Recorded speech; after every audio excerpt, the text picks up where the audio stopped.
research. Then we did the content analysis. We also, some of the members in the team also tried to use the digital financial services, and thereby they came up with some of the issues of concern. We also used the FinScope survey 2023 and the 2027, basically to try to look how big is the digital financial services and how is it real facilitating financial inclusion. And we also looked at we also collected data from the banking industry, which we analyzed and trying to see how big is the linkage between the banking industry and what could be the issues of concern. Next, yeah. Okay, with respect to the financial system in brief, I know all of us who are here, we understand we can cluster players in the financial system into two. We have the banking industry, which is basically under the oversight of the banking regulations.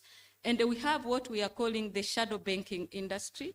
And for this one, basically, we can say we call it a shadow because it's also engaged in the mobilization of funds and the channeling the funds to those in needs, companies and individuals. But basically, it is not completely under the oversight of the banking regulations. But taking into consideration the banking regulations, it has been in existence for, not in Tanzania, of course, for more than 800 years. And in that case, we have been able to develop some knowledge and experiences, which has helped us to come up with the regulations to be able to monitor the banking industry. But when it comes to the shadow banking industry, and which is completely not under the oversight of the banking regulations, here is where we see, there could be something which can destabilize the financial system. And given the fact that we are regulating the banking industries very strictly, but the banking industry is interacting with the shadow banking industry. And the question here is, what does that mean when it comes to the stability of the financial system? Next. And here,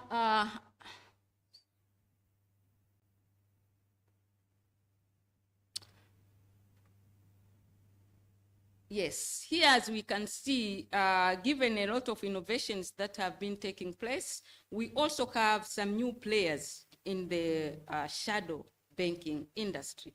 We have the MNOs facilitating the mobilization of funds, and we have also the one in the forefront providing the digital financial services to those, to those in needs. And then we have the microfinance institutions. And these are also, we can say, not completely under the oversight of the banking regulations, but there is complex interactions between the banking industry, which is highly regulated, and the shadow banking industry. And then the question is, do we really have the regulations which are real monitoring those interactions to make sure that our financial system remain stable and also facilitate the growth of the real economy? Those are also the questions which we have to think together, not only the BOT or not only the central bank. We are all the players in this industry when it comes to all the players, stakeholders in the financial sector. So we have to think together on how we can make the financial sector stable. Next. Yes, when we talk about financial innovations, it's about coming up with the new products. And we have seen, for example, since 2008, we came up with, when it comes to digital financial services, there was the first generation where we have the money, mobile money. But in the second generation, starting 2014 in Tanzania, we started seeing the introduction of digital financial services, including the savings, including the micro insurance, digital insurance, including the digital loans.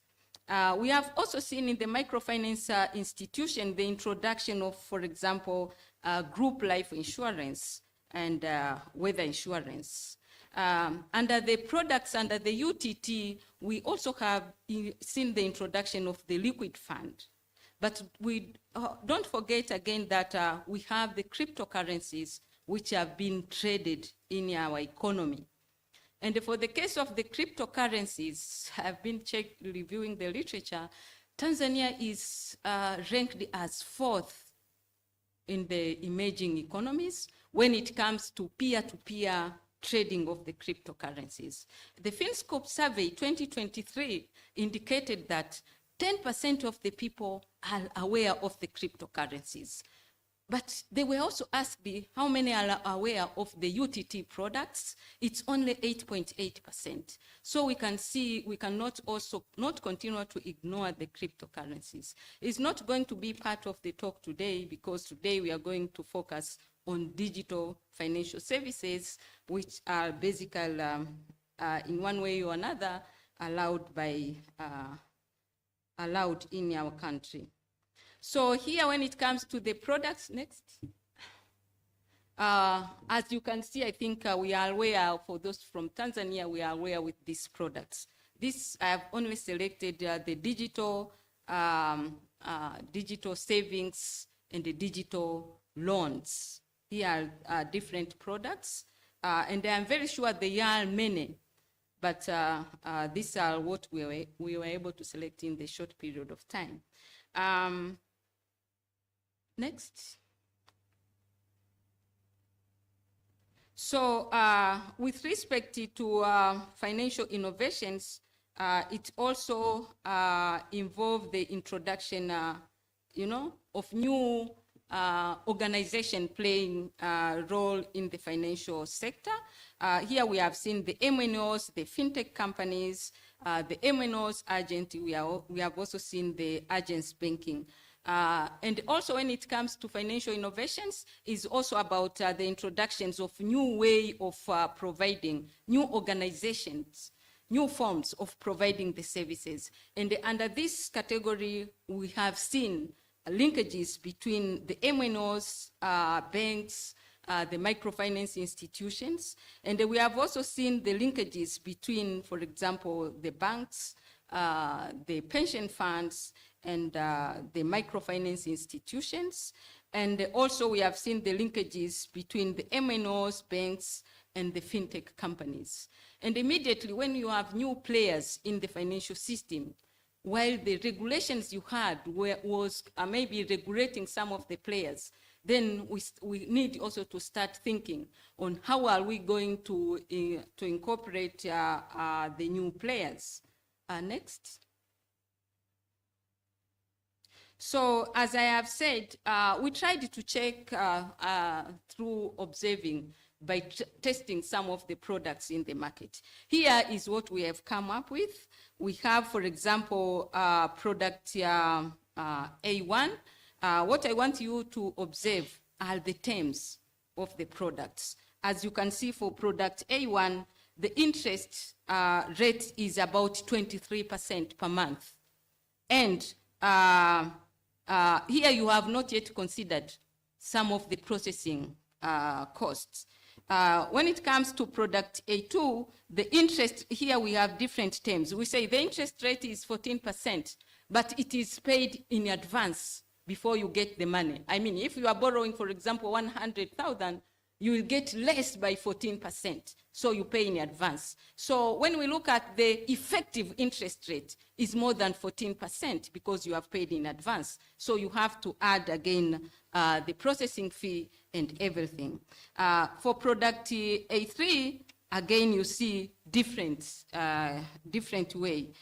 We have, for example, here, as you can see, you pay 2.5 to 17%, depending on the time and the amount you borrow. You have the processing fee, which range from 1 to 6.9%. Next.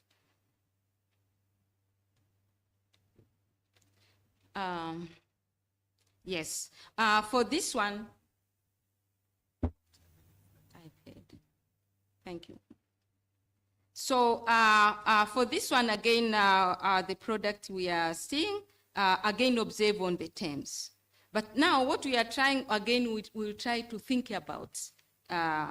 We have seen, as we will see, these products are playing significant role when it comes to financial inclusion.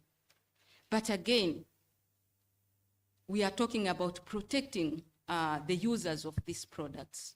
And we heard yesterday the Vice President saying, are the interest rates, I mean, he has the feeling the interest rates are very high.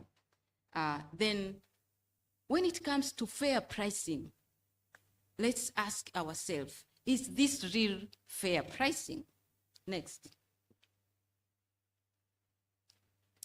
Looking at how big is the digital financial services, as I said, we tried to analyze data from Finscope Survey 2023-2017. As you can see, savings through the MNOs, about 34% were able to save through the MNOs.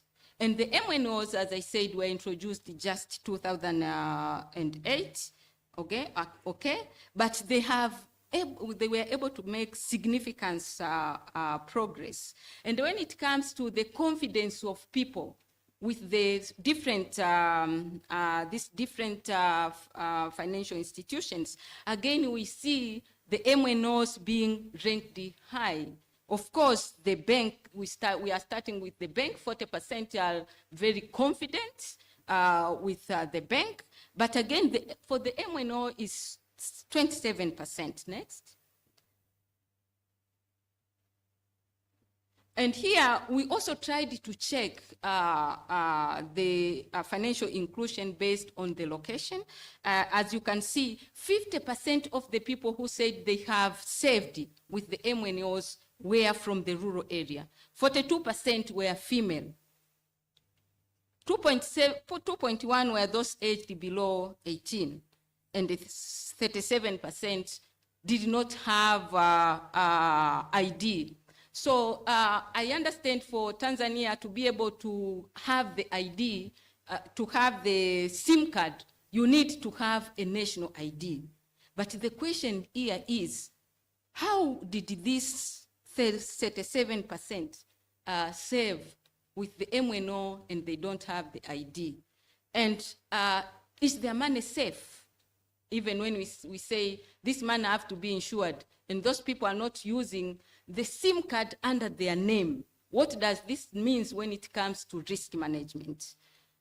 Next. Regarding the digital loans, here we see again MNOs is on the lead.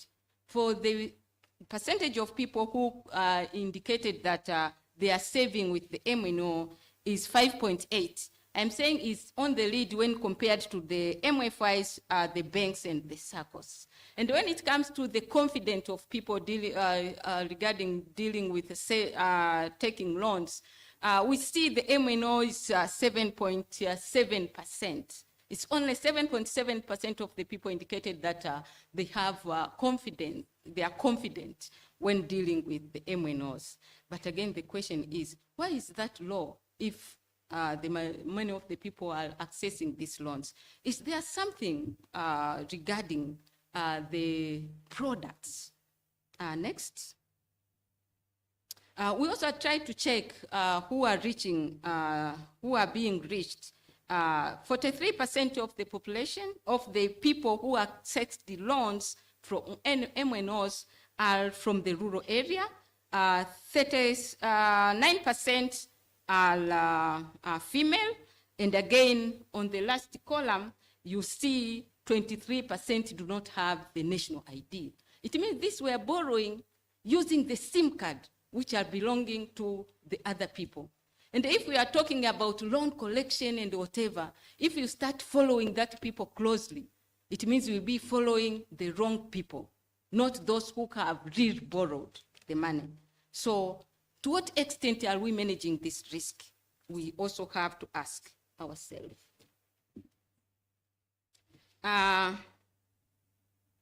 Yes, regarding how big, now here is indicating the data collected from the banking industry. How big is this digital? Why should we start talking about them? Here, as you can see, yes,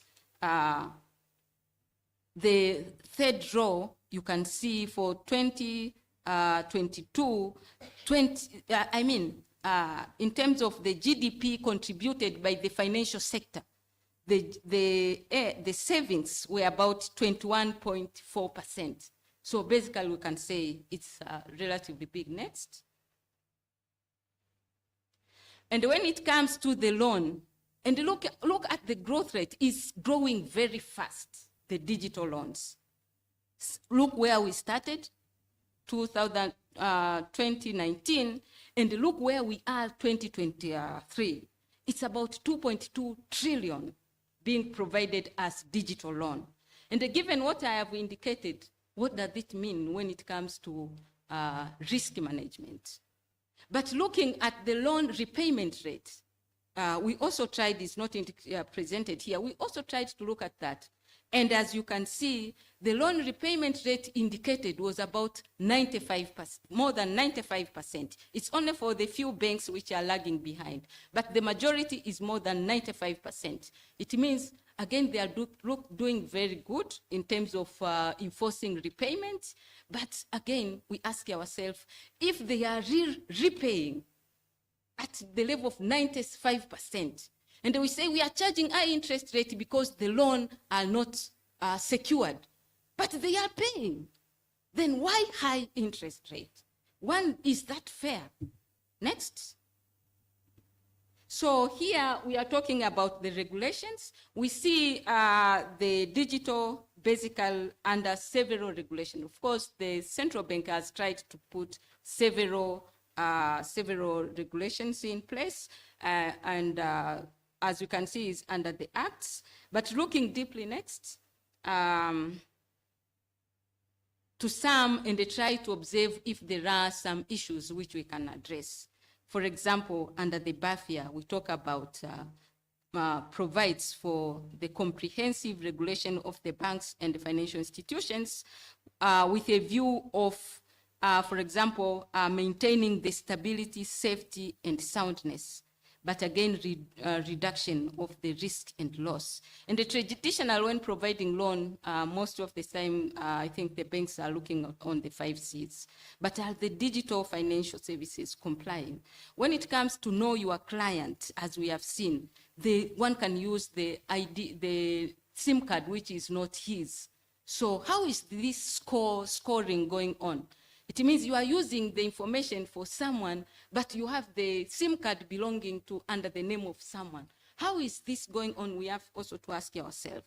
When it comes to insuring now, because we have seen depositors have confidence, and we put more confidence by insuring their deposits. Are these digital loans insured? Something to ask ourselves. And we also, money in the trust account is considered as one account. If these people knows that we are putting our money, but they are not insured, and we end up coming with the, I call it mobile money runs instead of bank runs, what will happen to the liquidity position of those banks which are holding the trust account? Next. We have also tried to look at several regulations, as you can see, and the question is on consumer protection, disclosure, and transparency. So here are the consumers of the products, for example, the savings, as I said, are the consumer of the products aware of where they are saving their money? We understand this money, we put it in the mobile, but it ends up to the bank. As a consumer, I would like to know, where is my money ending up? Maybe I would like to save with bank A and not bank B.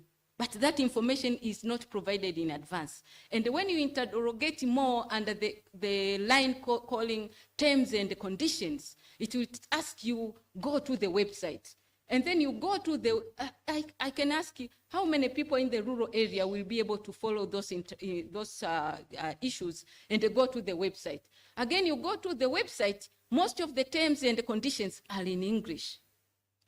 I will ask, are they going to understand? Even if they were not in English, again, in Swahili, and even Swahili is sometimes very difficult to understand.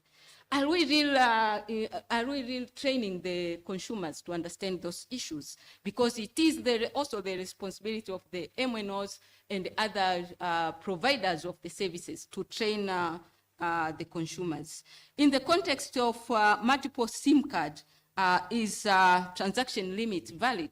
I have 2 SIM cards. I can borrow using the Airtel, for example, borrow using the Voda. Is there cross-referencing to say I have already borrowed this with Airtel, I cannot borrow with the Voda?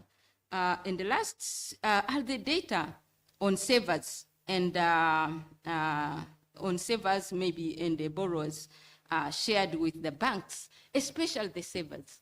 On the digital savings, for example, in one of the bank, you find the bank has only maybe branches in some limited locations, and it is providing digital savings. So I'm asking myself, this person in the rural area, if access that digital saving, will the bank follow up to make complete information about this person, given the fact that the bank does not exist there? How practical is sharing of digital borrowers' data? This I've already said it, the cross-referencing. Could borrower take large loans, taking large loans, graduating to banks? With respect of the interest rate, I think I've already talked about it. How fair is that?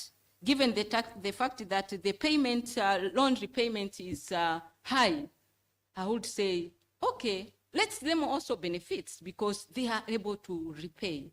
And in finance, when we say, when you charge very high interest rate, people are discouraged to repay the loan. So we have to start thinking about that. Thank you.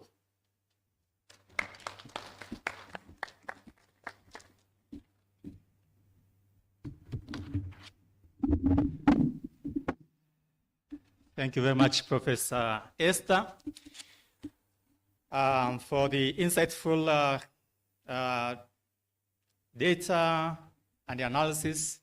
We have learned about shadow players in the financial system,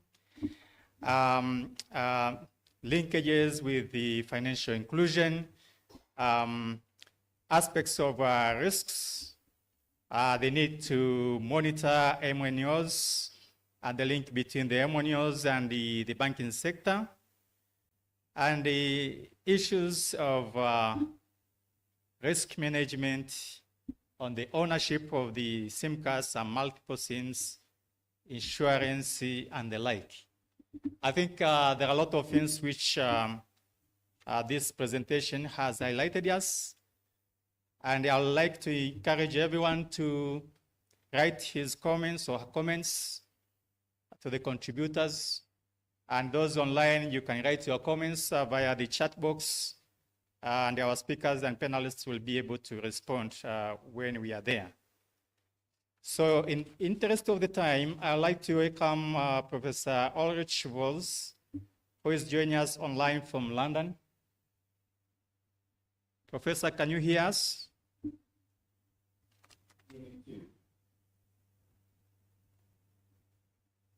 Can you hear me? Yes. Yes. Most welcome. You have 20 minutes. 20 minutes. Wonderful. So good morning, everyone. Hello from London. It's quite early here, but it's really a great pleasure and honor to be with you. And indeed, I could have traveled to Tanzania, and I hope I will be able to do so in the not so distant future. So let me just put up my slide. Hopefully, it will be working now. Can you see my slide? Yes. Can you see my presentation? Yes, we. Okay, wonderful, great. So, I was asked to talk a bit about climate change and financial stability, and I want to highlight those the risks and the need for mitigating them, but also I do want to talk a bit about opportunities, very much also following up on a great presentation by Professor Jim Luna, highlighting new digital tech. So I started my presentation in three parts. First, kind of the lead part, climate change, economic impact, and financial risks. So that's not that great, but there are indeed a lot of things that can be done and should be done. So in terms of mitigating risks and impact, and working on building a resilient and inclusive financial system in Tanzania. And to that end, I'll also highlight opportunities on the digital side, both in terms of enhancing analytical capability, also automating these, and then also with respect to raising capital for investment in adaptation and development. So first, I'll come to explain economic impact and financial risks. Pulled some charts here from a paper from the IMF, which looked at climate risk for Tanzania. All of you will know much more about it than I do, but so there is unfortunately kind of a global trend that we see an increase in the frequency of disasters, but also the intensity of disasters, and broadly we can see that trend also in Tanzania. The number of people that's affected is very significant. In some years we've seen millions of people being badly affected by different events. So flooding seems to be a major issue in Tanzania, but also drought. And there are really a host of different physical climate risks facing the country, and so the IMF, and I'm sure we'll be more about that later on, does really anticipate that dry spells, heavy rainfall events are going to have a great impact on economic growth going forward. And in particular, there are some key sectors, including agriculture, tourism, infrastructure, and also the energy sector, that will be affected very significantly by climate change. So climate change does have an impact on our economies. It does have an impact on all kinds of economic variables, and it also does have an impact on the financial sector. And by the way, not only climate change, but also broader environmental change that is involving all kinds of risks. And many of you will have seen similar charts like this before. So we do have physical risks, so chronic risks, including temperature rise, changes in precipitation patterns, sea level rise, and so on. But then also acute risks, so kind of climate disasters, nature disasters. And then on top we have transition risks associated with need to move away from high carbon activities to more low carbon sustainable activities. And these may be driven by policy changes, by new regulations, by technological development, and also indeed changes in consumer preference. And I think for a country like Tanzania, physical risks are very much in the foreground, but I've done a little bit of background research, and it seems like there's also some risk on the transition aside relating to gas sector and so on. But in any case, we have these different risk factors, and they can have significant impact at the micro level of the economy, affecting individual businesses and households, but also at an aggregate level, macro level. And it's really critical to understand how the different ways of climate change can have impact on different economic entities, on different sectors, and the economy at large. And so maybe these effects are pretty straightforward. You know, you have another climate disaster that destroys property, creates stranded assets that disrupt businesses, that leads to loss of income, and all these different things can then also translate into financial risk, kind of the standard financial risks we're all aware of: credit risk, market risk, underwriting risk, operational risk, liquidity risk, and so first step is we really need to understand how the different risk drivers, how much they matter in the Tanzanian economy, and what the actual risks are for individual financial institutions, for the financial system, of the market economy at large. And here you have a bit of a breakdown of different types of financial risks that can lead to losses for banks. You see not only the climate related, but it's been very bad and so on, but also environmental risks like water stress, resource scarcity, biodiversity loss, pollution, and so on. So that can also have an impact on different financial risks. So there has been a lot of work going on in the last couple of years at central banks, at supervisors, and there is now, I would say, very broad consensus that climate risks can be indeed systemic. So for some countries, physical risks will matter much more than traditional risks. For others, it's the other way around. But climate change can cause some significant risk to the financial sector, and that's of course also why central bank supervisors and also institutions like the IMF are now paying much more attention to this. But the problem is that analysing climate risk, as important as it is also a fact. So climate risk is not analysing climate change is different from analysing traditional financial risk, because we need to be looking into the future.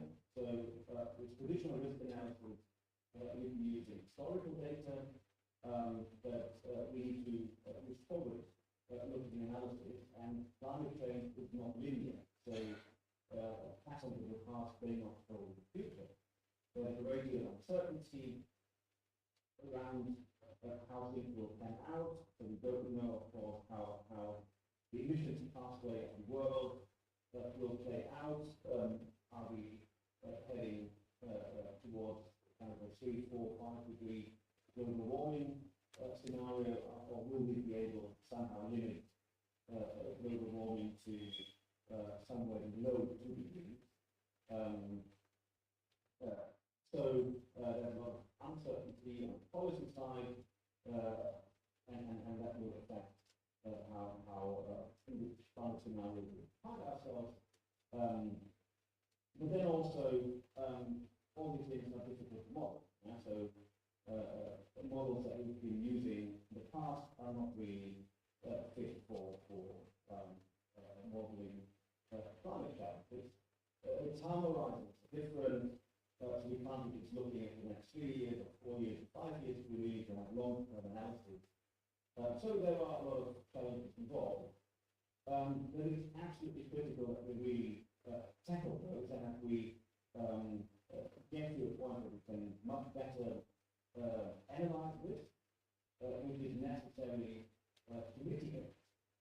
risk and impact. So we do need financial institutions to really systematically integrate climate and environmental risk analysis in their risk management framework. This has become a major topic now around the world. So we need every bank, every financial institution to really be able to identify and assess and evaluate, mitigate and monitor, and also report risks based on climate and environmental change. And of course, financial institutions also need to account for these risks in their lending and investment. So there is a lot of homework for banks and other financial institutions on that side. But of course, we do need central banks and supervisors to also analyze and assess these climate environment related financial risks, both at the micro level, so when looking at individual banking and other financial institutions, but also at the macro level. And so micro and market prudential regulation really need to take climate and environmental change into account. And so the Bank of Tanzania has indeed already issued guidelines for climate-related financial risk management, so it's critical that these guidelines are really followed up, that banks take climate change, also broad environmental change seriously, and for example, develop their own stress testing capabilities. Stress testing has become kind of a major part of analyzing climate risks. Central bank supervisors around the world are introducing different forms of climate and also increasingly nature stress tests, which are working with a lot of central banks in developing these. I had a look at the stress testing guidelines from Bank of Tanzania in 2006, so that from 2022, which mentions climate only in passing, but so the guidelines that I also mentioned, they highlight that we need to climate stress testing and mitigating. So at all levels, we need to build ability for better physical risk analysis.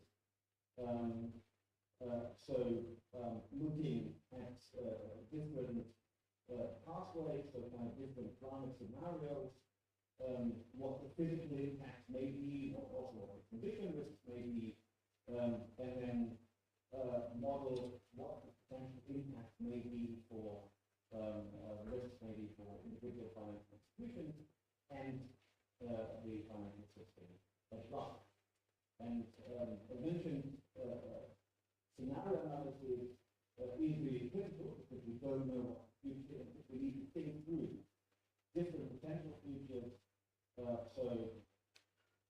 need to consider different provision pathways with different kinds of physical shocks, condition shocks, and then building on these scenarios, modeling.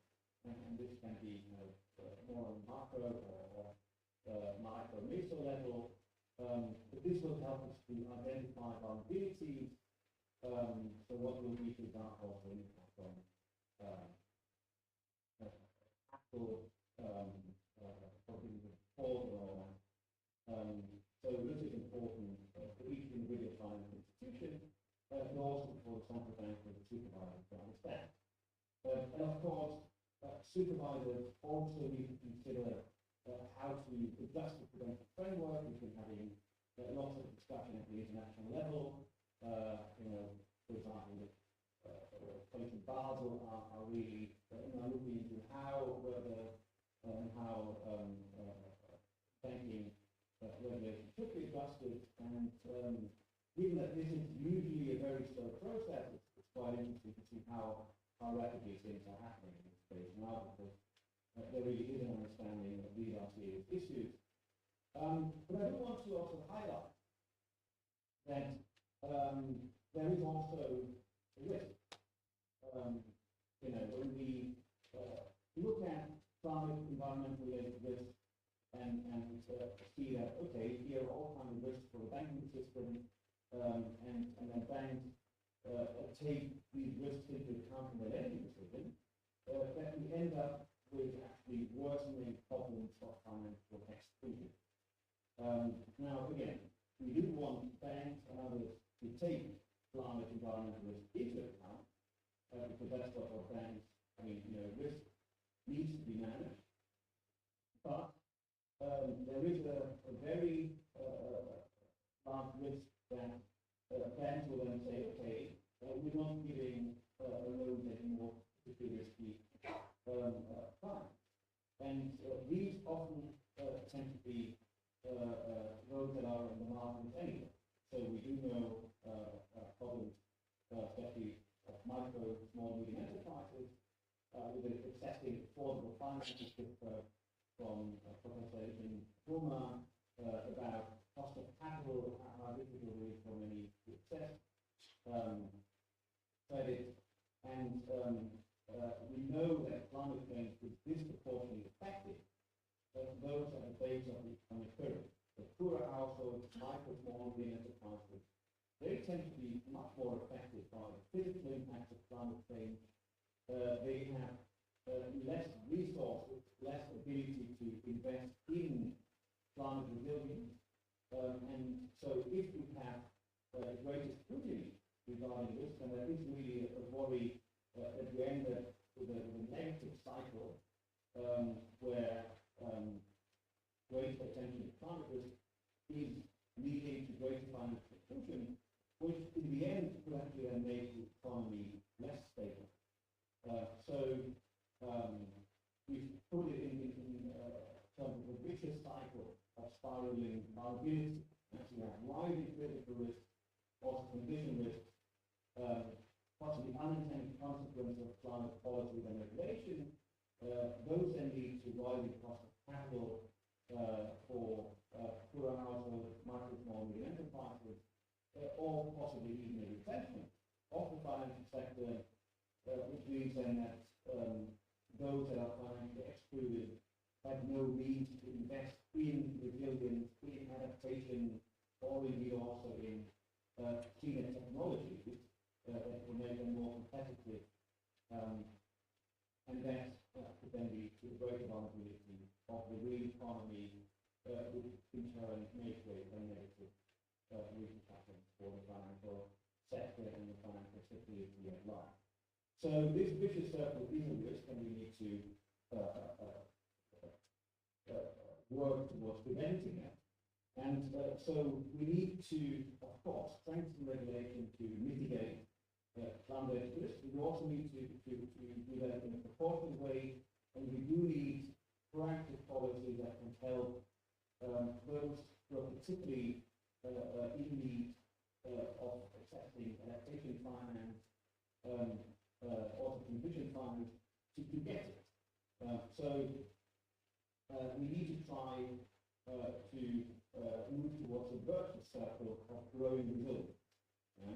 So we have more investment in adaptation, also clean technology, more insurance services against physical risks, for example, the agricultural sector.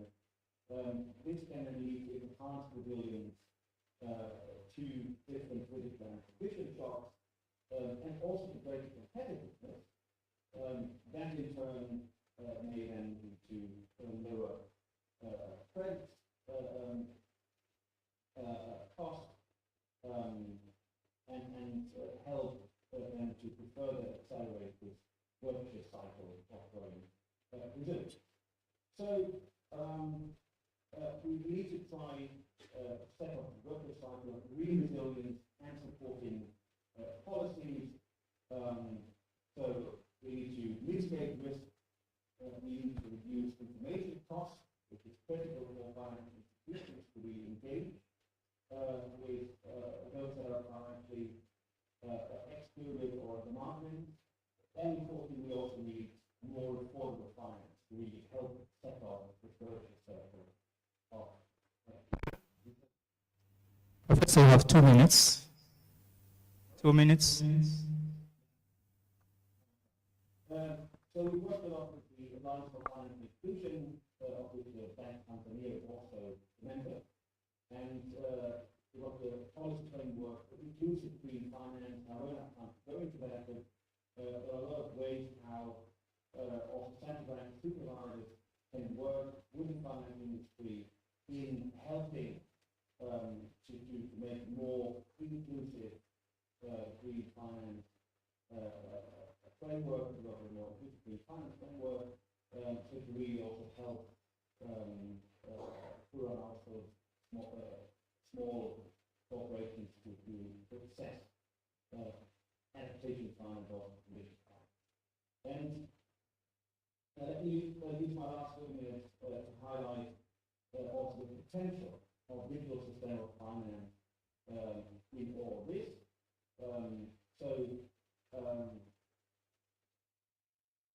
As Professor Isdor highlighted, finance is becoming increasingly digital, and that also involves a lot of opportunities besides some of the problems that we mentioned.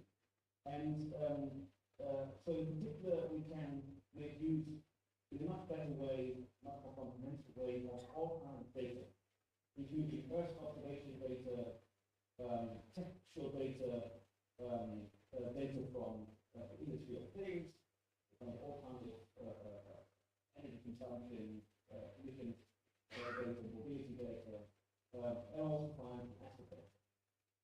And there are many ways how we can make good use of these data to improve analytics of climate risk, and also how we can find new ways of developing financial services that will really help broader part of society to better deal with this problem. So on physical climate risk, for example, we can use first observation data, asset geolocation data to have a much better understanding, much granular understanding what the physical are. We can also work towards automating risk analysis. Here's an example from Brazil. I've been working with the Brazilian central bank on this kind of stuff. Won't have time to go into this, but we need to bring down the cost of risk analysis, because if the cost is very high, financial institutions will bother dealing with small players. There are also really great examples of how you can use digital financial service to, for example, boost investment in renewable energy. So from Kenya, where you all know a lot has been happening between COFI, which is basically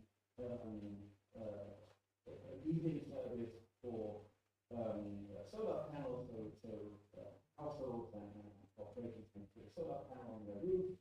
They can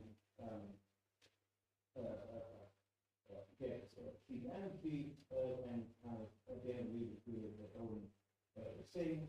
Financial risk management, because the provider uses mobile banking data, so they have a kind of credit record, and things like that can really. And then very final point, digital solutions can also be used to help domestic financial resource mobilization. And again, we've had some great examples from Kenya, where the central bank issued, and they were the very first ones to do that, a bond through mobile phones, where small households could purchase in small quantities bonds, and these could be used to raise capital for reinvestment. Others have done similar things. Monetary Authority of Singapore issued last year in a similar way, green infrastructure bonds, and I think there's a lot of opportunities also that can help make the economy, make individual financial corporations, and also the financial system more resilient partnership. And with this, I end my presentation, and thank you so much for having me. Thank you very much, Professor, for the very insightful comments on the climate change and financial stability.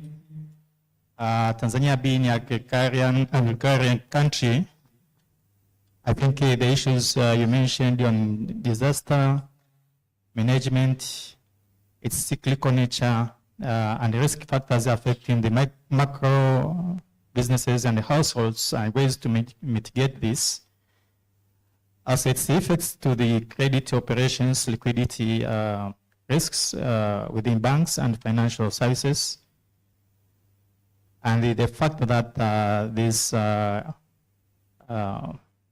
climate change risks are difficult to model, to predict, and that it's important to have a risk management framework to evaluate, mitigate, and report these kind of risks. But also we have seen that the Central Bank of Tanzania has already issued some guidelines on this, as well as the Bank of International Settlement, as well as aspects we mentioned about capacity building and the risk in the lower end of the microfinance institutions and the capacity to mitigate the climate risk at that level. $1 million question is on issues on the M1O digital, whether also they can consider climate change in the loan offering.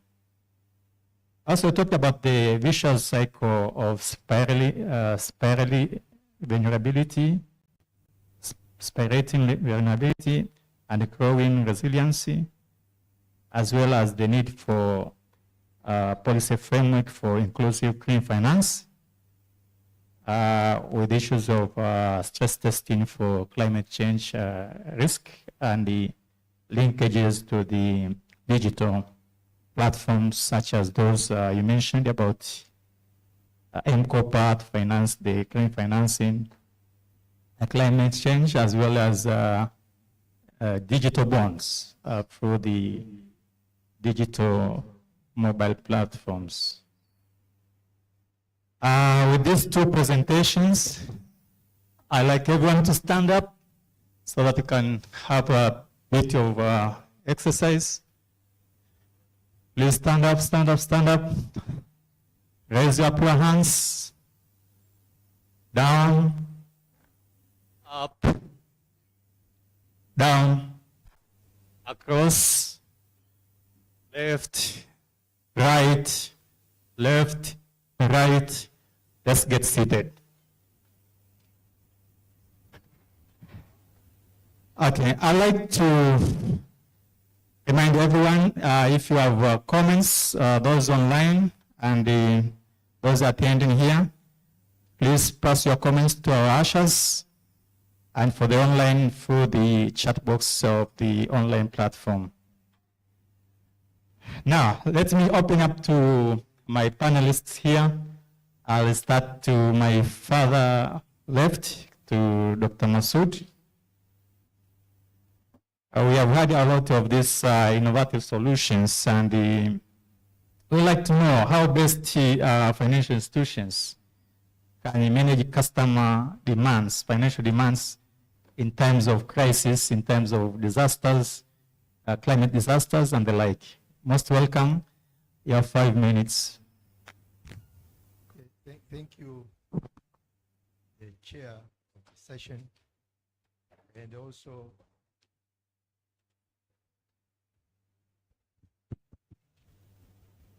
also thanks the organizers for inviting me as one of the panelists on this very important conference. Now, first of all, a good number of my examples will come from the bank which I was leading until 1 month ago, the People's Bank of Zanzibar. You know, we were discussing yesterday with one of my colleagues that since the presentation started yesterday and this morning discussions, it seems as if most of our points have been already discussed. Therefore, we have to be innovative so that we come with something new. Now, when we are talking about economic crisis facing customers, I can say that they could be looked at 3 scenarios. There could be some problems facing the specific bank, but will also impact the customer. But there can be also crises that involve the customer himself or herself or the firm of the customer. But again, there could be some general economic conditions which affect all of them together. Now, when we are talking about customers, customers actually are the primary stakeholders. For the banks, there are various stakeholders, but customers are primary stakeholders of the bank. And the relationship between customers and the bank, we can say it is two-pronged. And most especially for commercial banks, because for commercial banks, they can take loans or financing, but also they are very important on the other aspect, they are depositors. And when we look at the commercial banks, most of the funds or the money that we are using are coming from the customers. Therefore, safeguarding their interests during time of crisis is of paramount importance.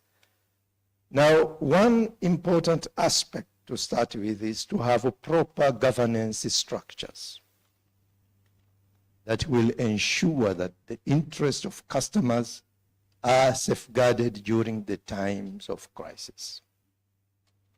But also for the players in these institutions, in the banking institutions, to make sure that they do everything for the interest of the institutions and the interest of the customers, not their own personal interest.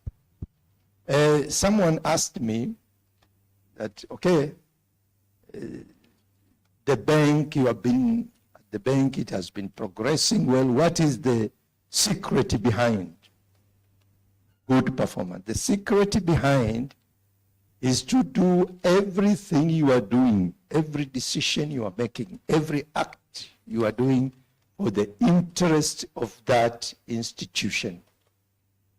And in that case, you will also be safeguarding the interest of the customers. Now, coming back now to the issue, what are we going to do? You know, before the crisis occurs, we have to prepare for it. And that is why in the banking industry, we do stress testing for the various factors quarterly.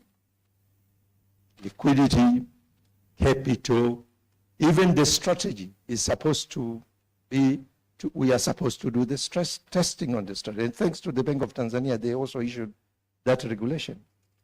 And come up with the solutions so that when the problems occur, what are we going to do? But again, it is important to align the whole team from the board level to the management level. What are we going to do when these crises occur? And to have the contingence planning. For example, we have in the banking industry disaster recovery sites, so that if anything goes wrong, then you can continue operations. But I can give you one example. During my tenure as the CEO, we had a discussion in the management. Should we go to the cloud?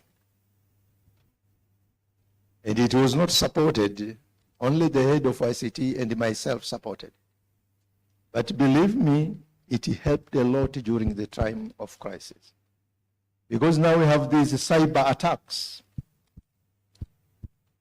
And they once happened, I cannot mention among the banks I led which one, but actually that helped us a lot because we could continue with the operations. And coming to the evening, even other services were restored. Therefore, the preparations are very important. But again, when you have this economic crisis, as I've said, whether the problems are within the bank or to the customer or general economic situations, to have flexible payment options. This happened even during the COVID period. But the example I'm going to give you, it was not during the COVID time, because we have to look at these customers specifically. I remember we once made a decision where a specific customer who was facing serious business problem to restructure the loan for some years cost-free. Then you rescue the customer. But again, when we talk about digital and remote services, these are very, very important to manage customers during the time of crisis. I can give you an example. In Zanzibar, at the People's Bank of Zanzibar, we had an issue with what we call the pension jamii. You know, the revolutionary government of Zanzibar is paying pension to all the elders, which is called the pension jamii. And these elders, sometimes they were missing their payments. But then when that issue was brought to the bank, and because we had a lot of agents in every part of Zanzibar, that helped a lot. But that helped at that time because we made that decision previously to have these remote services. Going quickly, I know the chair is still saying the time is up. Because we have also communication and the transparency to our customers, continuous monitoring and adaptation. Financial education is very important. At the time, for example, we are currently facing the dollar problem. But most of these customers, really, we need to sit down with them to educate them. What is the problem and how are we going to help them? You know, there was a time, there was a confusion between the dollar for sale and the dollar liquidity. In a bank, you can have a lot of dollar from your customers, but they are not there for what? For sale. And some customers think, why don't we get these dollars? Therefore, education is very important at the time of crisis, but also collaboration with the government and NGOs. And the last item I want to mention is empathy and compassion to our customers. We really need to engage them, to have discussion with them on how we are going to solve their problem. And a lot of points here have also been mentioned about education, to have a focus group, but also we need to train our staff in these times of difficulties on how are they going to deal with the customers and educating these customers and solve their problems. Thank you very much. Thank you very much, Dr. Masood. I think the main points here are customer-centric, institutional-centric, alignment of the strategy to the board, employees, and the issues of stress testing even to the strategy, and additionally financial education and collaboration, as well as customer empathy, which is also customer-centric in times of crisis. Let me now invite Dr. Gorgios Genimakis from IMF. He's online. Are you there? Can you hear us? I'm here. He's joining us from Dar es Salaam. Yes, I'm here. Yes, I have joined. I can listen to you properly. Okay. Based on your experience, are there any regulatory and supervisory approaches to be considered during financial and economic shocks for a developing country like Tanzania?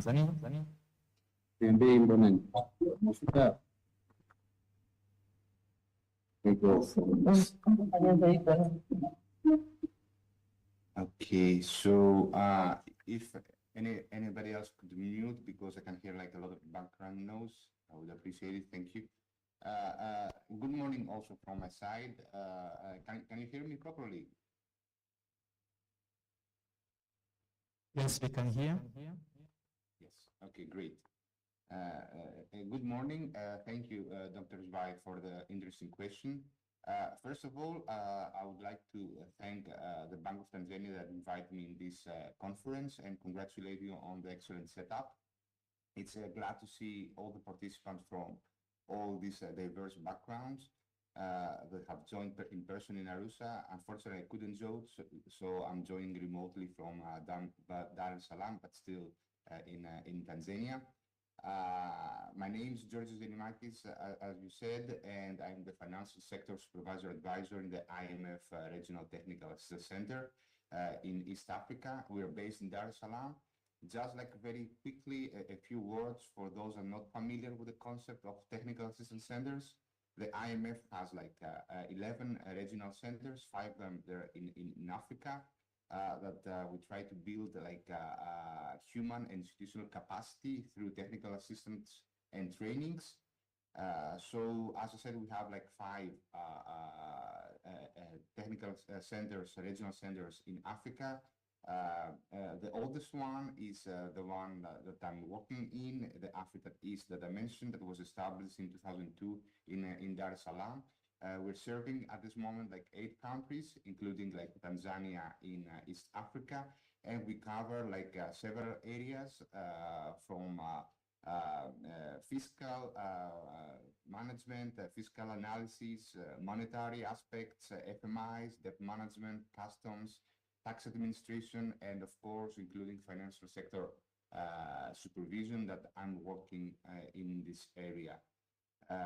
In practice, like we provide like support to the regulators, not only to bank regulators, but also insurance and security markets regulators. And our aim is to enhance financial safety and of course have like financial stability in the institutions and the broader financial system. Going back to your very interesting question, I wish I could have like more time to elaborate more on this, but I will try to be quick. Of course, like regulatory and supervisory process during financial and economic shocks are very important. So there are very many foundation items that have to be developed. And as correctly mentioned also in the previous session from Dr. Musin Salim Masood, that we have to do a lot before going into a crisis. So indeed, there are like many items to be done, and these measures have to be related with, of course, and the foremost is like prudential regulation, legal frameworks, supervisory practices, stress testing that has been highlighted in all sessions so far, risk management frameworks like the ones that has been brought up, and they give like information and guidance to the industry on how to mitigate and control risks, cooperation between authorities and other institutions, and of course like focusing on regulatory adjustments and vulnerabilities considering their own circumstances in all countries. I will highlight another point that was mentioned also like by Professor Volz, that cooperation among microprudential, and microprudential is important. So it cannot be always like done in pure micro approaches. So we want like many people to interact.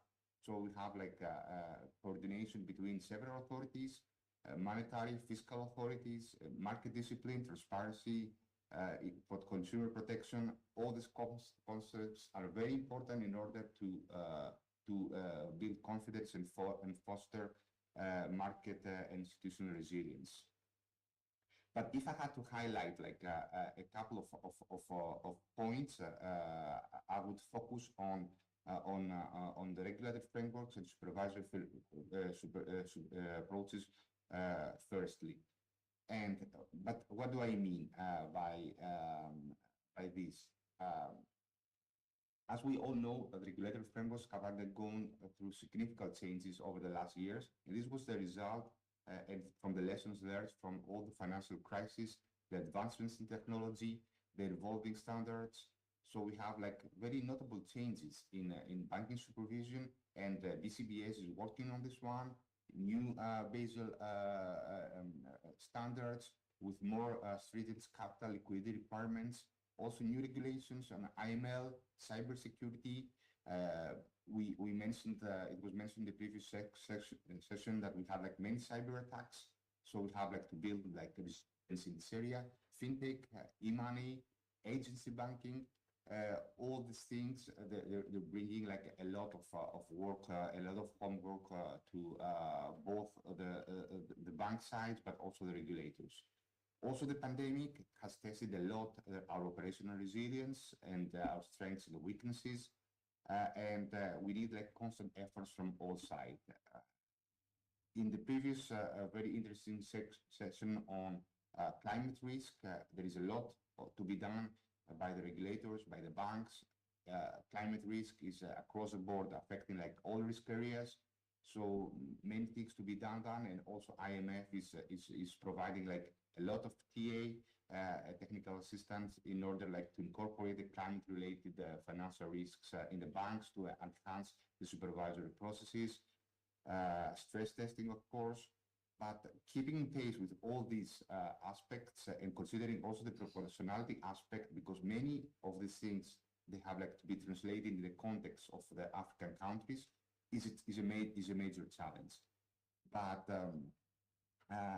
Basel III has done a lot of work on the macro aspects and addresses a lot of the economic cycles of the financial systems. We have like many buffers that came in place, like the systemic buffer, the counter-cyclical buffers. That is the responsibility of the stellar banks and the supervisory authorities to adjust them, and of course, like to increase or lower them in order like to release the buffer when there is like a downturn and absorb losses. But also supervisory approaches, risk-based supervision, like focusing again on key risks is very important. Again, something that has been also highlighted in the past, in the previous sessions, post-crisis regulation. It's very important to have like post-crisis regulations in place because we have like to be very proactive. And when we speak about post-crisis, we mean like in the banking sector, for example, how to resolve a problem bank and how to enhance banking loans and frameworks and resolution, crisis management, recovery plans assessments. But all these things, they have to be in place. Because they are also like very important to have like a resolution mechanism and also insurance schemes. But we should never forget that that the foundation is a solid banking supervision that should be in place. What I mentioned earlier, risk management frameworks. It's very important that the supervisory authorities, they have like they're issuing guidelines like the one that was mentioned about managing climate risks, how to manage, how to identify, measure, control, report, and mitigate all the risks that they may be relevant to the banks in order to have like sound practices. Stress testing. This is a very important tool that has been that is in the toolkit of both the supervisors, but also of the banks. We're using like stress testing on pre-crisis, but also during crisis. scrutinizing balance sheets. So the regulatory authorities are doing like their top-down stress testing, which is something on top of what has been mentioned earlier. So we know that the banks they're doing their bottom-up stress testing, especially in the Pillar 2 documents. And I was glad to hear that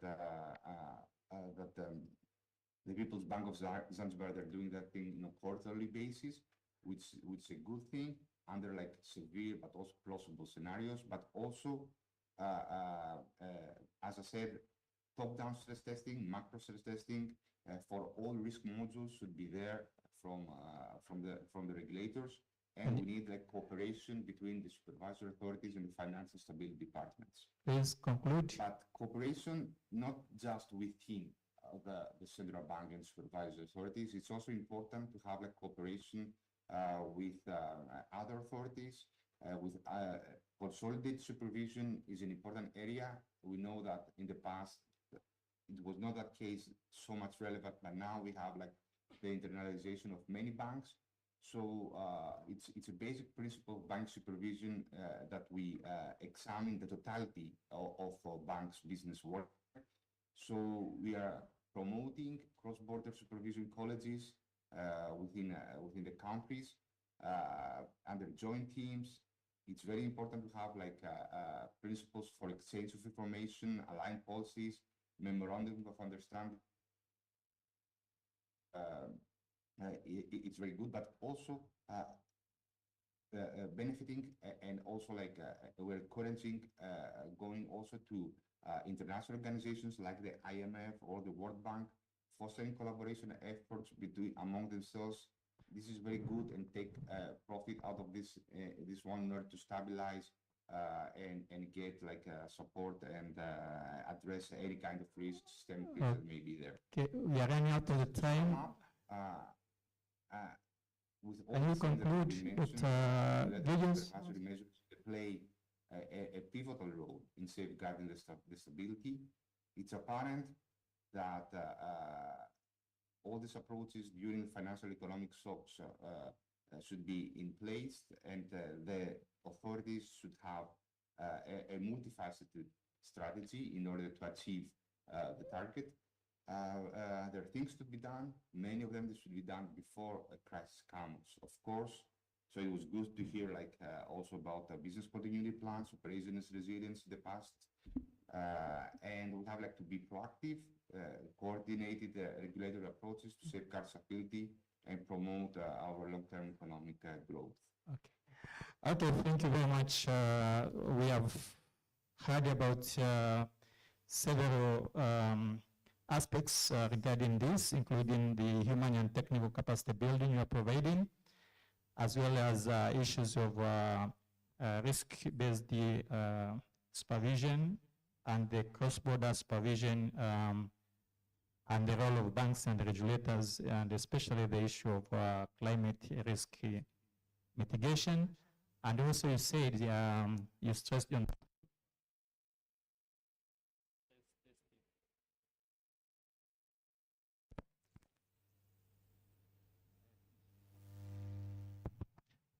the issue of stress testing.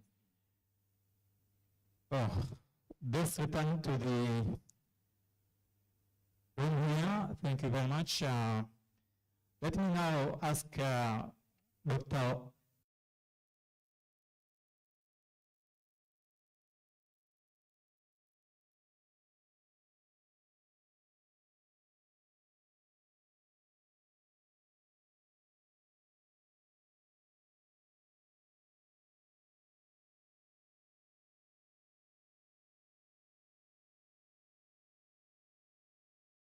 options to manage and mitigate risk in the banking sector, and if you can share some insights from your experience. Thank you. Thank you, Chair. I don't know if I can. Yeah.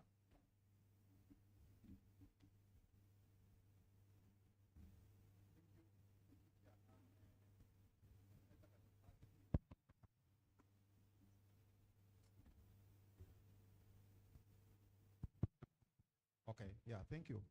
Now, let me start by thanking the Bank of Tanzania for this invitation, inviting me as a neighbor to come and join you on this conference, whose theme is apt for the times in which we are actually living in. Now, just going straight to the question that was put to me, I think when you're talking about regulatory compliance frameworks, this necessitates the establishment of a robust risk management practices that help banks, to identify, be able to analyze, report, and mitigate risks. Now, mitigation of risks in banking sector depends largely on the type of risk that you're talking about. And I think from Professor Ulrich's presentation, he analyzed the various risks that banks face. If you're talking about, for example, credit risk, you will basically, in terms of mitigating them, you just require a very well-structured credit information sharing mechanism that can then be used by the credit provider to be able to mitigate the risk. When you're talking about market risk, again, is an issue of diversifying their portfolios, balancing their portfolios to ensure that they are able to manage that pretty well. Operational risks, on the other hand, I think they come from such ventures like, for example, you've got cyber attacks on the digital platforms, and in order to mitigate this, you just require a robust monitoring system, and of course invest in the staff capacity to be able to manage and monitor the system to ensure that you seal any loopholes that may arise. When you're talking about liquidity risks, it's an issue of ensuring that you set minimum thresholds above which banks then should operate to ensure that they can be able to withstand any shocks that come into the market. Compliance and reputational risks, again, those ones are there to ensure that banks remain compliant to the regulations that have been stipulated or any requirements that have been put in by the regulatory framework to ensure that banks are always managing their risks on a distributed platform. Now, the current global trends, I think, have witnessed an adoption of emerging risk management techniques. And I'll not go into the details because this, I think Professor Ulrich in his presentation and even Dr. Masood mentioned about, and actually almost all the speakers have talked about stress testing. This is becoming almost like our bread and butter in the banking sector. We're talking about predictive analytics that now banks are beginning to use not only to be able to manage their, businesses more efficiently and more effectively, but also there is the issue of using the same techniques to be able to identify and mitigate potential risks that may infuse into their banking operations. Of course, one of the other issues that has been brought up clearly was the issue of climate risk. And I think climate risk is affecting us in ways that we have not been able to assess before. It's filtering into all the various risks that you have mentioned. It's filtering into credit risk, it's filtering into the liquidity risk, it's filtering into operational risks. And therefore, we need to be alive to the fact that it's changing the way we have been managing our risks. The question that comes to mind is, do developing economies have the capacity to currently measure and mitigate climate risk? I think Professor Ulrich mentioned about the initiatives that are currently going on under the Bank of International Settlement. I think those are initiatives that are coming in to support regulators to ensure that as these risks evolve, you are putting your systems in a way that you maintain stability by absorbing them into your risk management profile. Now, in Kenya, for example, the Central Bank of Kenya came up with a guidance on climate-related risk management guidance for the commercial banks in Kenya. This was in 2021, and banks were meant to put the frameworks into place to become effective 2023. One of the requirements there is disclosure to the central bank. Now, what we did as the association was to support member banks to be able to align themselves to being able to report to the central bank as per their guidance. Now, what we did, therefore, we formed a committee, and with the guidelines from the task force on climate-related financial disclosure, we were then able to put in place a template that is currently being used and therefore helping banks to be able to be compliant to the requirements of the central bank. In fact, we launched this template during the climate week that was held in Nairobi last year. Now, recognizing the fact that the banking sector is typically evolve and with advancements in technology and in terms of the business models, the other players, including ourselves as associations, including the central bank, including the players, will also have to welcome new and innovative mechanisms of managing and mitigating these risks. We have talked about artificial intelligence, we have talked about machine learning. I think those are developments that are coming in, and banks are not any different from that. In order to be able to serve your customers more effectively and more efficiently and meet their needs, you have got to adapt onto these technologies.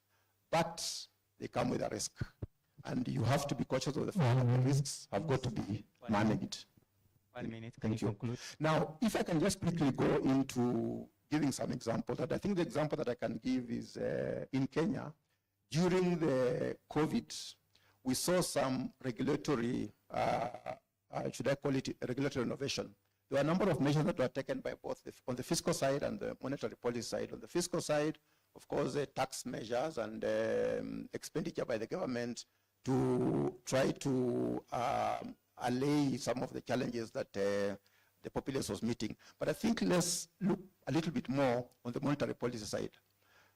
Inflation was the risk. Currency pressures were coming in, and therefore the natural response from the monetary policy side would have been to tighten. But what did central bank do? On the contrary, they actually loosened. The central bank rate was taken down. The cash reserve ratio was taken down, releasing liquidity into the market, essentially to support the market to be able to support the populace who needed some cash into their pockets. The other thing was IFRS 9. The measures that were taken by central bank was contrary to the expectation of IFRS 9 because they were effectively being allowed to, rather than impair the assets and therefore take provisions, they were actually being given some leeway to ride the customers through the pandemic and then subsequently then be able to do that. So for example, things like, for example, the repayment profiles, where banks were actually allowed to extend the repayment profiles of these customers to give them some breathing space to wade through the COVID-19 pandemic. So there were a number of innovative regulatory frameworks that were put in place to ensure that during challenging times, we are also able to ride through. Chair, if you can just allow me to give just one example. We are really out of time. Just to illustrate a point. Sure. The fact that the regulation plays a significant role in terms of supporting innovation. And I'll give you an example. I'm picking the example of M-Pesa. M-Pesa came into operation in 2007. The regulatory framework that allows central bank to regulate a platform like M-Pesa was enacted in 2014. That was 7 years after M-Pesa came into operation. So for a whole 7 years, M-Pesa was operating without a proper regulatory framework. But that's a risk that the regulator took. And you can see the impact that M-Pesa has had, not only on the Kenyan economy, but regional economy for that matter. So I think there is a need sometimes for being innovative in terms of the regulatory approach to support innovation, even though we know that innovation sometimes introduces risks, which then you need to manage. Okay. I think I'll stop there, Chair. Thank you very much. You talk about the issues of role of banking association for capacity building to support the regulatory compliance, as well as the new innovatives such as the artificial intelligence and machine learning and the deregulation. But you say that innovations sometimes are ahead of regulations. So let me invite Geoffrey, who will tell us about how best the banking industry can build the resilience and what are the challenges. Most welcome. You have 5 minutes. Well, I thought you were saving some time for me. Thank you, Dr. Swai, for this opportunity. I think for me, before I talk how we can build resilience, allow me to borrow from the saying which says you can't talk about the day if you didn't experience the night. And the night for us as a financial industry in this theme today is the 2008 financial crisis, the 2020 health pandemic, but also the recent and the ongoing heightened economic uncertainty which is going on globally. And this indeed requires us to set strategies which can help us to continue remaining resilient as a banking sector. And I think a lot have been said. Some of these strategies which I wanted to mention have either been mentioned in yesterday's session or earlier today by the various speakers. And I just want maybe to bring them home. But without further ado, because I know Professor has been very strict on time, the first one is on the risk management, which I think Dr. Georgios from IMF has spoken quite a lot. And I just want to add some few aspects of risk management which we need also to consider. So he talked about ensuring that we have a risk management framework, so I'll not repeat on that, but I just want to add the fact that we as banking sector, we need to use the various risk management tools in identifying, assessing, and monitoring the various key risks which we are facing. But important also that we come with strategies which will help us to integrate our framework with the sustainable banking, taking into account the environmental and social risks. Already there's quite a lot which has been mentioned about the stress testing, so I don't want to repeat or add anything there, apart from the fact that if we continue to do stress testing adequately, and I'm glad that Central Bank has already introduced this requirement since last year. So we are doing stress testing, not only on the Zanzibar part, but it's the whole of Tanzania, and this is on the quarterly basis. So that will help us to check our health check for various scenarios, very important. But it's important also for the banking sector to be conducting a scenario analysis so that we can evaluate and identify the various unique vulnerabilities which we are facing as financial institutions. But what we have not covered is risk appetite. So important for the players to define and communicate their risk appetite. But added to that, which is very, very important, we also need to define our risk culture. The world is evolving. We are seeing a lot of misconducts. So it's important, we as players, to make sure that we communicate clearly to our staff what is our risk culture. And this should be very proactive.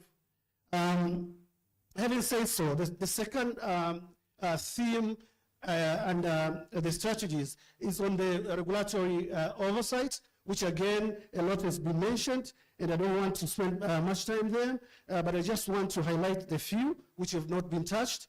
And this includes the need for central bank to continue conducting the periodic bank examination, because through that, they'll be able to know what is the financial position and whether banks are complying to the very good regulations which are set to ensure that we remain resilient. Wow. I just wanted also to touch on the enhanced supervision. We understand that Central Bank has already identified the domestic systematic important banks. And in that, we need to see what is it that these 7 banks need to comply to ensure that there's no contagious effect when there is a shock in the market. We talked about resolution planning, so I'll not repeat that. AML and CFT, we talked about it. But consumer protection is also very, very important. I think Dr. Musin somehow spoke about that. Collaboration, very, very important between the key players. I also want to echo the discussion on capital adequacy, very, very important. And here again, Central Bank has established the ICAP requirement, and we're doing a parallel run, which is a good progress on the right direction. So important to look on the capital requirements, capital buffer, capital conversation. I think the IMF, doctor from IMF spoke about it. Capital planning, very, very important. Corporate governance as well is very, very important consideration when we are looking at the strategies to make sure that we have a good mix of the members of the board from the diverse sort of expertise, and that they have efficient and effective oversight. And the last point which I want, and maybe I will recoup some of this time in the follow-up question, Doctor, if you can allow me 1 more minute, is on the diversification. I think this one we have not talked about it. We as financial institutions, we need to consider diversification in all that we are doing. The loan portfolio, the asset class diversification, the product diversification, very, very important. Funding diversification, it's very, very important, but also who are our counterparties? Are we just facing one or two who, if they are into a particular challenge, we are also facing the challenge, but risk diversification is also very, very important. And last is on the wider collaboration with various stakeholders, including the Bankers Association. What is it that we are doing? Are we participating? Are we doing the research required for us to make sure that our industry continue to remain resilient? Let me stop there. Thank you. Thank you very much. Let's clap for the team. Yeah, we are real out of time, but you mentioned a lot of good insights, issues of risk appetite and the risk culture, also diversification in funding and governance. Let me now invite questions from the floor. We'll start with those online. And I have 2 questions online. I have 3 from online, and allow me to ask them quickly, interest of time. Question 1 is Patrick Musa. With reference to the market analysis presented by Professor Esther Ishengoma on the varying interest rate pricing of loans, could the adoption of risk-adjusted interest rates pricing improve the level of financial inclusion by reducing those who are regular consumers while ensuring those who are excluded to seek inclusion?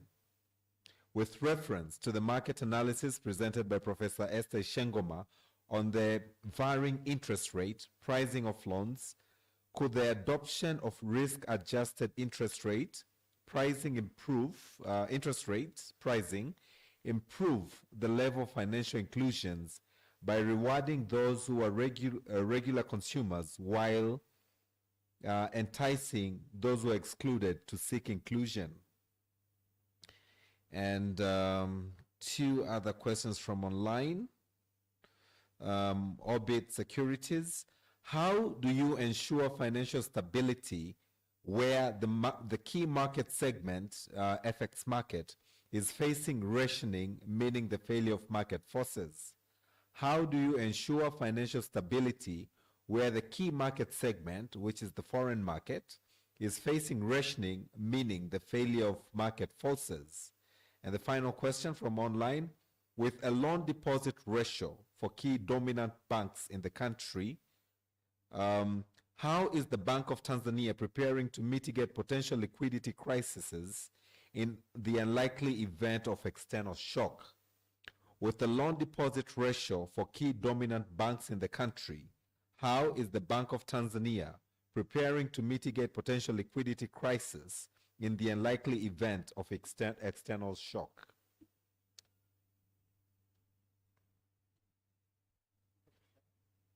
Ishengoma, can you respond to the first question quickly? 1 minute.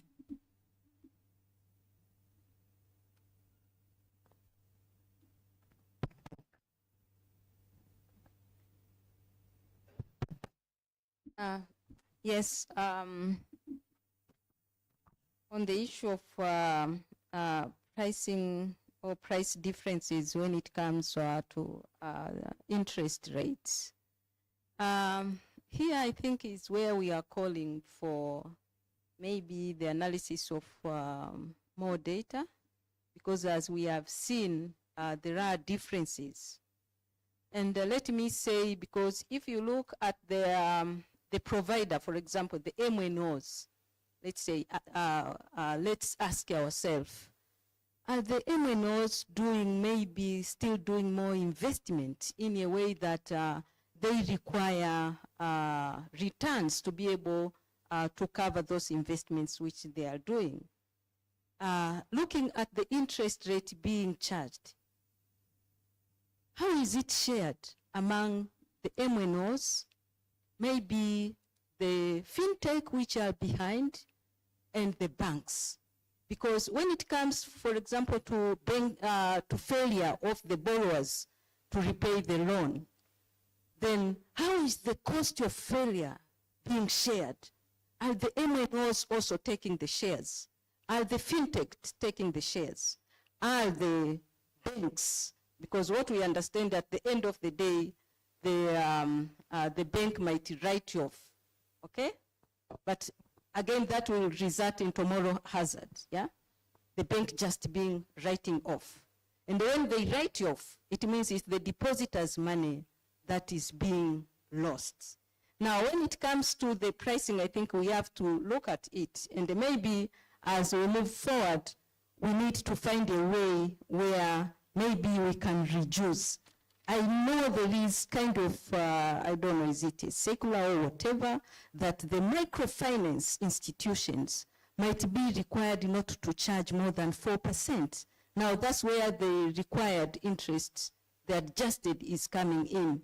And then by charging that lower, might also increase the confidence of the people to continue borrowing, doing this, I mean, taking the digital loans, because you attract more people to take the loan. I think that can result into that. And again, I might end up by saying, let's also the borrower, because of high repayment rate we have seen, more than 95%, let's then also, I mean, share the dividend by charging them at least lower rates. Thank you, Professor.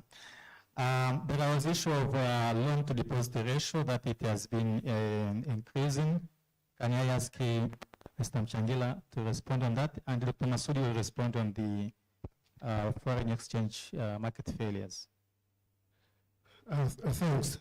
So on that question, I think it speaks about what I was actually trying to highlight on the strategies, that for any financial industry, then the regulator will try and establish the domestic systematic important banks, meaning the banks which, by any means, you have to make sure that they survive for the industry to continue to survive. So have we done so? Yes, our regulator have done so 2 years ago. They have identified 7 domestic systematic important bank. They're putting together a framework which will govern this. And I was also talking about the enhanced supervisory framework for this systematic domestic important bank. So that is very, very important, because regardless of whatever you're saying, as long as the enhanced supervision is done, then you are assured that the industry will continue to prevail. Just to add some other points into that, and on the liquidity side, so what is happening, the regulator has also come with some guidance on the liquidity coverage ratio. So we have some new mechanisms of making sure that beyond the deposits which you're saying on the dual ratio computation, then at any point in time, each and every bank is using the only required deposit to extend the loans. So with these very severe sort of ratios, they will help us to comply with the Basel requirements, which is very good for the industry. So I think going forward, yes, there has been an increasing trend when you look at the financials, but we should not be scared because the guideline and framework is in place to protect the industry. Thank you. Thank you. Dr. Masood, can you say something on the foreign exchange market forces?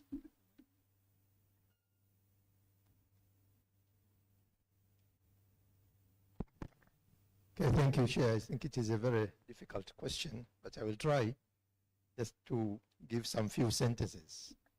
I hope in this room there could be others who can answer this question better. Yeah, my answer to that is that we increase the exports and reduce imports. In the long run, then we will be saved. Thank you. But there could be some other elaborations from others. Let me have Changila to add on that. I think he's from Treasury background. I have no. Okay, thanks, Chair. I think just to add it, first of all, this is not a unique challenge to us. Most of the emerging market countries are facing similar challenge. I think yesterday, during the first presentation, Cosmos Kimayo did actually highlight some of this sentiments.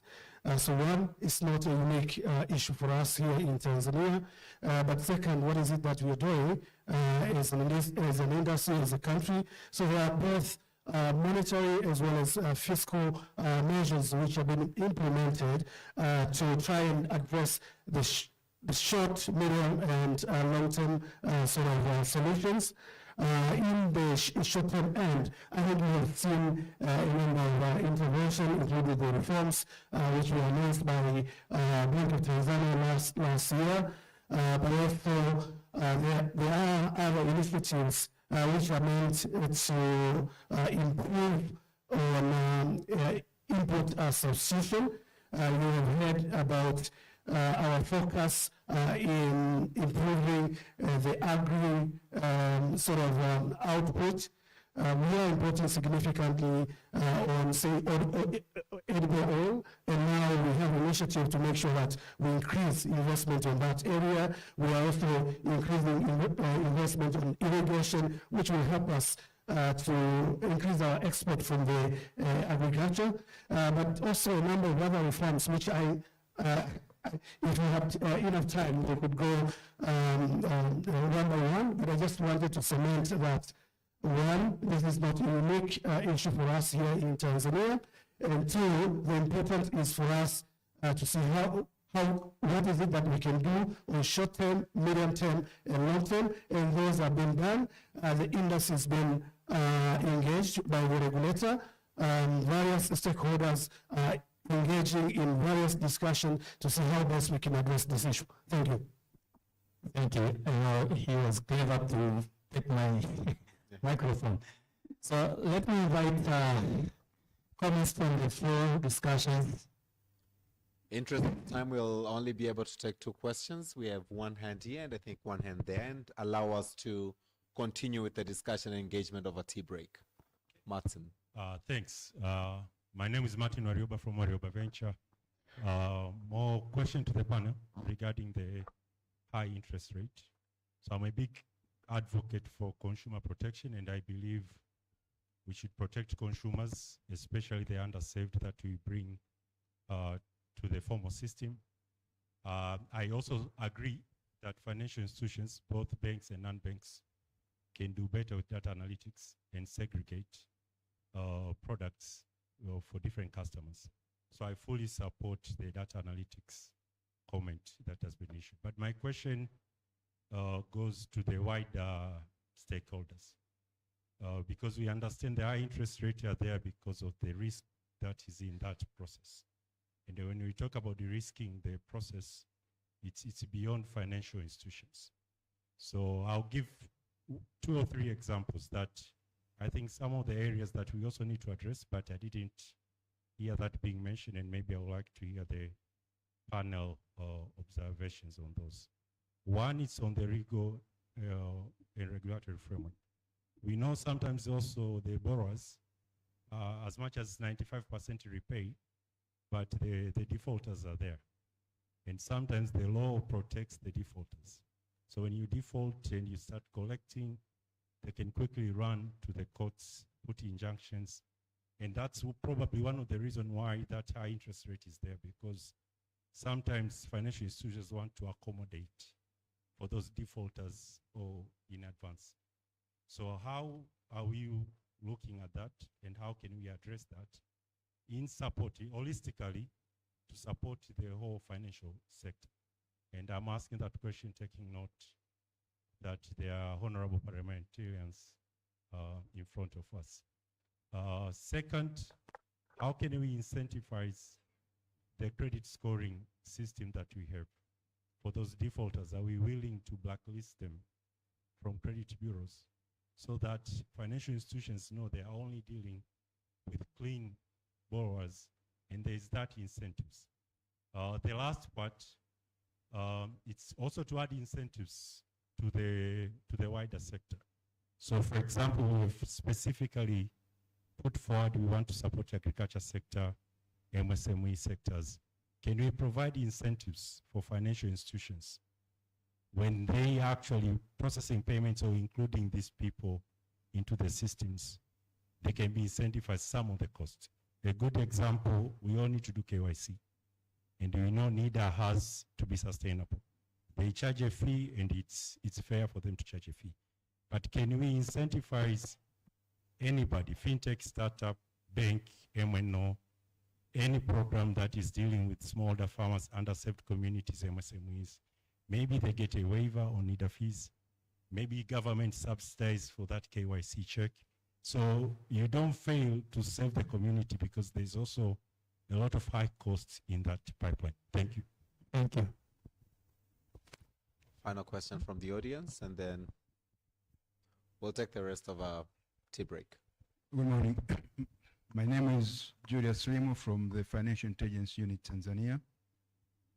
My question is, how do banks balance in terms of the effort to increase earnings, to increase their profits and reaching their targets, and protecting the bank from taking illicit proceeds from many crimes, corruption, drugs, and whatnot, and also from being used by shadow economy, let's say being taking money from Hawala, which is operating underground, and passes through the bank and then to Hawalada, the agents. And this, you should take note that Tanzania, Kenya, and many sub-Saharan countries are in the gray list of FATF, which is Financial Action Task Force. And one of the items is that banks don't comply on MLCFT issues. Thank you very much. Thank you. Moderator, over to you. Thank you. Thank you very much. The last question, I'll ask Changila to respond on that brief. And the other one, Professor Shangomo.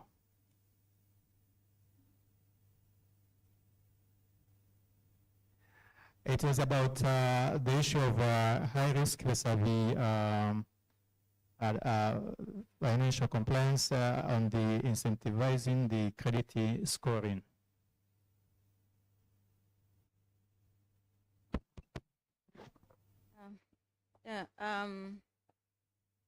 On the issue of credit scoring. Can you put the mic closer to the mouth? Okay. We are talking about, you say, protection of the consumers, but at the same time, we have high risk, and we understand the digital loans, which I have just presented, most of them are not secured, and that's why the providers are making arguments that they have to charge high interest rate because the loans are not secured. But what I can say is that based on the experience, They are not secured, yes. But we have seen high repayment of the loan, okay? And that is since we have made the analysis, and that is since, let's say, 2019. It's about 5 years analysis. And in some of the providers, they have even indicated it's 100% paid. So if it is 100% paid, could still we say we still continue to charge them very high interest rate? When I say very high, imagine someone borrowing the money, maybe it's just like an overdraft. Within, let's say, 6 hours, because we have these people who have been trying. You borrow 50,000, maybe at 7 in the morning, because you don't have access to, and you want to do something immediately. And at 12, you repay. But when you are repaying, you pay with 6,000, you know, you borrow 50, but then you pay the total amount of 56. So within 6 hours, you have paid 6,000 as including the cost, all the costs. So again, is that what we are calling fair pricing? And if they have been paying anyway, we have also other borrowers, when we analyze, those who are taking even bigger loans, you find they are paying, maybe the payment is about 90%. And you say these are risky clients because it's not secured, but the repayment is 100%. The repayment is 97%. And you charge them, if we convert that 14%, what I have shown, or 24%, that 24% is per month. Now multiply by 12, if it is per year. But the one who is repaying maybe 90% repayment, the interest rate per year is maybe 25% or 16 to 25. But this one who is repaying 97%, the interest rate is about 200%. So what is what? Should we still maybe put ourselves behind and say, these are very risky, but they're paying, yeah? Let's look on the modalities of looking at those data and say, let's moderate this. They are risky clients because they don't have collateral, but still they are paying. Let's look on how to advance on this. On the issue of incentives, yes, we have seen some of the incentives being paid. For example, bank guarantee, as we have seen. Those are some kind of incentives. If you are targeting these clients, sometimes you get access to the guarantee. We had yesterday the agricultural. They are accessing maybe the loan from the BOT at 3%, and they are going to lend at a given percent. Those are kinds of incentives being provided. So we can say they are being provided. Maybe we can look more. And what I'm saying, we have to do this, all of us. It's not just the role of the central bank. We have to work together as all the stakeholders to be able to find the solutions. Thanks. Thank you. Changila, can you respond very briefly on the balance of the profit and the target claims via shadow economy?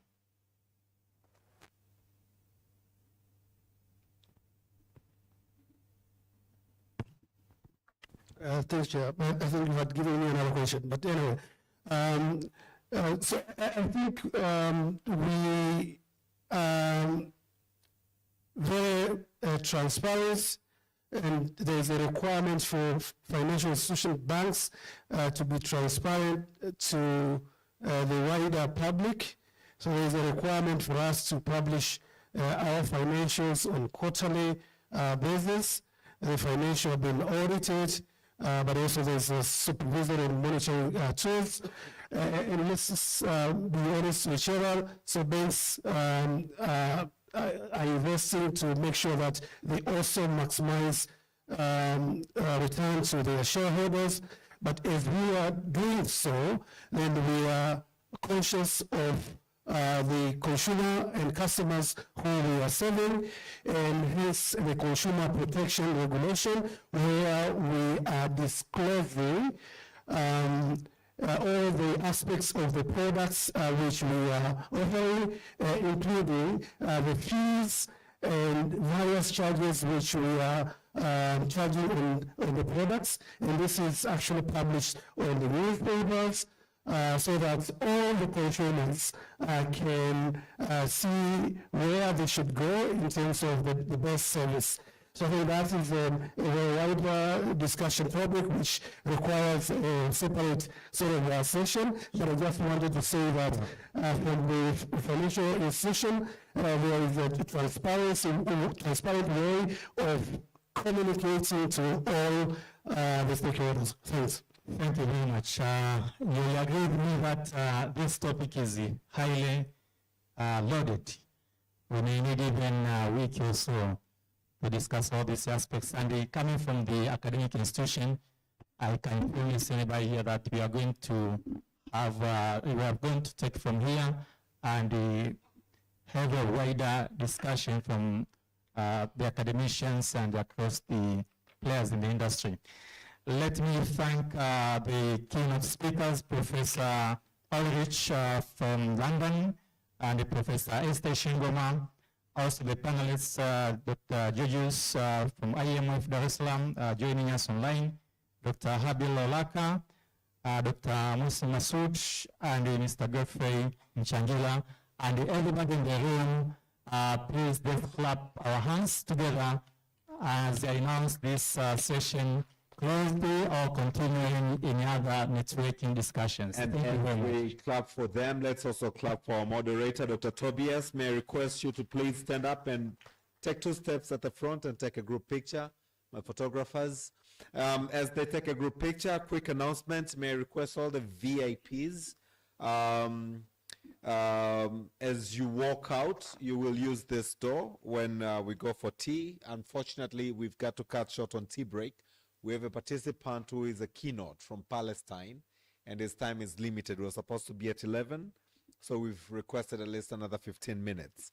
May I also request magavana na magavana, deputy governors wastaafu, speakers, moderators na keynote, wajana wote na waleo, wenye viti wa kamati za kudumu za bunge, PIC pamoja na budget.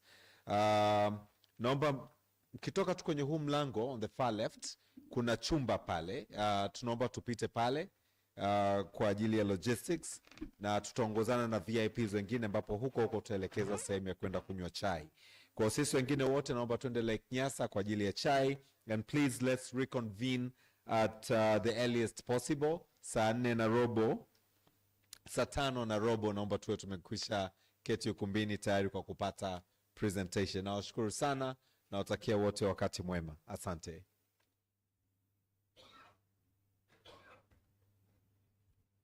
Speakers, moderators, keynote speakers from yesterday, today, and today. Governors, deputy governors retired. Wenye viti wa kamati za kudumu za bunge, PIC and budget. Pamoja na manaibu wenye viti wa kamati za kudumu za bunge. Tunaomba tupitie mlango ule. The VIPs, let's use that door as we break for tea. Interest of time, naomba ukiinuka, please start moving. As you get up, let's start moving. Time is of great essence.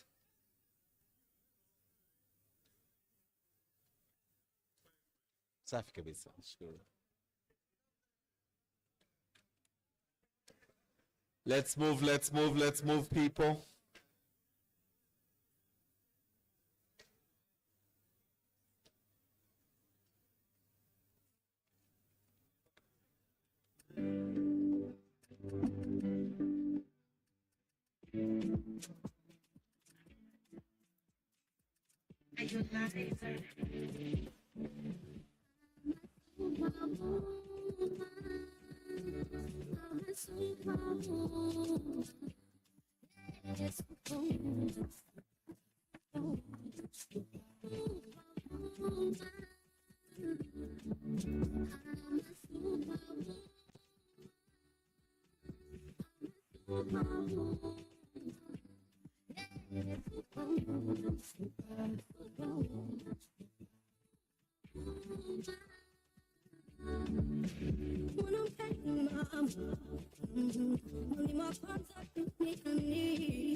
Can we please move? Can we please make a move?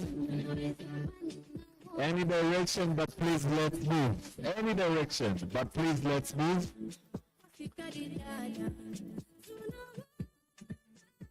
Naomba governors na deputy governors wa TAFU, naomba speakers, moderators, keynote, moderators and panelists. Naomba tupite huku. Wenye viti wa kamati za kudumu, PIC na budget. Naomba let's move to any direction, but please let's move. Naomba tutembee, naomba twende. Muda sio rafiki siku ya leo, being the last day. Naomba twende. DJ, naomba yale matangazo yale. Technical team, naomba zile video za matangazo.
Our customers were able to send money to customers of other digital financial services providers through the use of tokens and secret codes.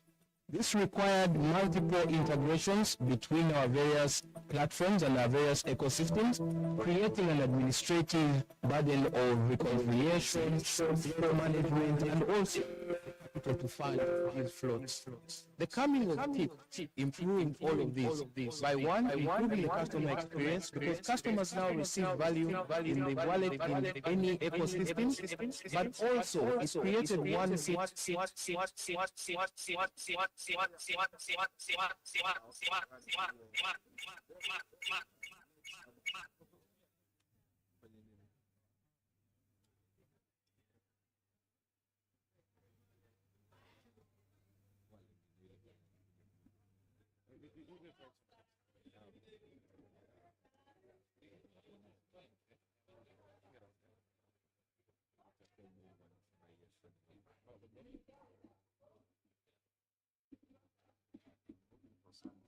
You're looking for for someone.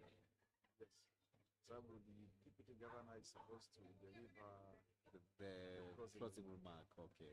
Well, Deputy governor Someshenuka. wameenda kule kwenye Yes. wewe yes. Nani yuko kule na nani MCM yuko kule ambaye niangalie tu kwamba we don't have time, you know? We don't, yeah. And there's no way we can cover everything. That's a speech for him. Okay.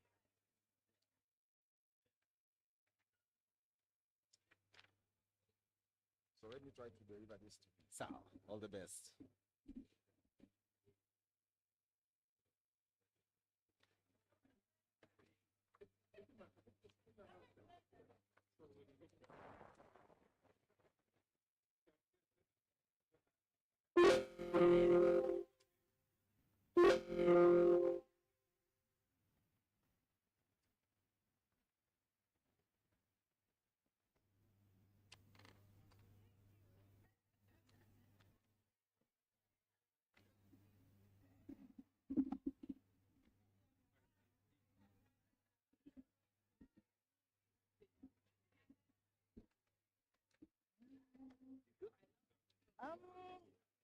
Good. Yes.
Hii namba yake si unayo?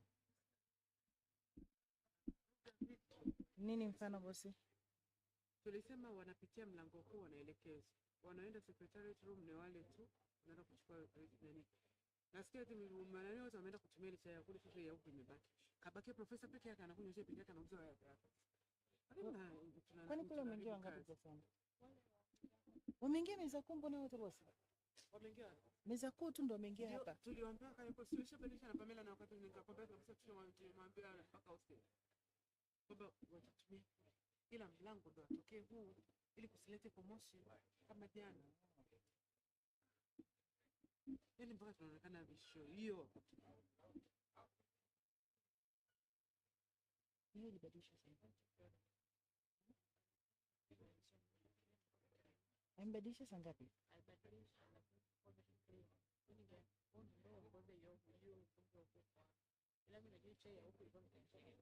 Si ndio tulipokuwa tumeambia nusu. Alibadilisha. Ameambia na Ashe. Kwa mimi pale mpaka mchana na Ashe.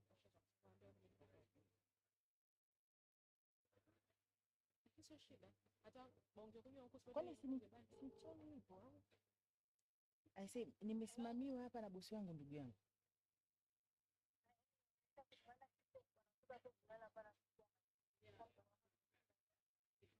Mdogo wako ni yule mkaka yuko slow. Naomba basi mwarakishe ndugu yangu.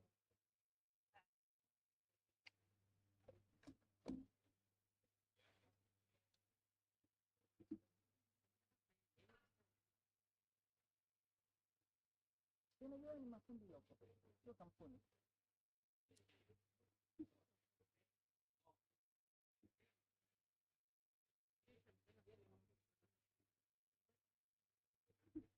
Kwani? Walibadilisha tangazo.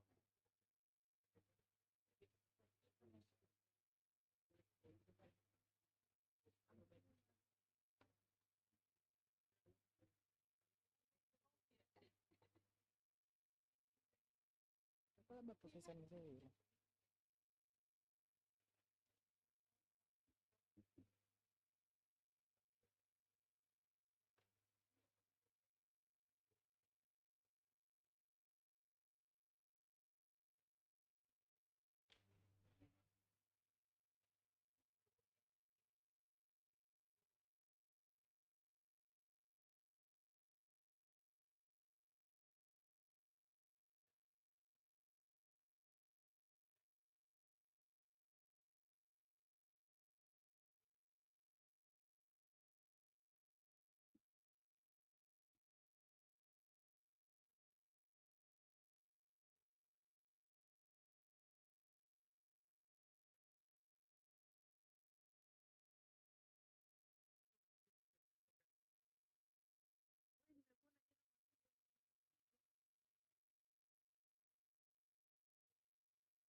Good morning, dear.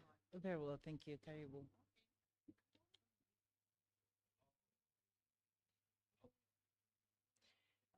Happy. Oh, sorry. Is it on? Anauliza, is it possible to get the? Yeah, I want you to take a photo. Bro, nitakucheki samani, nitakucheki. Wanazipataje? Wanazipataje? Umechukua contact. How is she going to get them? Tutaweka kwenye nani kule kwenye port. Kwenye Kwenye port ya kofia. Yule anapiga tayari.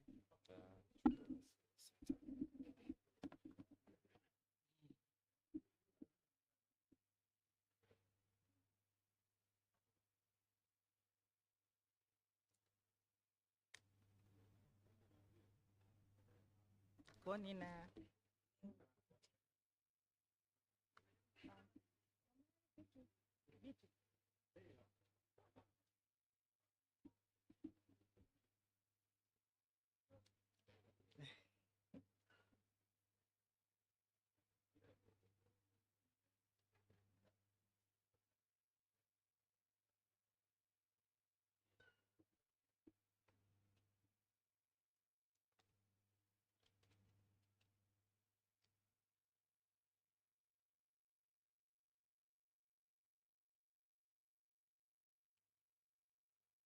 simu za kiganjani pamoja na mabenki. Na malipo haya ni zaidi ya shilingi za Tanzania trilioni 23 zilipitishwa kupitia mifumo hiyo ya malipo. Inaonyesha kuwa Tanzania tuna kulipa bidhaa na huduma kwa njia ya kidijitali. Tanzania inalenga kuhakikisha kila Mtanzania anaweza kutuma fedha na kufanya malipo kwa urahisi, haraka na popote. Machi 2024, Benki Kuu ya Tanzania inazindua rasmi mfumo wa malipo wa papo kwa papo ujulikanao kama Tanzania Instant Payment System, TIPS. Tanzania Instant Payment System, TIPS, ni mfumo jumuishi unaowezesha mwingiliano na malipo ya papo kwa papo kati ya watoa huduma za kifedha nchini, mfano mabenki, kampuni za simu na watoa huduma wengine. Mfumo wa TIPS umeongeza ufanisi katika kufanya miamala mbalimbali ya kifedha, ikiwemo kupunguza gharama za uendeshaji kwa watoa huduma, kurahisisha usuluhishaji wa miamala kwa watoa huduma na kuongeza huduma nyingine za malipo ukiachilia huduma ya kutuma fedha. Kama Mtanzania unayefanya shughuli za kiuchumi, TIPS inarahisisha kutuma fedha, kurejesha miamala iliyokosewa, kufanya malipo papo kwa papo, kubaini na kuripoti utapeli, kuhakikisha taarifa za walipwaji ili kupunguza makosa, kufanya na kupokea malipo kwa kutumia jina mbadala lililosajiliwa. Hivyo, unatuma pesa kwa marafiki na familia, unafanya malipo ya huduma au bidhaa mbalimbali, unafanya malipo ya serikali au unatuma pesa kwenda mtandao mwingine au benki nyingine. TIPS inafanya kila muamala wako uwe wa haraka na salama. Benki Kuu ya Tanzania inafurahi kukuletea mfumo wa TIPS ili kukusaidia wewe na biashara yako kufanya miamala kwa uhakika zaidi.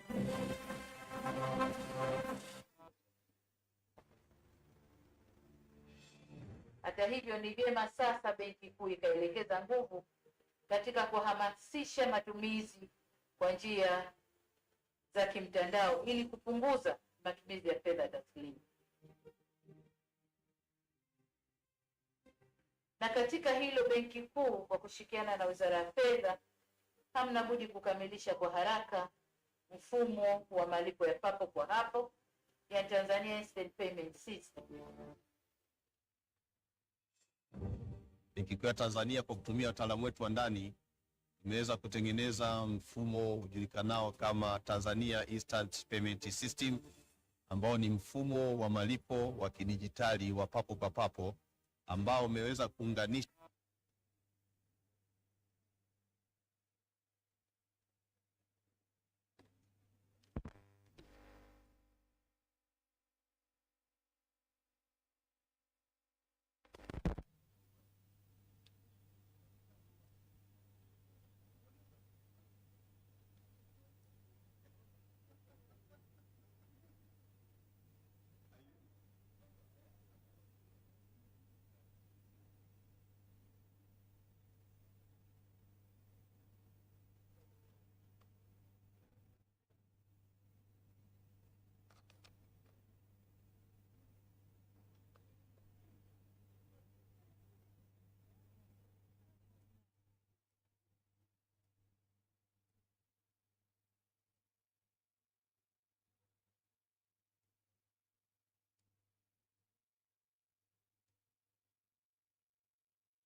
Gani? Bora, maana hapa nikishaingia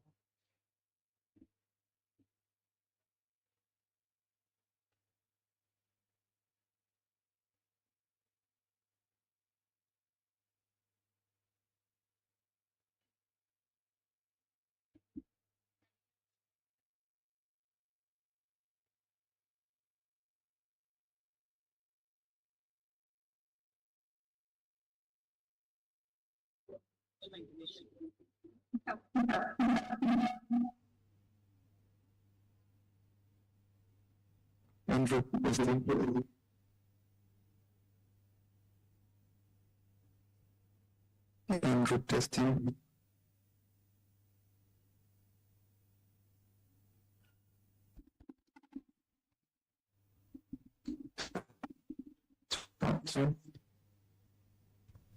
More. Testing, testing.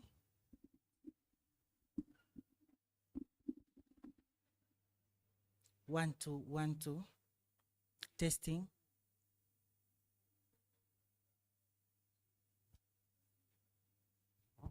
More natusikia.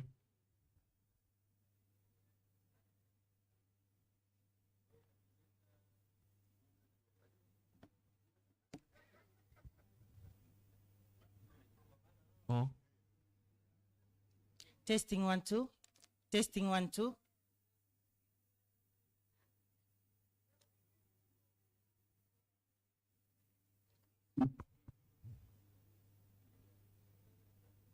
I don't know whether you can hear me. I have been online. Yes, we can hear you. Can you hear? Can you hear us as well? I hear you very clearly. Thank you. So I have been online since 11 your time. I understand it has been delayed. So hope we start at. I have been suggested to start at 11:30, so just 11 minutes from now. It's good to hear from you, Mr. Kadir. My name is Beatrice. I'm the MC for the session. Hi, Beatrice. Hi, Mr. Kadir.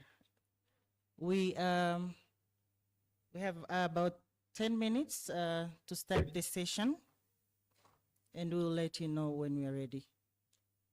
So my session starts in 10 minutes? Yes, sir. Okay, so I mute and I'm going to keep my camera off. I will turn it on when the session starts. Thank you so much. Thank you.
Ninaomba ushers mtusaidie kukaribisha watu ukumbini. Tunakaribia kuanza session yetu. Ushers wote mtusaidie kurudisha watu ukumbini. Asanteni.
Shiriki vyema wachujenge na tena vituma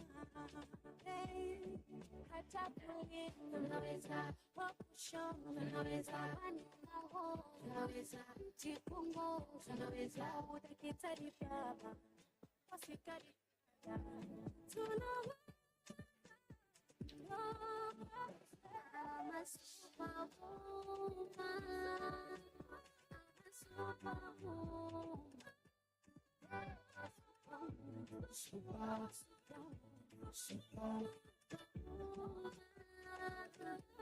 ujasiri silaha yetu, kujituma ndo sana,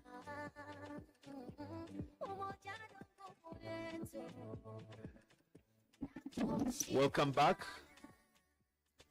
Naomba tufanye zoezi moja dogo.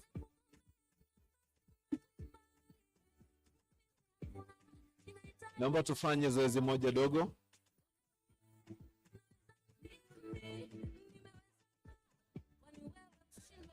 Can we all come back? Naomba tuingie. No, you will be called back.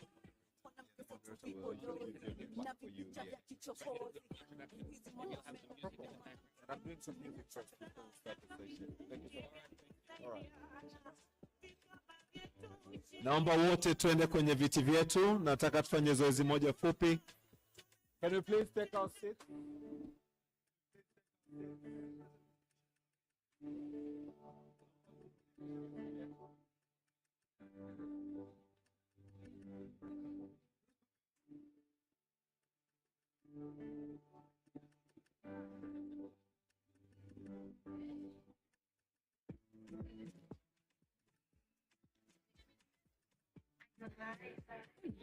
How are you?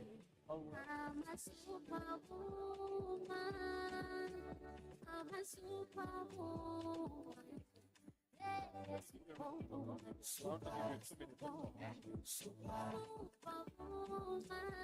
So please take your seat, take your seat. I want us to do one quick exercise and then we proceed with the final session for the day.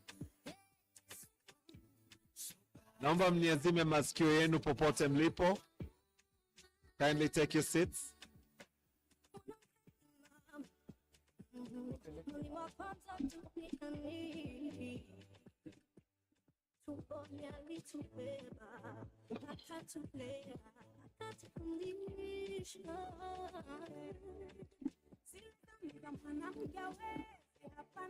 Naomba turudi kwenye sehemu zetu.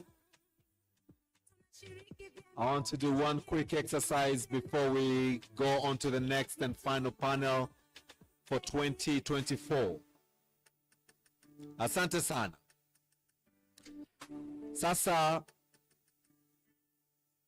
kwa heshima ya wanawake wote ambao wako in this room today,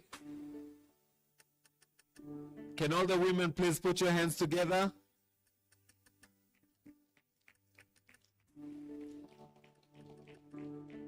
Thank you so much.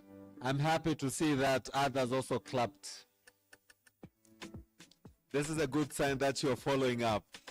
Can all the men in the room please put your hands together for all the women in the room?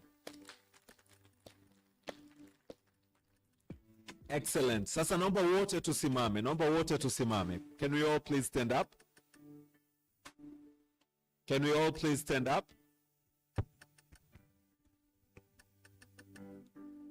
Kuna watu bado wameketi, so I can't proceed. Naomba okay, wote tumekwisha simama. There's no better way to honor a woman and appreciate a woman than just to tell them we appreciate you, right? So I'm playing this song, and as I play this song, naomba wote to move. Let's just find any woman next to you, behind you, far from you. This is 1 minute that we all move around and we just give them a big high five to just say we appreciate you. Can we do that? Number, we all move now. DJ, bring my song on. Can we all move? All move. High five to all the power women in the house. DJ. Let's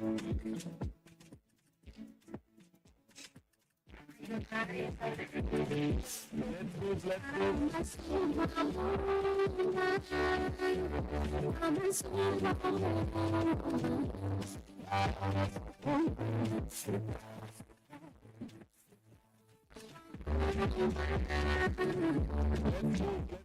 We all should move. High five to all the women in the room. Let's move.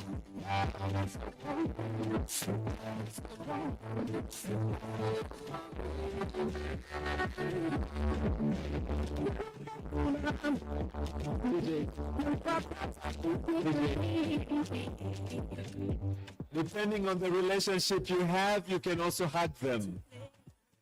Appreciating all the super women in the house. DJ, twende kazi.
Thank you very much. I hope we've high-fived all the super women in the house. And I would like now to pass over the moderation to another superwoman we have in the house. Beatrice, let's put our hands together for her. Beatrice, come here. Come. So Superwoman is going to take us through the final session for this 2024 session. Superwoman. Thank you so much, Mr. Makani. Thank you so much. Please be seated. What a day to celebrate International Women's Day. Thank you so much, DJ.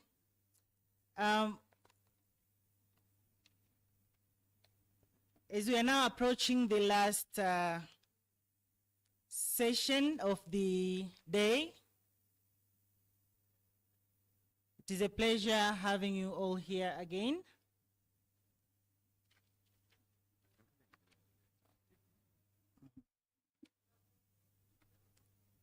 Welcome all to the third session of the day. And this is the final discussion panel. Mr. Kenneth Komba, who is the Director of Financial Inclusion and Deepening at the Bank of Tanzania, will moderate this session. Mr. Komba will lead us through the topic titled Technological Innovation in the Delivery of Financial Services, a Catalyst for Resilience. Please put your hands together for Mr. Kenneth Komba as he approaches the stage and introduce the keynote speaker, the session panelists, and the lead discussants of the session. Welcome, Mr. Komba.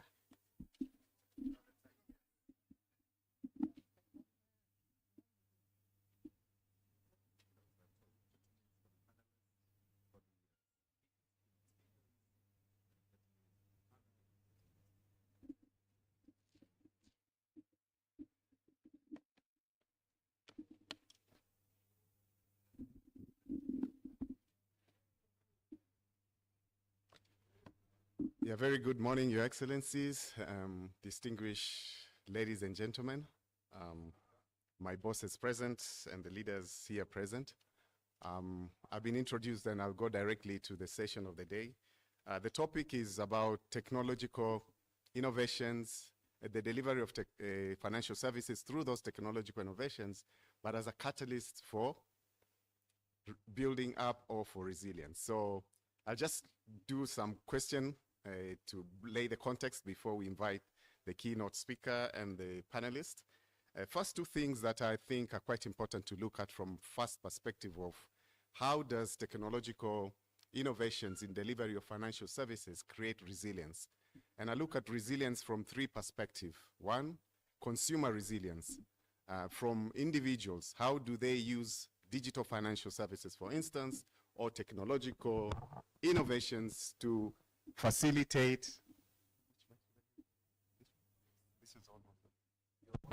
My voice is low. Oh, okay. Thank you so much. All right. So I'll try to speak as loud as possible and very quickly. So resilience in three perspectives. The first perspective is resilience to consumers, and how does technological innovations, service deliveries from the same will do that. So we have seen a lot of innovations that facilitate consumers to be resilient.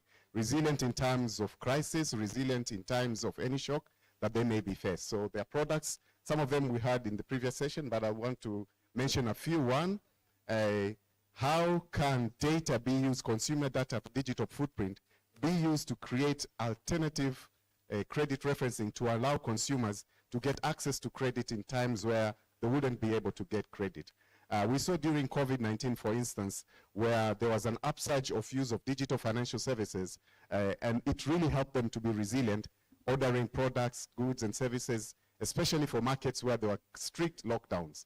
It probably didn't happen in Tanzania, but it did happen in some parts of the world where consumers were really stuck inside. They had to order. It brought a burgeoning of platform economies and the like. So that's one. Number two, resilience of SMEs, household businesses and SMEs. Now, a lot of fintech innovations are coming into play to provide resilience. Resilience in terms of providing alternative information for inventory management, for assets, assets assessment, in order for them to get ease of access to finance and alternative financing because of the use of artificial intelligence. And also for predictive solutions that will enable them to also get additional funding, because there's a high possibility of using this information, of knowing how the SMEs will be able to pay their loan from the history of how they've been conducting. So that's the second level of resilience. And the third is resilience of the financial service providers themselves, resilience of the fintech themselves.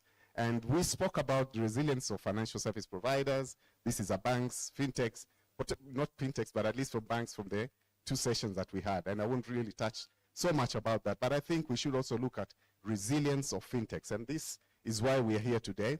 And I'll just mention one or two because we have very distinguished panelists who are going to do the sessions here. And I think one of which is fintechs need capital. Startups need capital. They need investment. Is this market conducive enough, meaning Tanzania, is it conducive enough to provide, to unlock, and to unleash the capital for fintech? I'll give you one stacking statistic. 90% of investment, fintech investment in Africa, go to only 4 countries, and actually called Big Four: South Africa, Kenya, Nigeria, and Egypt. Why is it that Tanzania is not among the Big Four? Of course, there's so many other factors, so many reasons. They will be covered later, but maybe they'll be asked questions, and that's what we should really look forward. And the last point that I just wanted to mention, are kind of looking at 5 main areas that I've picked in terms of technological innovations that are really happening right now. One, we've had, it's enhancing efficiency in terms of delivery of services. We saw tips being launched just the other day, yesterday, and I think we'll get opportunity to also question here and discuss a little bit of tips. We have the director of a payment system in Tanzania who worked tirelessly together with the team and the previous leadership and the bank to put efficiency. But again, efficiency also from the industry. Secondly, it's intelligence, enhancement of intelligence, the ability to be able to quickly analyze, understand your customers, understand your market segmentations, understand product designs and the like. The third, increasingly interconnectedness and interdependencies, not only domestically, but across the world. With technology, anything happens in Tanzania, it can happen anywhere, be it a WhatsApp payment, a WhatsApp bank, digital banking, it's across the world. The fourth is data generation, an enhancement of data. The capability of the world now to generate, produce, store data has just skyrocketed. It's out of the roof. And that, of course, as most people say, and that's a fact, data is the new oil. And I won't talk so much about, but there's so many issues there. Data mobility, data ownership, cloud, data management, where should data sit, how is my data used, and how do you use data for artificial intelligence, and even understanding the culture of a population or a segment of population. The last one is emerging technological innovations. And this one mentioned the AI, the Internet of Things, the use of softwares, which emerging softwares like blockchain and the like, and cryptos, and all those that underlying through the emerging technology software that I've just mentioned. And of course, the biggest of all that's really going to increase the speed of computers that we all know is the quantum algorithms, quantum computing. And the future is just so bright, and the future is happening very, very quickly. So having said those ones, there's a flip side to this, and the flip side to this, which I know the team will discuss, is the risk management pressure that all this technology is building up as we see. And two things that we really need to look at. Number one is to have that mindset of the parachute mindset. So there's this saying that the optimist invented the plane, but the pessimist invented the parachute, right? So we all need a parachute, looking at it from a good perspective. So that's risk management. Now, one thing that I'll just mention, not to mention consumer risk, cybersecurity risk and the like, but we saw recently social media causing some bank runs. CBMV and the loss of shares of almost 12% shares of Credit Suisse was lost in one day, just because some journalists wrote in a tweet that this major investment bank is on the hinge. And that was retweeted by the investment.com. It went multiple times, became viral, and the losses went down to 12. Of course, Credit Suisse had, from 2019, it had problems, and it compounded to that particular incident. But quite interesting is SBMV.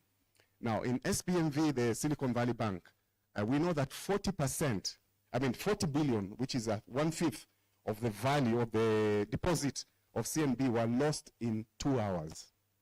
So what really made that possible? Number one, social media, tweeting along the society.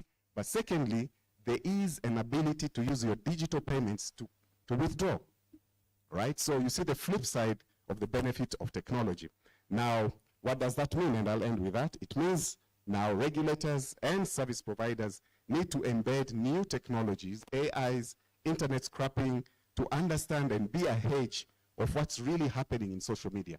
Because a rumor monger and a rumor peddler can actually cause a bank sprint, not a bank run, because it's quite very fast and things can change quickly. With that, ladies and gentlemen, I'm now going to introduce you a very distinguished and able panelist that I'm honored and humbled to call upon the floor. I have one panelist who is a very experienced practitioner, Mr. Mr. Kamal Quida, Chief Executive Officer of Big Catch Bangladesh, is online. He will be coming in, but again, if you don't mind, Mr. Kamal, today is Women's Day, International Women's Day, and I know you've been with us for some time, went through. If you don't mind, and I know you don't mind, you're a gentleman, and therefore we ask Professor Olainka Davis-West. She's a professor of information technology from and an associate dean from the Lagos Business School, Pan-Atlantic University from Nigeria, to do a keynote for 20 minutes, and then you will also be allowed to move for Mr. Kamal. Thank you for your indulgence for the same. Ladies and gentlemen, put your hands together for Professor Olenika. Thank you. Welcome, Professor.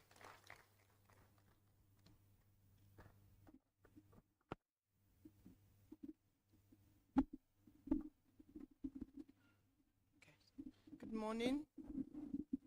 Does it work? Can I have my slides up, please, IT team? Good morning. Good morning, ladies and gentlemen. Greetings from Nigeria. So I think in the spirit of being here and being glad to be here, I think I want you all to adopt me as your Nigerian sister. So can the ayes have it? Thank you very much. Great. Thank you very much. And it's great to be here this morning to talk to you about technological innovations in financial services. And I'm going to do this in 3 sections. First of all, there are 2 big words that we need to talk about. Can I have the next slide, please? I don't have a clicker here. Great. Okay, so we're going to do this just setting the context and having a background, and then we'll talk about technological innovations and the whole 4IR and emerging technologies. And then I'll also bring you into technological innovations, but looking at what's going on in the world, and then also just grabbing some use cases which will resonate because they've been coming up in conversations for the last 2 days. And then I'll conclude with certain recommendations or proposals as to what we need to do to ensure that we can sustain this global revolution. Thank you. Next slide, please. Next slide. Thank you. So when I think about resilience, and there are two big words we're thinking about today, right? It's resilience and innovation. For me, first, I look at the Sphinx. I was in Egypt late last year, and I went to the Giza. And this is a statue that has stood for more than 4,000 years. And I think when I think about resilience, that's what I want us to think about. But more or less, the World Bank will define resilience as basically ability to withstand, adapt, and recover to shocks and stresses. Withstand, adapt, and recover to shocks and stresses. And we've seen a global world of issues. We mentioned the 2008 financial crisis. We've mentioned COVID. And so we're still recovering, right? So we're not out of the woods yet. So when we're thinking about resilience, it's really about how do we begin to build that stability and build the stones, the limestone that would withstand years and years of weather, climate, and any other shocks that are coming our way. Because you know what? We don't know tomorrow. So we all have to be prepared today with what we know, thinking about how are we going to better prepare ourselves. Then the next thing we need to think about is innovation. Next slide, please. And when I think about innovation, for me, from a digital perspective, it's two things. Creativity. What can we do with the mind? And when we think about digital innovations, it's really about we're developing new technologies, and we see a lot of that with the big techs in America and China building out and coming up with new innovations. But then again, we're also applying existing technologies innovatively and creating innovative ways to use new technologies. And the two are creative applications. So when we think about M-Pesa and mobile money, it was a creative application because what they did was taking a mobile phone and taking financial services and a store of value and putting it all in one box and saying, you can do this, right? And so we need to continue thinking that innovation is not just about sitting in a lab and bringing out something new, but it's the incremental innovation that will continue to move us to the promised land. Next slide, please.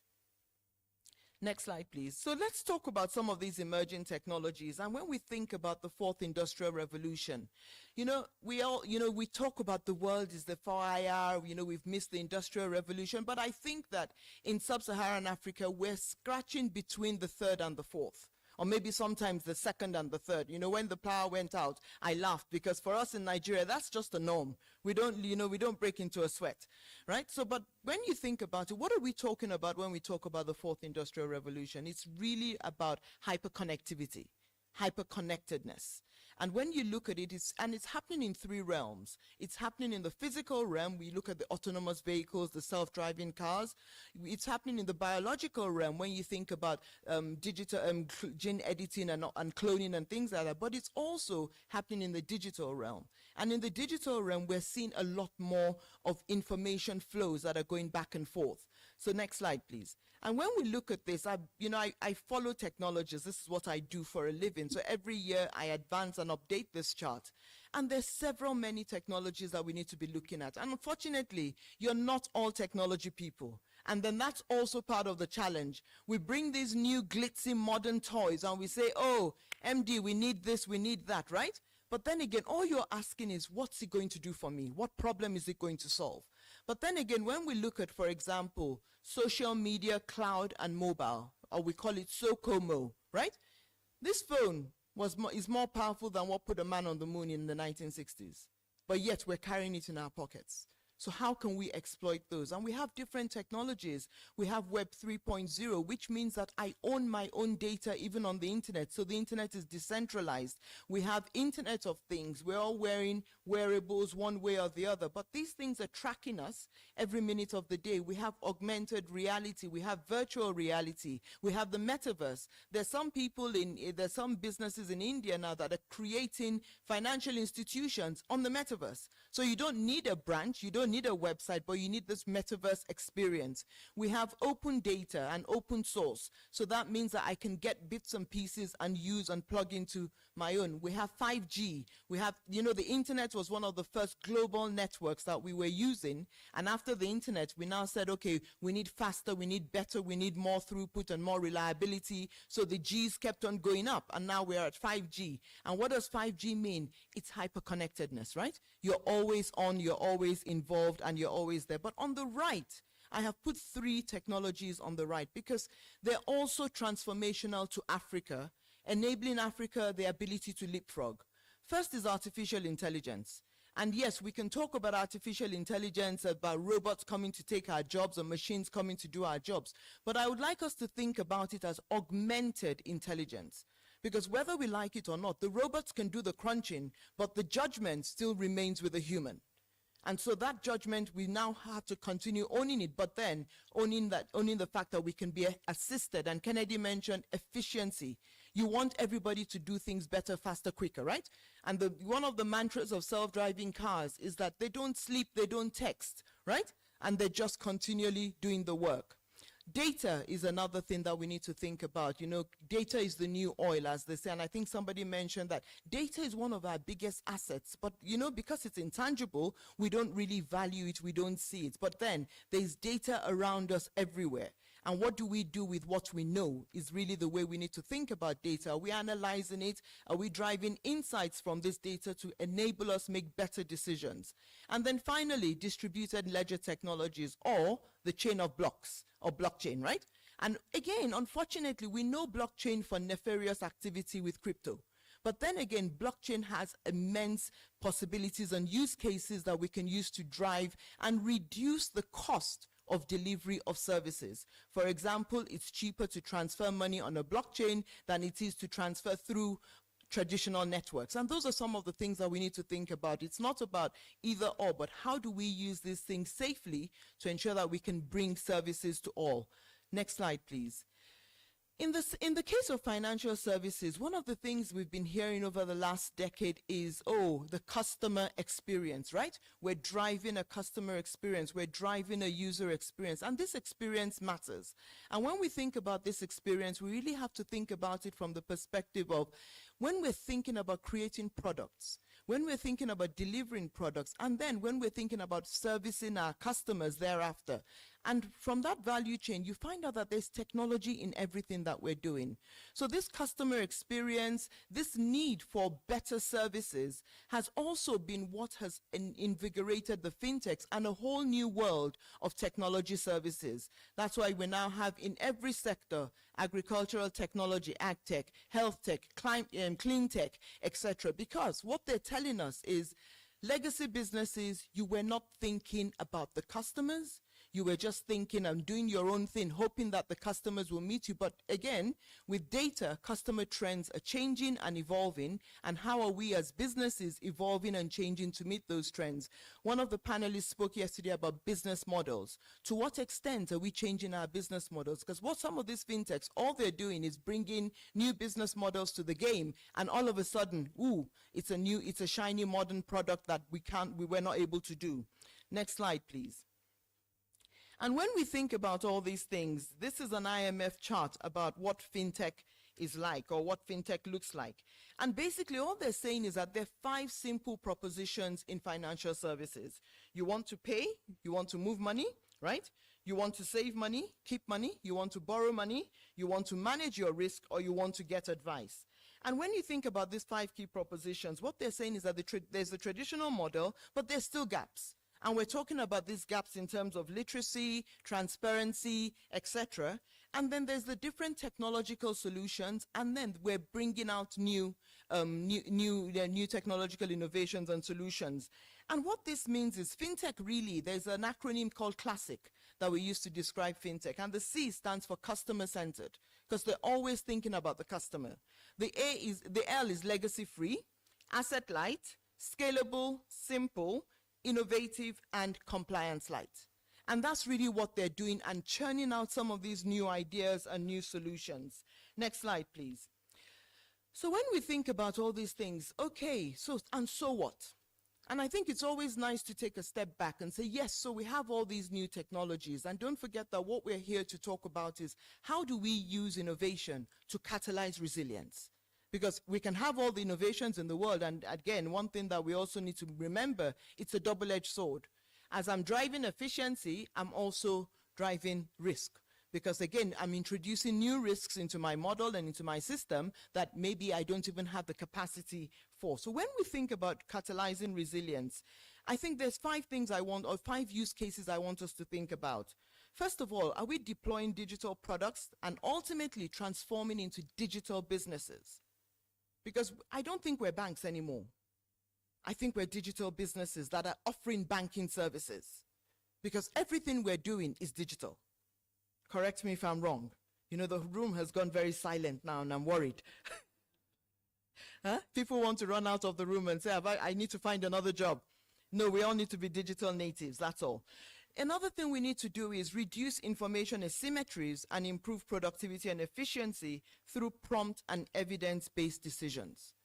A lot of us make decisions based on my gut or based on what I did last year. But then again, the context and the terrain keeps changing.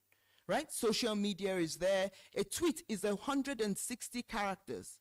So you can imagine what 160 characters can do. When Kennedy mentioned the Credit Suisse issue, 160 characters. The next thing we need to do is about how do we cooperate, co-compete, and collaborate. And being connected and continually building linkages, because no man is an island anymore. The next thing is, how do we ensure that we're inclusive and we leave no man behind? And finally, how do we ensure that we keep the environment safe and sound and stable? So I'll go to the next slide and let's start talking about this. And these are going to be in 5 different sections: digital transformation, building information orientation, being connected and always on, and the shadow economy, as well as talking about financial crimes. And all these things have been mentioned in the last 2 days. And again, there was no scripting or passing on as to what's going to happen. Next slide, please. And the next one now. So let's start with digital transformation. You know, I think when there was a cartoon I saw that, you know, who drove your digital transformation, the CEO, the CIO, or COVID-19? And guess what the answer was? COVID-19. Because a lot of us, since the turn of the millennium, the next slide, have been sort of reticent about implementing technology. It's not safe, it's not this, we don't know about it. But then COVID happened and we all had to jump. So the next thing about it is that can we jump by design rather than being jumped into compulsion, right? And what does that mean? Digital transformation means a lot more than just bringing in technology. It means looking at our entire business and redesigning our entire business around the new technological systems. It means changing our job descriptions and our roles. It means changing sometimes the structures that we have in our organizations. So there's more to digital transformation, and it's really about evolving us towards a digital business or a digital first business in that sense. The second, next slide, is about data, information orientation. And I have 2 sides here. On the right side, we know that this ability to get information has given us the ability to provide digital financial services, right? And we can move money, information flows, financial flows digitally. But on the left-hand side, it's really about information orientation or data orientation. One of the big challenges is a lot of us are not very used to making decisions using data. Either we don't have the right data in front of us, or we just want to use our normal sources. But then again, the world is moving towards being more data oriented or as they call it, data-vorous organizations, right? And how do we think about it? Even from the supervision perspective, there's a school of thought that says, you know, we've gone from rule-based to principle-based to data-oriented supervision, because the bottom line is, you know, when the previous panel was speaking, we don't need to wait for bank examinations if we have it right, right? We can use technology and AI to predict what's going to happen. Because again, we've trained the data, we've trained the system to say this is what has happened before, so it can give us early warning systems, so we're not caught unawares. And that's the way supervision can work.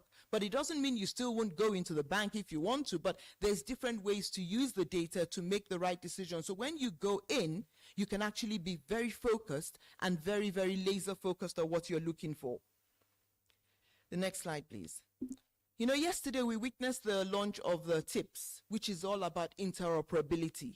In other words, I can move money between different networks, assumedly. But then this is all about connectedness, and we began to like connectedness with the internet. But connectedness also has two challenges.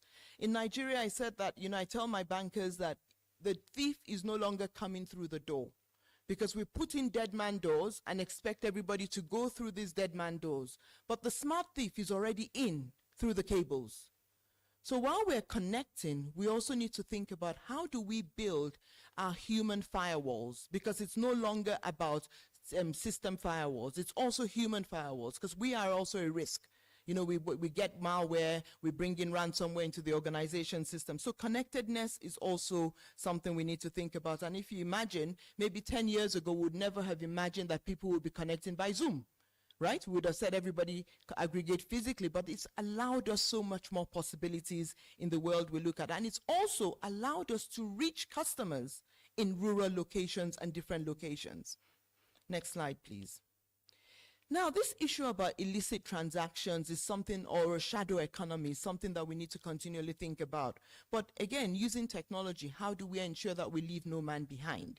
How do we ensure that we, using digital IDs, we can also meet the standard setting bodies regulations, so we're not also running foul of the law? Because interconnectedness means we're all related. If what's my life got to do with the subprime crisis in America? But then again, it affected everybody. So we can't run away from the fact that financial systems are global, and we need to ensure that there is sanity and sanctity within those systems. So we have technologies like, I'm done, don't worry. We have technologies like blockchain and cryptocurrencies that assume or give you some anonymity and privacy. But then again, for us, it's also scary, because again, that means traceability becomes a problem. But I think that it's about understanding how to leverage these technologies rather than not allowing them to work in the certain environments that we want them to. Next slide, please. And one of the things I've been doing is following the global Findex rankings for the last 8 years or 12 years since they've been run. Next slide, just continue pressing. And as you can see, the top is the internet banking applications, the bottom is mobile money accounts. And as you can see, since 2011, there's been a progression in terms of mobile money is bringing on more people into the system, because again, it's not that the requirements are different, but it's just a bit lighter on the people. So when we think about choice architecture from a behavioral perspective, it's really about helping people make easy decisions rather than making things easier for them to access, not putting loopholes and hurdles so they can't access it easily. The next slide, please. Financial crimes we've talked about in terms of how do we ensure that we're putting in the right structures and systems to secure the way we store data, the way we transmit data, and then the way we transact with data. Because one thing we need to be mindful of is that even if you stored it, when you're transmitting it, it can be intercepted and manipulated at that point. And that's where we have blockchains and anonymous systems and distributed and centralized. But again, I think it's also about how do we use technology and artificial intelligence to understand fraud? Because you see, the fraudsters are in our systems already. And it's about identifying trends and patterns. Someone spoke about the Hawala earlier on, right? What are the trends and patterns? And then this is where technology can help, because a human can't really look at that those vast amounts of data. Thank you. Next slide, please. So I am concluding now, Kennedy. So in conclusion, ladies and gentlemen, I think for me there's 5 things we need to think about or do better. And this is really about, first of all, we need to become people-centered or customer-centered or customer-focused.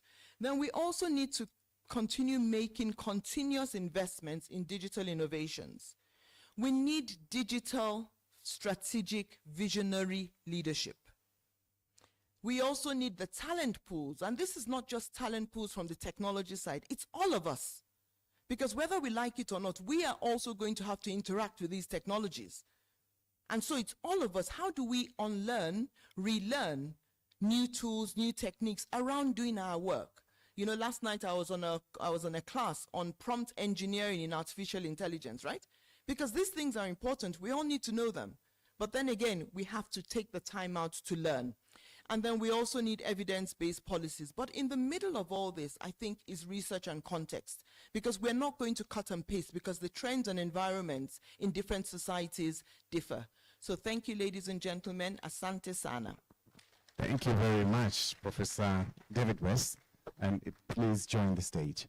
And now, ladies and gentlemen, before we are going to invite the other panelists, I would like to call upon our online speaker from Bangladesh, Bikash. Over to you, Mr. Kamal. Mr. Kamal? Yes, sir. Yes, you have 15 minutes. You're welcome. Well, so it's nice of all of you to invite me. And Tanzania is someplace very close to my heart. I visited there first 2005 on my way to climb the Kilimanjaro mountain. Since then, I visited the place many times and learned a lot from your neighboring country, Kenya. So I think it's very important, Kenneth, I say a little about what I do, because that gives the perspective of my view and my thoughts. Sure, you can. Please go ahead, Kamal. So I'm a practitioner. I live, I start a business with a bird's eye view, but I operate with worm's eye view because I'm in the ground and I deal with ground reality. So I founded a company called Bikash, which has now 75 million verified registered customer. And it's a tightly run ship. Out of 75 million, we have 32 million MAU, so monthly active users. So, and we do around 13.5 million transactions per day. So what I started as a with a $5 million seed capital in 2008. In the latest round, we had to raise $250 million 2 years ago. So the reason I'm sharing this thing with you is just to give you a perspective, so you understand the scale.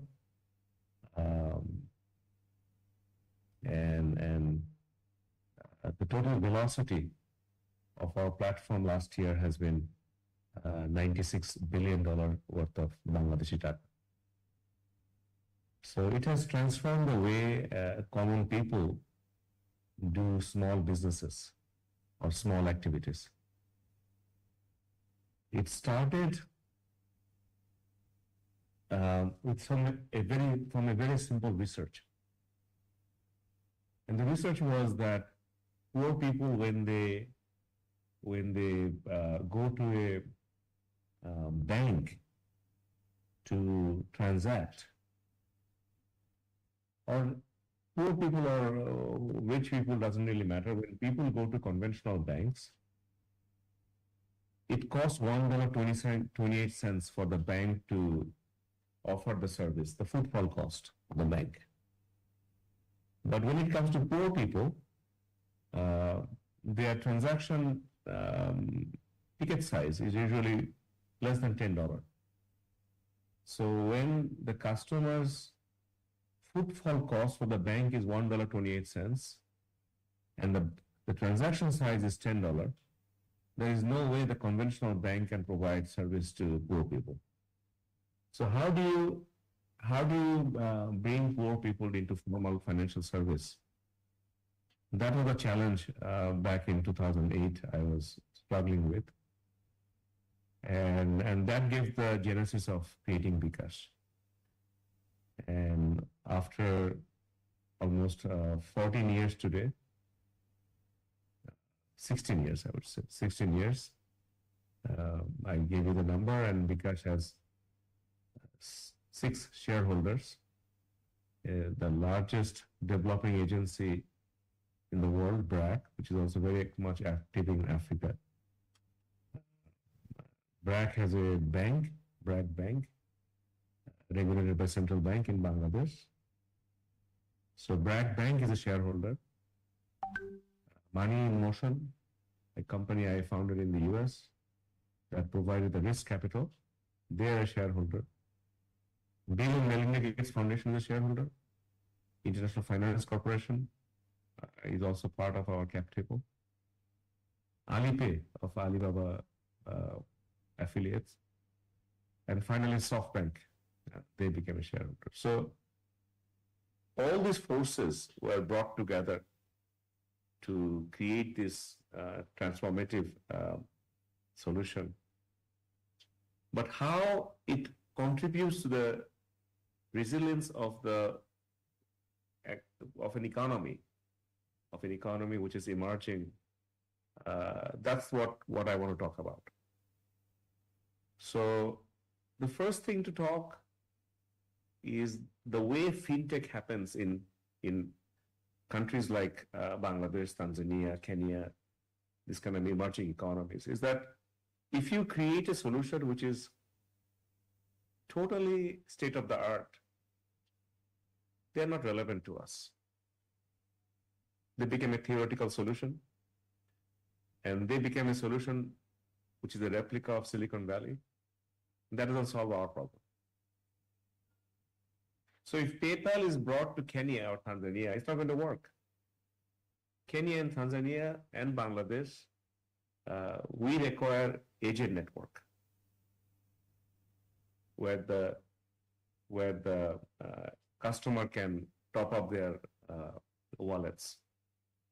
Now that creates a group of economic forces, and those forces are also part of solving the problem. So then your economic risk gets spread across the society and the country. So any shock, kind of shock that global financial crisis people saw in 2008, those kind of shock really doesn't impact for a service like us. Kenneth, you were mentioning about Silicon Valley's crisis, social media crisis.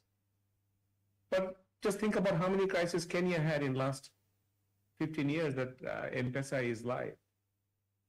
Many of these crises are ground shaking, but it did not really overnight made M-Pesa disappear, because it is actually, there are small pieces, small individuals are involved into this ecology, and that's makes it so resilient.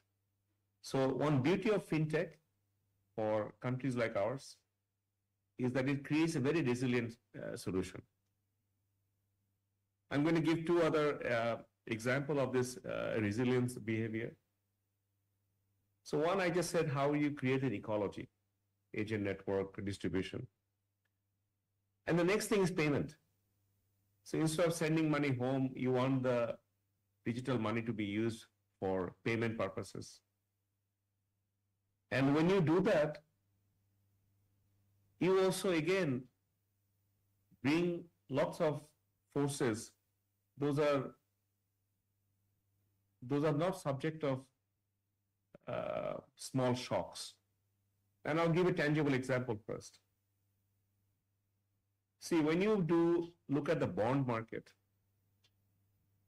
you will always see the municipality bond are very stable.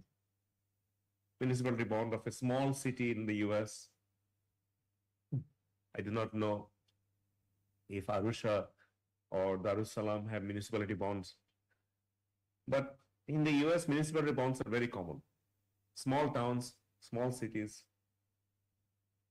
big cities, they all offer municipality bond. Now these bonds are structured in a way that whether the economy is doing well or not, whether COVID-19 takes place or not, people pay their utility bills. People pay for their water bills. People pay for their road cleaning bills. And as a result, the municipality earns their revenues. So these bonds are also extremely shock-proof. So countries like us, when we offer payment, we are the acquirer of large number of small shops, mom and pop shops, to organized grocery stores. So they also create an ecology, whether you will face a big impact or not. Those basic things, those grocery buying some apple and buying some flour and buying some rice, buying some chicken, those will continue. So like the municipality bond, payment infrastructure is also very shock-proof. And that, again, that contributes in the resilience of a society. And as you asked me to speak on the impact of technology and innovation in creating financial resilience, these two examples I can give is very relevant and very real. And the third one I want to talk about is a bit hypothetical. That will be the last part for now. Sorry? That will be your last point for now because of time. Kenneth? Yeah, Kenneth? Please I don't want to continue. sound rude. I don't want to sound rude, please. You have made me 40 minutes late, and then I started this session. So allow me to speak with my flow. If you want me to stop, I'll stop right now. But I'm also attending from far away, so you need to allow me to speak. Please If continue. it's an issue for you, then I can stop right now. Now continue on the third point. Thank you. Thank you. Thank you. So the other point I want to make, if you come to see from my little experience in Tanzania, that Tanzania, the way the Serengeti plain is created is from the volcanic ash. And the volcanic ash creates fertile soil, and that allows the animal to come, and it creates a fantastic ecology. Financial inclusion is also something like that. Is that it's a society, it's an ecology where every individual participates. And when every individual participates, that creates a kind of force that's by default is very resilient. Okay? So in the case of say, I'll give an example of bKash, and maybe similar thing applies to M-Pesa as well, that everybody participates through a small store value account. And that store value accounts, when you have participation of 75 million people, it creates a massive pool account. Now, it's very common that in middle class and upper middle class or rich people, they will participate, they will make a saving, and through the saving, a pool will be created, and industry would be financed based on those capital pool. But now technology is allowing very poor people, in Kusumu, a very poor people in Darussalam, or very poor people in the slums of Nairobi, are also participating in the capital pool creation. And that capital pool then bank is maintained in a trust cum settlement account. And that capital is then used for social and economic development. So again, it's a very good example how Kenya has capitalized it, Tanzania is doing, and certainly Bangladesh is doing it, that technology is allowing millions of poor people and common people, rich and poor, irrelevant, are participating in the economy. And that makes the economy even further more resilient. So with that note, I'm going to stop. If you have any question, I'm happy to answer that. Thank you very much. Thank you very much, Mr. Kamal. We're really privileged to have you with us, and thank you for your patience with us, and we'll be having some follow-up questions from the floor. Now, ladies and gentlemen, I would also like to invite to the stage the following distinguished panelist, Mr. Epimac Mbeteni. He's the e-commerce director of Vodacom. Please put your hands together for Epimac. And we have Mr. Faraz Hamad. He's the chief executive officer of Azim Pay. A round of applause for Mr. Faraz. Thank you. We also have Dr. John Sausi, director of Financial Information Systems and IT Services from the Ministry of Finance. Thank you for Mr. Dr. Sausi. And last but not the least, Engineer Benedict Ndomba, Chief Executive Officer of E-Government Agency. A round of applause for him. Thank you. Thank you so much for joining us this morning. A few questions that I'm going to ask each of the panelists, but again, we'll also come back to Mr. Kamal, who has been patient all this while. And I'll start with Mr. Faraz. You're leading one of the emerging fintech players in the market, and you've come in at a time which is right and ripe. So there are several financial services technologies that do emerge in this market, and startups are facing several challenges. So how would you speak to upscaling and adoption of use by the population? We've heard from the two notes, from Mr. Kamal and also from Dr. Professor David West. With your own experience and how this market is potential to expand, are there any challenges startups that are facing, and what you should do to adopt use cases in Tanzania? Welcome, Mr. Faraz.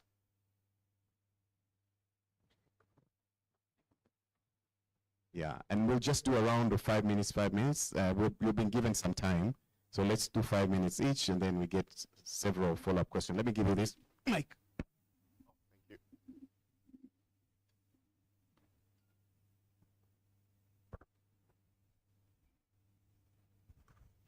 Hello. First of all, thank you very much to the Bank of Tanzania for the invitation and the honor to be joining this panel. This is a bit of also, I wanted to mention, happy to be on the panel with my friend Kamal. Actually, I spent in a previous life some time in Bangladesh and was actually around when he was conceiving the idea of Bcash. So it's a full circle moment for me to be here with him on this panel. A couple of points I want to make in terms of solving problems. FinTech has a capacity to play a big role in scaling solutions to existing market problems. So one I would like to draw attention to is something that we're doing in the market called Sarafu. Sarafu is a B2B e-commerce application where manji shops, duka shops can purchase from manufacturers. We all know in Tanzania there's been a massive sugar shortage over the last 2 months. And this has created a spike in the price of sugar in the market, sometimes triple, even quadruple what the standard price is. So this is obviously very difficult for many of the small traders in the market. So one solution that Sarafu can provide to the traders in the market is we can actually control the price of sugar in the market through the application. So in other words, because Sarafu is a fully digital platform and because we incorporate mobile payments like the ones that Kamal is referring to, we can ensure that the price at which the trader buys the sugar is the price at which the indicative price at which the government has required them to buy the sugar. And that happens, in fact, because Sarafu does not allow cash on delivery. It does not allow payment to a driver. So as a result, when a customer purchases a bag of sugar on our platform, he receives that exact bag of sugar at the price at which he purchases it. That doesn't happen anywhere else in Tanzania right now. So if he goes to an informal market or an informal trader, he might purchase on the phone that bag of sugar, but when it shows up in his shop, the driver may say, "I'm sorry, sir, there's a surcharge." Or it could be that other middleman comes in the way and increases the price. And this is impossible for any regulator, any market kind of oversight to manage, because all these payments are happening in cash. So by integrating the digital payment with the e-commerce platform, what we've done is created an ability for a manufacturer to sell at a price, an indicative price at which they want to in a market which would otherwise be relentlessly manipulated by informal forces. So these are the forces that you cannot see.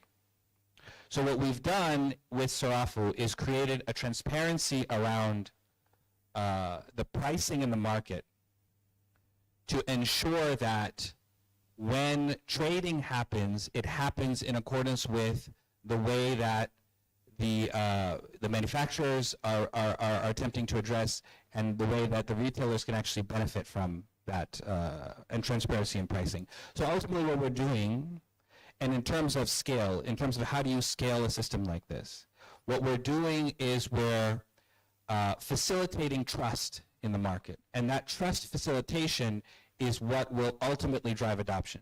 Because if the trader can now rely on Sarafu for that pricing, the inventory, and the reliability of delivery, then they can start to plan their purchases more effectively.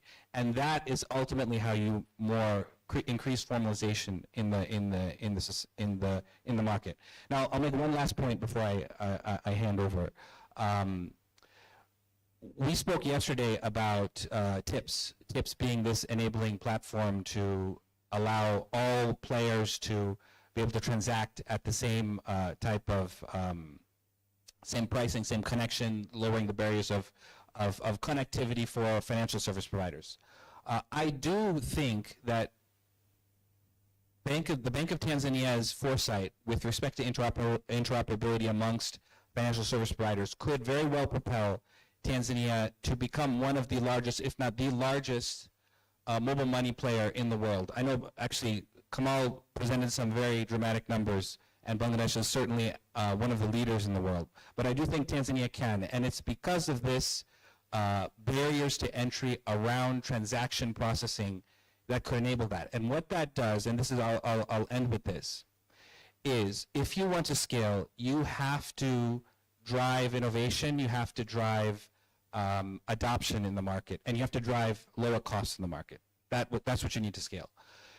Right now, it has been the case that in some ways, mobile money has been a siloed business in the sense that people compete on access to the customer. How do you get access to the customer? Once I have access to a particular customer, I prevent others from getting access to that customer, okay? That type of competition does not drive innovation. What it does is it actually disincentivizes innovation, because what you're focusing on is capturing the customer in your system and not letting them leave.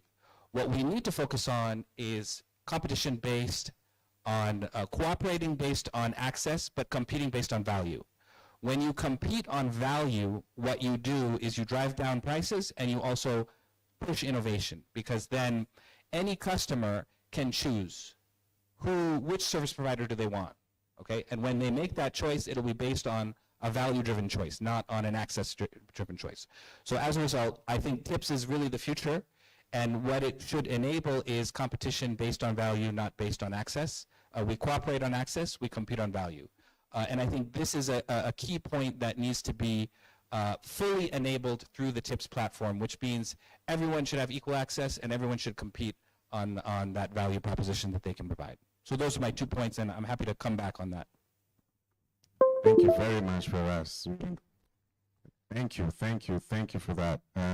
Precisely, those 3 points are quite important, and we're going to get back to them.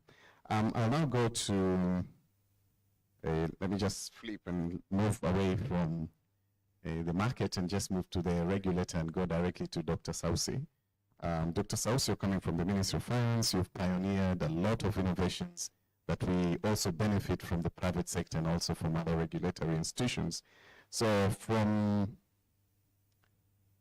that perspective, how can you see an upscale of Tanzanian technological innovations and services delivered within the context of digital economy of Tanzania? So where do you see the country moving on in terms of potential for cash light or potential for new innovations that are probably being driven from this centralized perspective, but also from opening up the market to become a digital economy? Over to you, Dr. Sausi. Thank you very much. When you look at the way we are going now, I think we are going on the right direction. The launch of TIPS now is changing almost everything that we are doing. I'll take an example of the way we currently operate in perspective of the government on the transaction that we make and the data that we are collecting. We had few challenges before, but with this launch and this innovation that are coming, we see that the government and the stakeholder, now they are connected. We have connected the number of services which were not previously connected. I'll give you an example. When we are doing payment to government services, especially when we have one customer who is banking with another bank and government is banking in a different perspective, that has been a challenge to us. But the launch of TIPS now, we can get everything instantly, meaning that the government now can realize the revenue. We can see now we are going in the different direction. When you look at the landscape in maybe the region, Tanzania, we have done a lot in terms of government and in terms of how we deliver our services. And the funny thing is, the private sector now, they have to catch up with what we have been doing in the government. With the recent innovation that we have been doing, we've been getting now challenge when we want to upscale or if we want to roll out our services. Most of the financial services provider, they are not ready for that. The recent maybe launch of government e-Mikopo, that has been very challenging to some of the service provider. For now, we have like maybe 3 or 4 who are ready for that. And now when we look at it, what is the tech behind here? The government employees, now they are not supposed to go to the bank and fill all those required forms. The technology has changed. Now we have introduced our KYC, the government KYC perspective.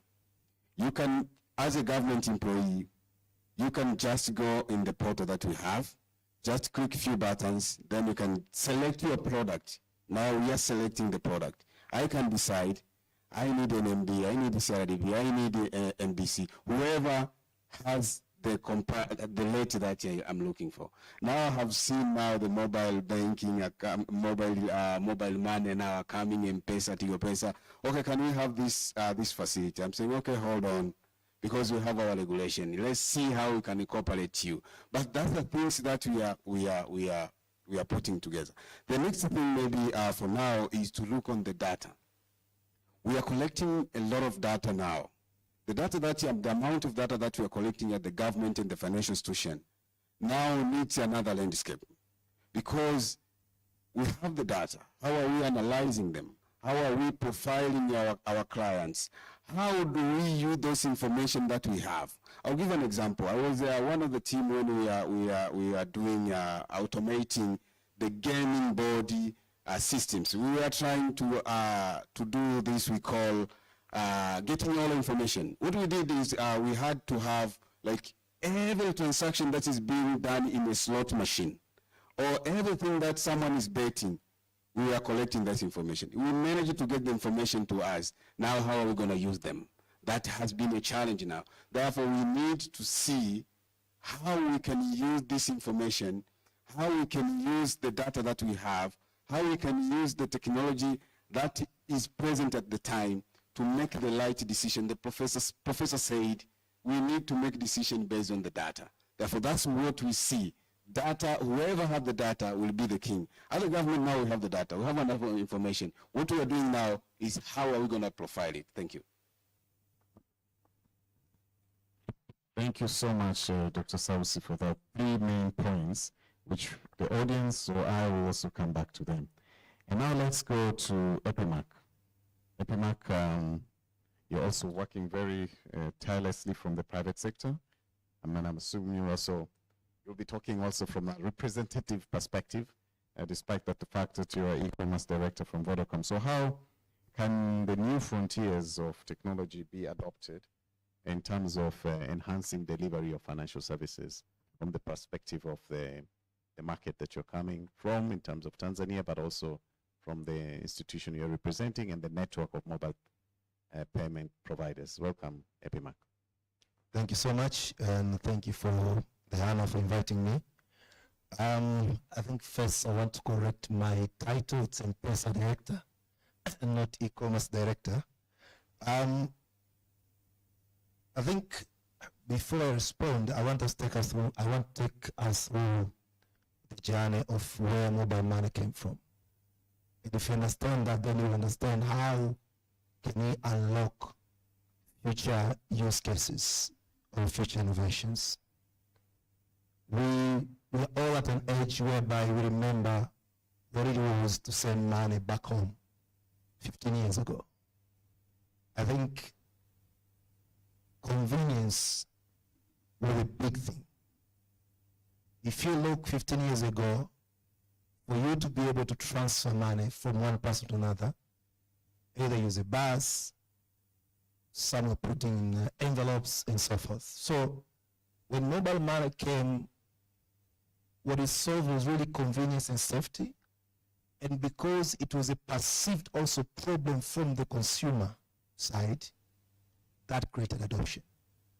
And I like to use the word perceived because practically, as you practice business in marketing, for you to solve a problem and get adoption, it does not matter only what you think is value, but what also the consumer think is value. That's what makes a difference. We are sometimes challenged when we push for digital payments. We push a lot of merchant payments. In this room, we all agree that cash is a problem.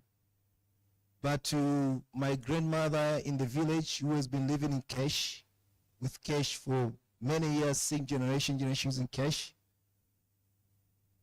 until we're able to convince that person that you have a problem, they won't adapt.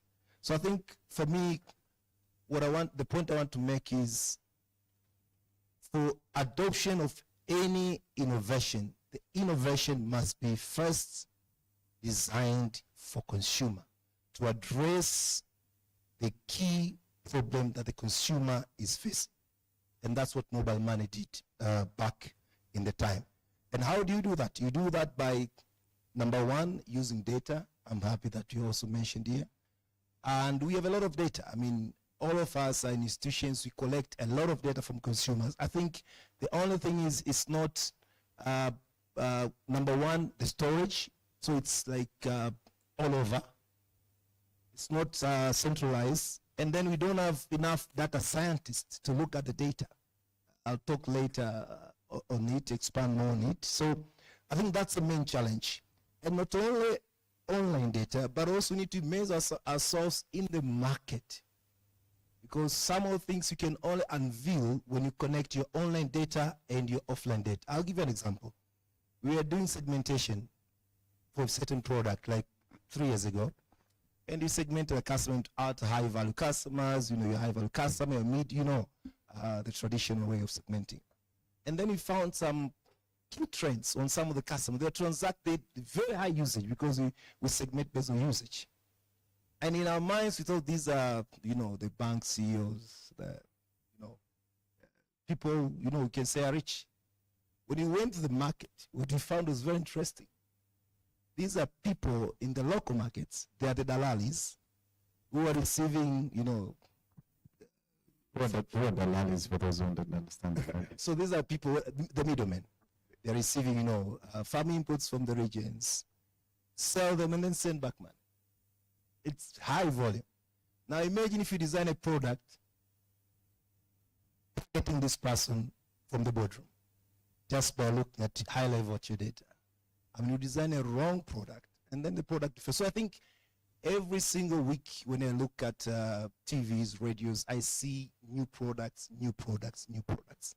The question I ask is, I mean, what are we solving? And that's why after 6 months, actually we launch products and they're not picking because they're not addressing the key issue. So I think for me, the big point that I want to really emphasize is on product design and looking at data, but also immersing ourselves in the market. And then also on the same aspect, designing for consumers, I think we need to also look at inclusive design.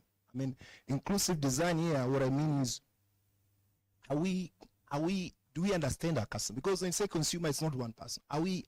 Can we know our customers?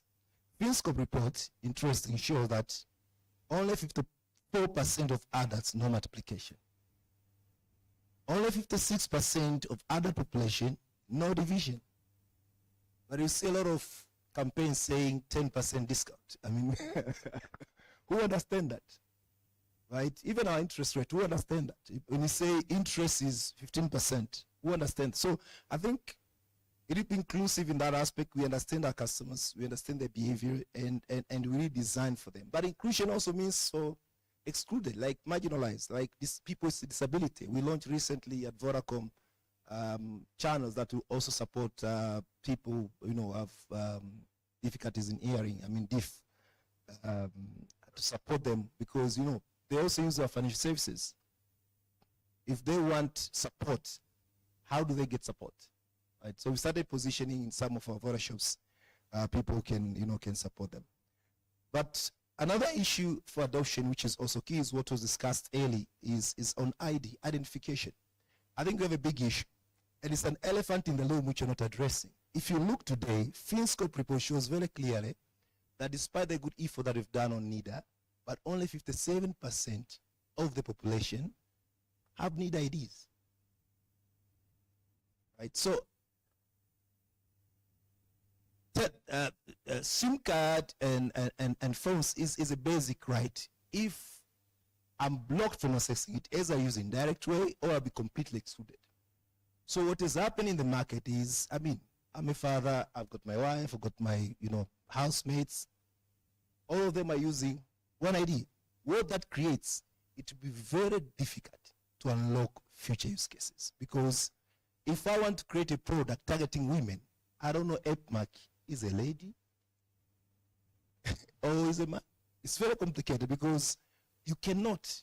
So I think we need to really come with a solution that will make it easier for people to access, I mean, let's say like digital KYC, which will be inclusive. I mean, everyone will be able to get an ID so that they can access financial services, because otherwise it's going to be a big chaos in the market in terms of innovation and technology going forward. So I think I'll end with those two, maybe later on expand on other 2 points, but conscious of time, I'll end up there. Thank you. We'll get time to go. Thank you so much. Epimac, a round of applause for him. And now we go to Engineer Ndomba. You head the e-government. E-government. So almost like what we've heard from Dr. Sausi, but then from a very bigger picture in terms of the e-government initiatives that you have and what you've been doing in building up a digital economy in Tanzania. And so what government initiatives do you currently have or are foreseen to progress towards that will really elevate this country to the next level of providing it to become a really digitized economy, but not only from the government, but also facilitating efficiency that will enable government efficiency in terms of the market? Welcome, Engineer Ndomba. Thank you. Thank you very much. I will start with giving a simple definition of the digital economy. The European Commission defined digital economy as the economy based on digital technologies, while the G20 defined the same as a broad range of economic activities comprising of all jobs under the digital sector. as well as digital occupations in non-digital sectors. So it covers the whole spectrum. Now back to the core question on what government initiatives are towards digitizing the Tanzanian economy. I will speak of 6 areas very quick. The first one is infrastructure. For the digital economy to work, we need a functioning infrastructure, and that we have the basic facilitative infrastructure like power, but we have the main one, the digital infrastructure. The government so far has a national ICT broadband backbone, which covers all regional centers, and there's an effort now to reach all district centers. And also there's an expansion of the aggregation points, those points where you can tap the digital services from 40 to 67. And also in ensuring inclusion, the infrastructure goes to rural areas. There are areas working on the power part, but Universal Communication Access Fund is working on the communication part in collaboration with MNOs. And so far, we have an overall coverage by population of 96% on mobile. But that is not the whole 96 can support the digital economy, because based on the technologies, we have 96 for 2G coverage by population, but on 3G we have 77%, or 4G we have 65%. And now the main effort which is being done by the Universal Communication Access Fund is to upgrade the 2G to 3G. That means to lift the 77% to much higher, to be able to come to 96, and that will be, the whole population will be, 96% will be covered, will be able to transact on the data layer. The second part is governance and regulatory environment. The government has established some institutions, as well as some legislatives for enabling the digital economy in Tanzania. The institutions include the Ministry of Communication and Information Technology, the TCRA, E-Government Authority, as well as the ICT Commission and some ICT universities. But only the state part, we have those Cybercrime Act, Transaction Act, Personal Data Protection Act, and E-Government Act. All this is just trying to create a better regulatory environment for the digital economy to flourish. Also, the government has been working hard on the building up enabling platforms and technologies. Here we're talking of shared platforms like the government e-payment gateway, the TIPS, which was launched yesterday. We have, just for information, we have water utilities. Now they have one platform for the whole country. And all this together with government enterprise service bus that allows the government system to exchange information. All these actually are connected to all banks as well as the MNOs to simplify the payments and create an environment for the digital economy. The other effort, the fourth one, is on the human capital development. I think everyone is aware, the government is working on reviewing the curriculum for the schools and colleges to accommodate mainly STEM, means science, technology, engineering, and mathematics part. There's digital clubs and TCRA, which is open to the public for capacity building. We have incubation centers and internships available for various institutions, including the E-Government Authority. We have about 100 openings for interns and volunteers. Now they're working on that. The main aim is to build capacity on the new technologies and give the environment for developing the skills for our youngsters. And the fifth one is cybersecurity considerations. This part, the government has done a couple of actions. First, operationalization of TZSAT, which is under TCRA for just monitoring the cyberspace of the whole of Tanzania. We have the cybercrime units with the police force, we have EXOC for e-government. This is oversees the security of government applications and platforms. We have various skill sets of building efforts. And we have national cyber security strategy that governs or directs how we should keep our cyberspace secure. And recently, the government launched the Commission for Personal Data Protection. And this is responsible for ensuring operation of the personal data is secure in the country. And my last part is on the research, innovation, and adaptation of emerging technologies. The government provides internship for youngsters in emerging technologies of artificial intelligence, Internet of Things, machine learning, blockchain, big data analytics, and all those.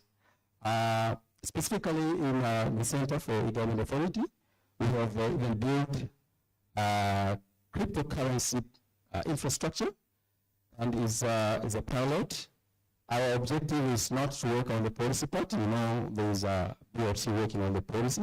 We're working on the technical aspect of it, and we have a team just building capacity as a country.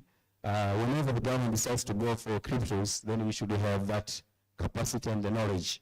So we have tested the blockchain and the underlying infrastructure, the blockchain, and the CBDC, the central bank digital currency, and the commercial one. So all these are areas we are trying to build capacity to make sure we don't be taken by surprise. And lastly, I would like to say the key issues to be considered in adopting the digital economy.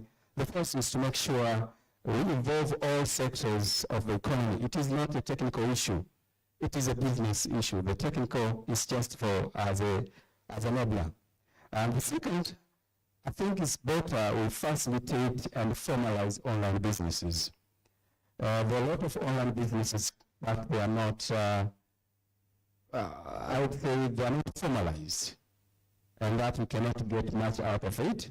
The third part is enhancing digitization of government operations and strengthening whatever I said before. And the last one is increasing citizen trust on online services.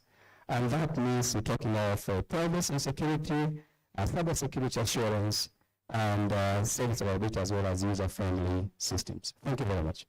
Thank you so much. A round of applause for Engineer Ndomba. Ladies and gentlemen, I will open the floor, but I want to go back to Dr. Kamal and the rest of the panelists present here for only one question. And this question relates to, so where are we going from here?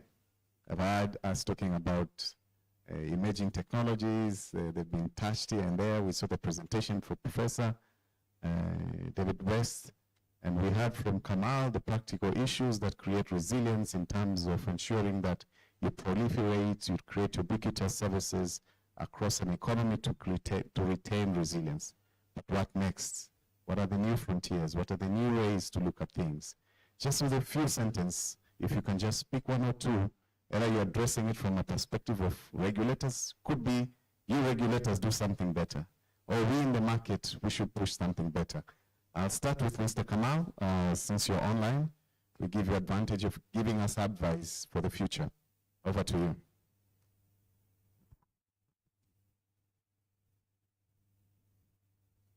Kamal, are you still there?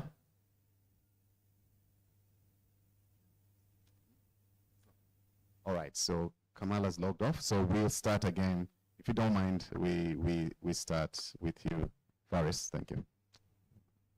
Yeah, very briefly, we spoke earlier in the conference and throughout on the question of cashless. So let's take a bit of a stock on what it means to go cashless. FSDT came out with a report earlier this year that indicated that still the vast majority of transactions are in cash. And we've had mobile money now in Tanzania for almost 15 years.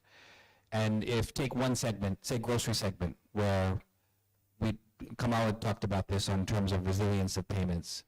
Everyone will buy groceries every day, regardless of what's happening in the world. 98% of grocery payments are in cash in Tanzania right now, according to that FSDT study. So the question then is, if digital payments are available, widely available, why is it that consumers are still spending in cash? And I think this comes back to questions of value proposition, questions of trust intermediation, et cetera, et cetera. I think one thing we would very much need to focus on with respect to moving towards a cashless society is to understand what are the incentives that take place when either online or digital transactions happen. So refer to my colleague here who mentioned on online payments. Right now in Tanzania, there's a huge social media industry around e-commerce taking place. Right? You post something on Instagram, someone goes and buys it. But in fact, most of those payments aren't even happening in digital. It's an e-commerce payment that happens in cash. What happens? They don't trust. There's simply a lack of trust in the entire infrastructure payments ecosystem. It exists. Now the question is, how do you move from a system based on money movement, which is taking money from one individual and moving it to another, into a system based on commerce facilitation? Okay? If you look at credit card payments that take place all around the world, the value of the credit card payment isn't in the movement of the money, it's in the facilitation of the transaction.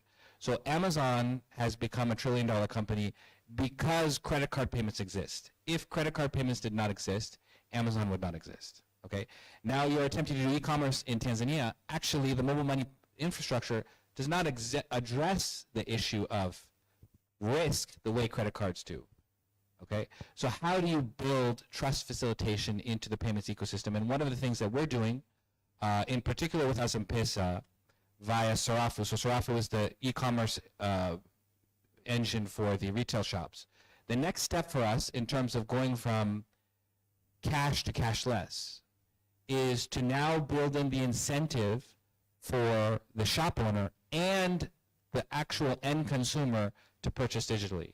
Okay, and we are in part the reason we're building this ecosystem between M-Pesa and Sarafu and Azampe is to facilitate that trust required and that incentive required to actually go cashless. So unless you address the entire value chain from the manufacturer to the retail shop owner to the consumer, understand what are the points at which they decide not to use digital, you won't achieve that result. So that result must be achieved through understanding those incentives and building those value propositions out. And that's one of the things that we're trying to do with M-Pesa is to understand how do you address the incentive, how do you build the product, how do you understand what is the consumer's perspective, and then address those challenges as they come. Thank you so much, Ferraz. Over to you, Mr. Engineer Ndomba.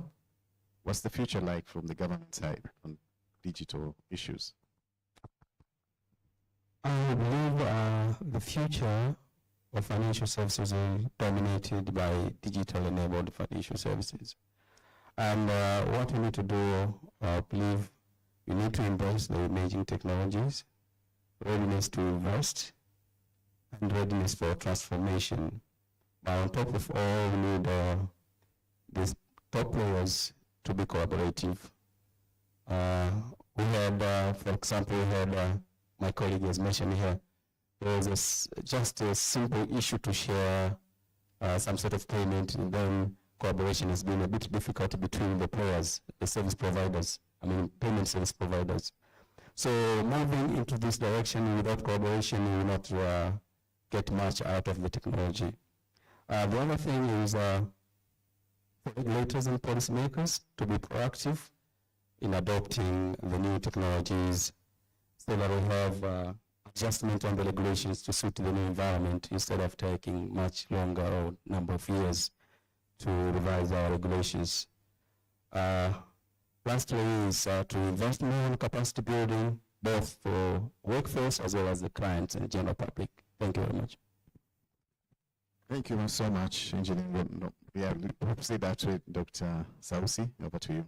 Yeah, thank you very much. On the perspective of the innovation and where we are going, first I would like to look on the quality of the product that the player outside there are giving out. What we have seen with this emerging technology, we can now have a very good researched product, the product that can be stable, product that can be secure and reliable.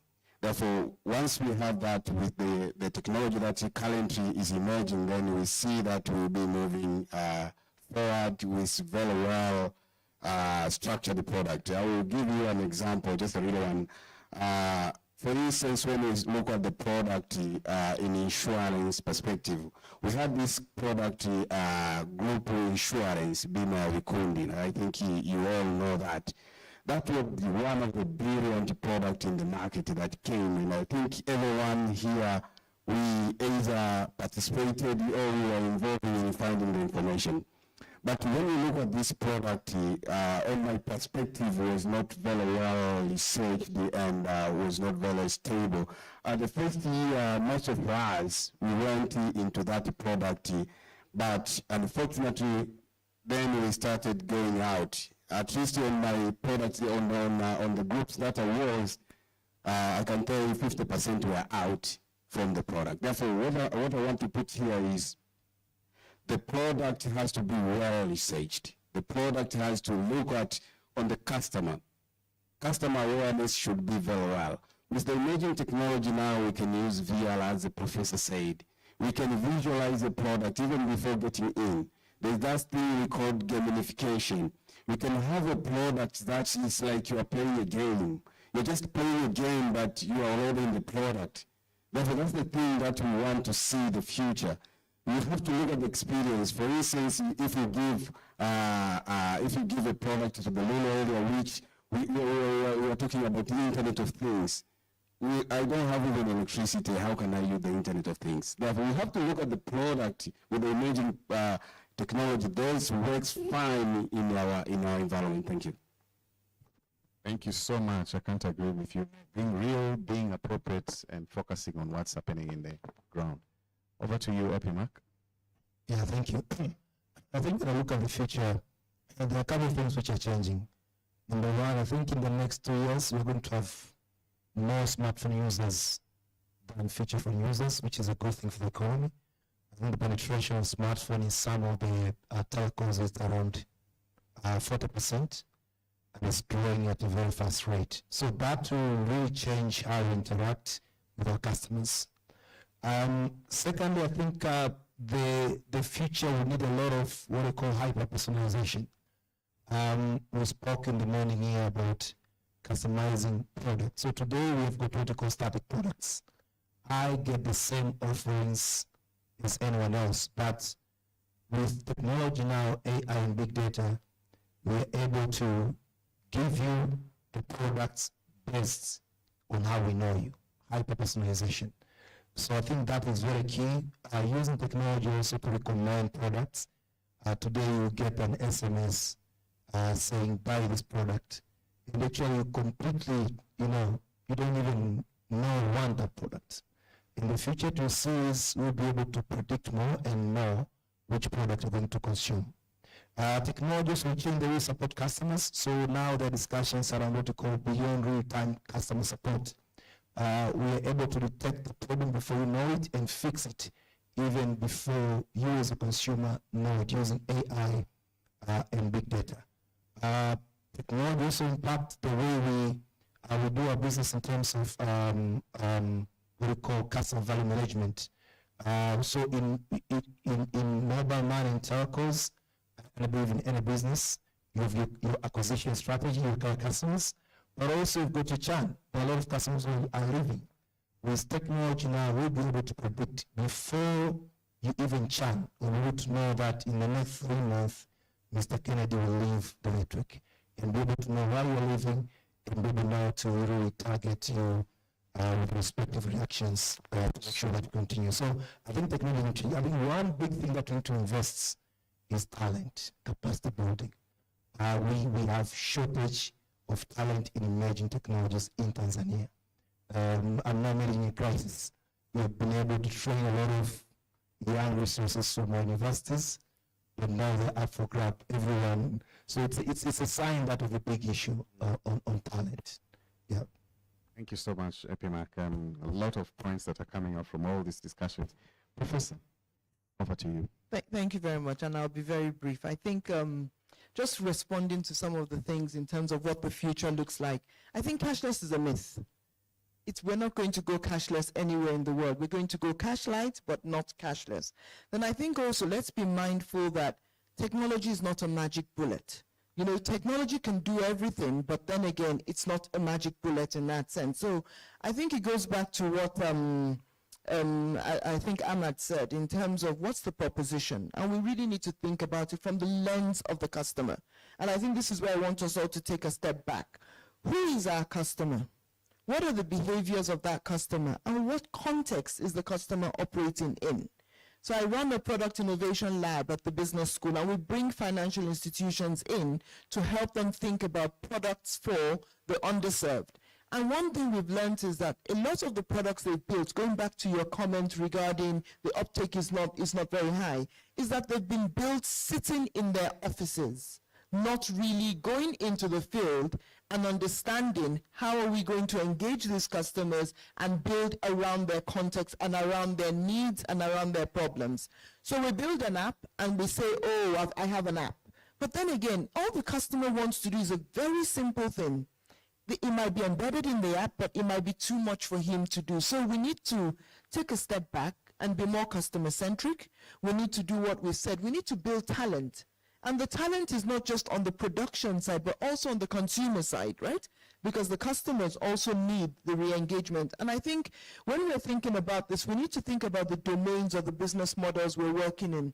If you're in a B2B context, it's easier, right? If you're in a B2C context, it's a bit more difficult. So those concepts and those ideas, but it's about being wise enough to apply the technology in any of those sectors. And I think most important, how do we co-create with our customers? How do we ensure that they have a sense of belonging in the product or service we're developing? Thank you.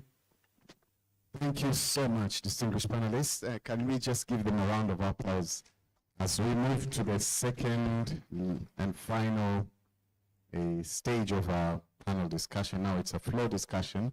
And I'll give the privilege to, so many hands. But before you get your hands, today is Women's Day, and we have a special woman here, Angelica Pesha, Tigo Pesa Director in the, so I don't know where you are, you can just stand, take a mic, and ask your question or make a comment that you want to do. Please, Angelica, welcome.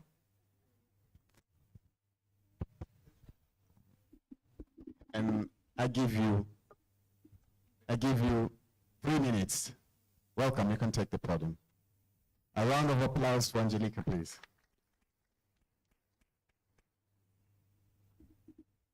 Good afternoon. Before I speak, thank you to the amazing panel. I think you delved into a number of interesting ideas and activities that are going on in the market. So I'd like to comment on 3 aspects. One, we are talking about what future do we want for the financial industry. I think we cannot say we can go anywhere else without collaboration. Collaboration is very key now and even more as we go into the future.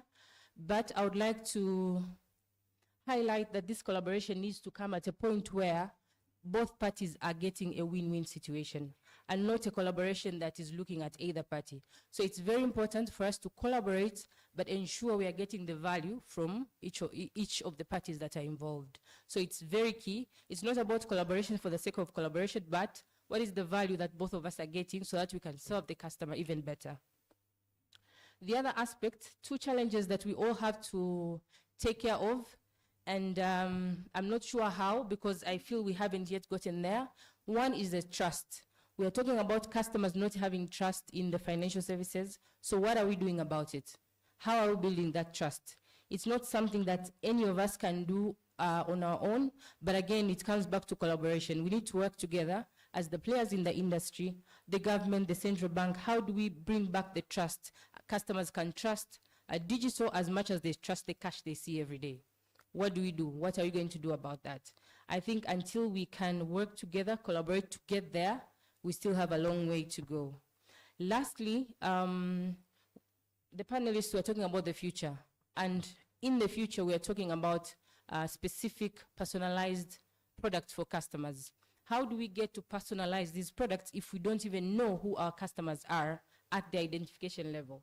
So we still have NIDA as the biggest challenge. We have a lot, I think in one of the presentations today, we had about 37% of people who took loans are not even, identified as the same people or the real people. So how do we get that challenge out of the way? Because if we want to really reach everybody, we need to be able to identify every single person so that we can give them the right services and the right value. With those comments, thank you very much. Thank you so much, Angelica.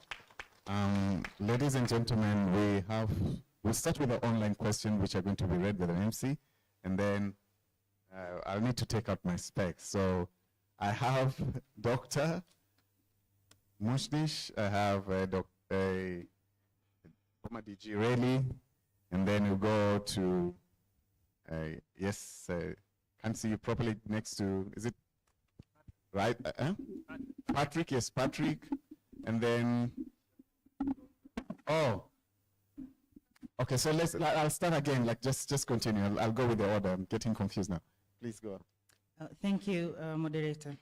We have a question from Orbit Security.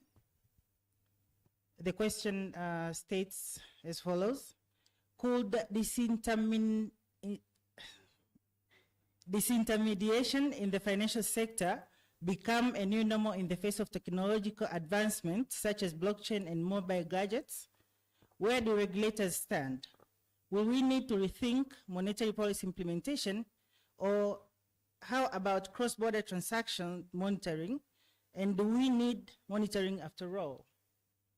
Okay, that's one. Second question, I saw you on your note. Mr. Ndomba? He has the question. Oh, he has the question. So this first question will be addressed by Professor, and probably, all right. I'm just distributing the questions first. Then Dr. Munish, and then you come Mr. Rayleigh, and then Professor Ishongoma for your questions, and then we take the other questions. 3 more questions. Please proceed. The mic.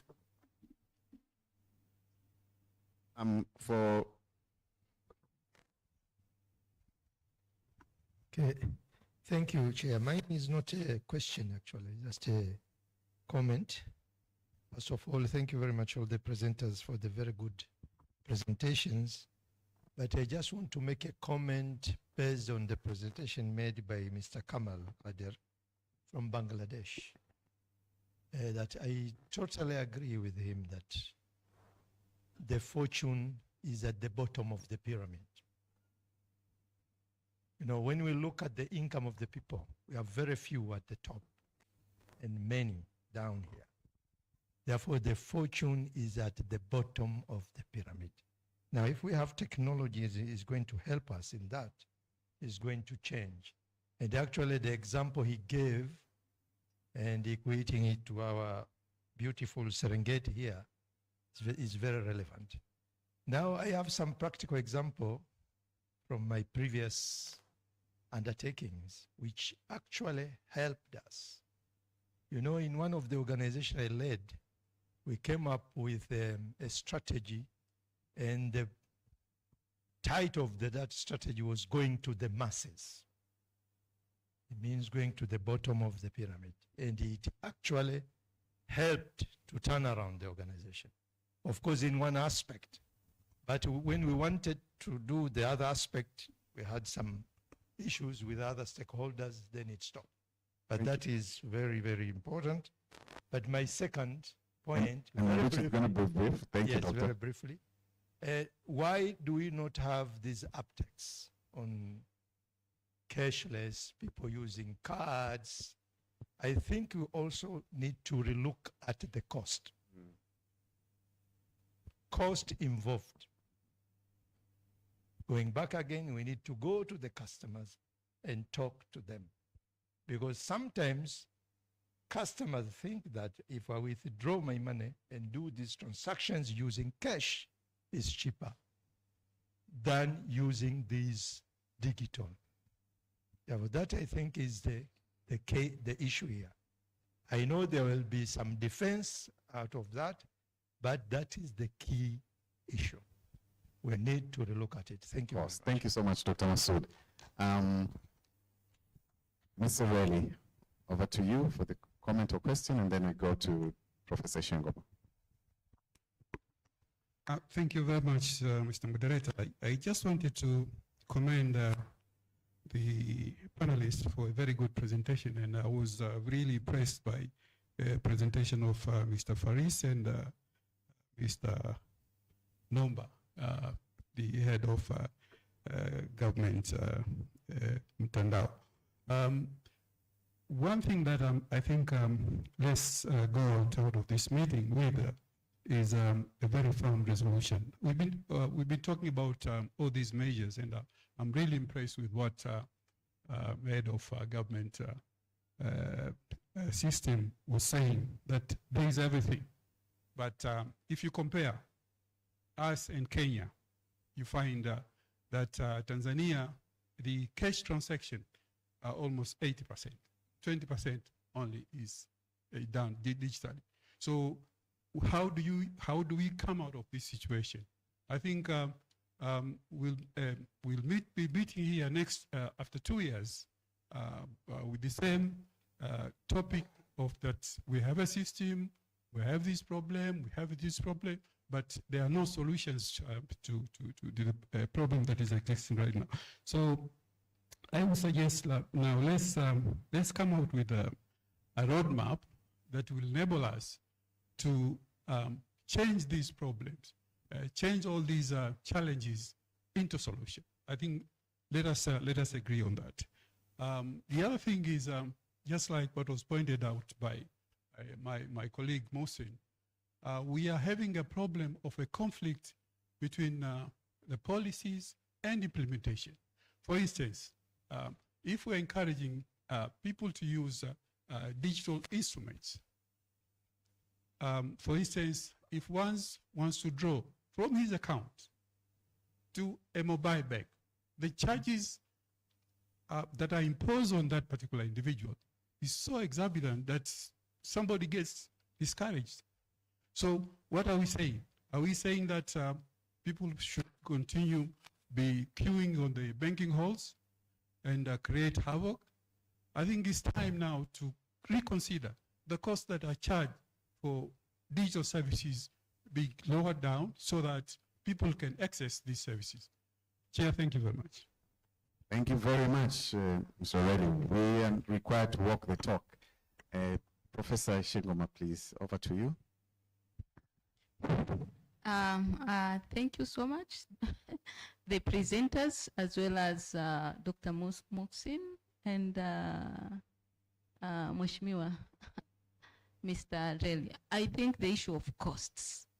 I've seen you talking about the future. You are considering trust, but you have not talked about the cost. I think it's very, very important. Let me give you an example. There was a day I was there at Mlimani City. I wanted to buy something from LC Walkiki, and they told I didn't have enough cash. Then I decided to use Lipa number, and then 3,000 was gone, just for one transaction. Imagine if I withdrawn my money from the ATM, how much would I have paid? I think it's less than that. Withdrawing 400,000, and I can make all my transactions there at Mlimani City. So we have to think about the costs, because look, if me, Professor, I'm using cash, what do you expect people from the village? Yeah, unless they are not able to make that analysis. But if they are able to make that analysis, they will not go with this, I don't know, Lipa number or whatever transactions. So please, we have to look on how to reduce costs. I liked the example from Sarafu, the issue of the cost of sugar, and how you are able to come up with that, I don't know, digital payments that control that. Then that I was wondering, is that also incorporating some other products which are not offered or produced by ASAM, or it's only ASAM products? If it's all other products produced by other companies, maybe it will also help, because I look at it as a way of reducing information asymmetry and taking out those people who are taking advantage of that. But again, can we use that technology? As you have seen in my presentation, high level of differences in pricing of loans. So if you take sugar as a digital loan and they try to invent more, can we have that technology being used? For example, I want to borrow, and then I go to that, that app, and I could see where I can borrow at relatively better costs. And I think that way, transparency that way, can even force the providers to think more that, okay, let's go on value, but not because you are the user of Voda, you have only access to Voda products. And that's where the issue of collaboration coming in. When we are talking about thinking the future, I was still thinking, is there a situation you can have only one SIM card and all the providers integrated into that one SIM card? I think that will be very wonderful. Thank you so much, Professor. I don't have to carry several, if I have 3 lines, I'm forced to have two. And we are talking about managing the environment, yeah? So I can have one and one SIM card in my phone, and I can access all the services. Talking about the future, is that possible? Thank and you. the next, the last one, All right. about the personalization of service. I think here I liked the issue of bringing NIDA into it. That is there a situation where all people maybe who can access these services having NIDA, and then we personalize? Because remember, we have our kids, and our kids are encouraged to use these gadgets, yeah, to learn. One way of learning, and another way, you know. Then I was wondering, can we make NIDA to start from the age of 10, maybe, so that even this category from 10 to 18 to have access to this service, but please, then you personalize. You don't send those adverts about borrowing to the kids, but you can encourage them to save. Maybe they can just save a small amount. Thank you. And then you can also encourage them to borrow, but then they borrow 500, 1,000. Yes, thank you. Thank you so much, Prof. For interest of time, let's hear the response there were comments, but let's get response, and then we'll go to 2 more last questions. But we start with Faras. You have direct questions. I think you picked them. Yeah. Can you give him the mic, please? Pass him the mic. And just be brief when you answer those questions. Yes. Others will take them from during lunch for bilateral discussion. Go ahead. Thank you for your questions. Just answering them quickly. One, Sarafu sells all products. So we don't sell only Asam. We sell even Afia, we sell, everybody is on there. So the price control mechanism that I mentioned for sugar is being used by multiple manufacturers right now, including even Pepsi came to us recently and said they're struggling to control their price. So we offer it to everyone. It's not based on who's manufacturing. You mentioned the marketplace model. Actually, we are doing that right now. We're working with a number of banks to create a transparent credit model on the same application. So in fact, right now, we are offering credit to any trading shop in Dar es Salaam that they can purchase their supplies via that credit. And we hope to create that transparency on the marketplace so they can decide which service provider they want to provide the credit to purchase their supplies. With respect to the SIM issue you raised, Azampesa itself is SIM independent. So you don't need to have any particular SIM to register for Azampesa, the mobile wallet. And that wallet also, we are looking to very much address cost from Azampesa. So right now, we have already determined P2P transactions on the Azampesa network to be without cost. So we are very sensitive to that issue, and we also understand, for us, the key for Azampesa is commerce facilitation, not money movement. So commerce facilitation meaning, how do you get a buyer and a seller who are unknown to each other to transact using that digital payment method and be trusting, using ourselves as a trust intermediary, which is essentially how e-commerce has proliferated across the world through credit cards. Credit cards address the risk issue by acquiring the payment from the consumer at the end of the month. Mobile money has still to build that feature. So we're really focusing on how we can develop M-Pesa in that direction. Thank you so much. And now there are two questions, one relating to NIDA. I'll ask Mr. Ndomba to respond to that. But then there was another comment relating to walking the talk. Just Dr. Sausi, if you can mention, are we going to come up with a roadmap? Are you guys going to ensure that we all sit together and make Dr. really happy? That next time we're not coming here and discuss about costs, about cash light and the like. So a quick response to that. We start with Mr. Ndomba. Thank you very much. There's a question from Mr. Martin Kayora on the coverage, 96% for 2G. So let me clarify with you. Yeah, please go ahead with the first one. Yeah, it's written in Swahili. Asilimia 96 wanatumia 2G. Hapana, haikuwa na maana hiyo. The coverage ni kwamba wamefikia, kwamba pale walipo amefikiwa na teknolojia ya 2G. Kwa hiyo akiwa na handset ya 2G anapata mawasiliano, lakini akitaka service ya 3G hataweza kupata. Lakini wale asilimia 77 wamefikiwa, wanaweza kutumia 2G, wanaweza kutumia 3G. Wale asilimia 65 wanaweza kutumia 4G, wanaweza kutumia 3G, wanaweza kutumia 2G. Ina maana wamefikiwa na teknolojia hiyo.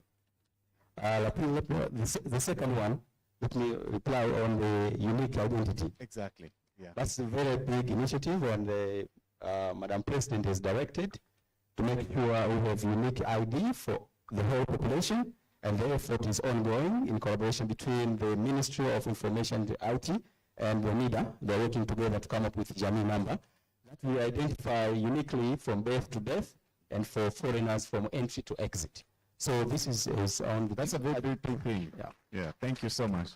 And when you do expect that to be completed? The market is eager to hear. When will the project end? Lini tunapata jamii? This, I think, the initial time frame was 18 months to 2 years.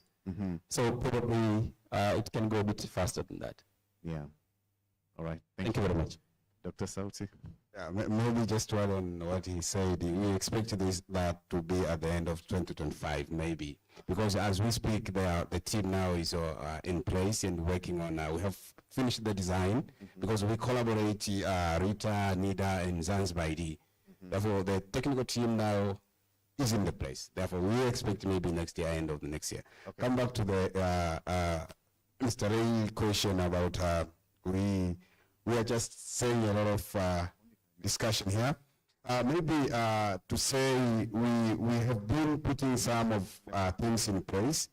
With your neighbor there, we have been working with this for like last 3 years, putting in place a digital economy strategy. And then we have been working on this, and this one has already been approved.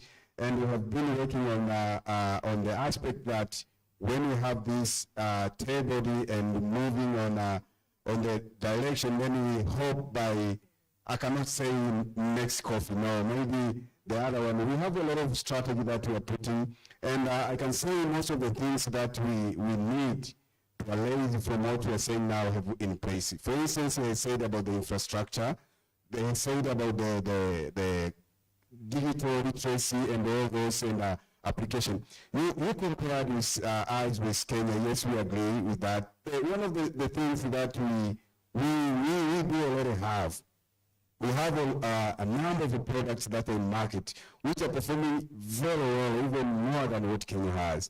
But the problem is the professors are not publishing outside there. Thank you. Thank you, thank you. You've thrown that very, very important point. We need to communicate what Tanzania is doing. That's our weakness, and we have to admit that. All right, so now there are 2 more questions. Yeah, we take 2, and then there's an online question. Before Sauce you come, Patrick had raised his hand for so long. I think, yeah. Patrick and the gentleman right ahead of me, yeah.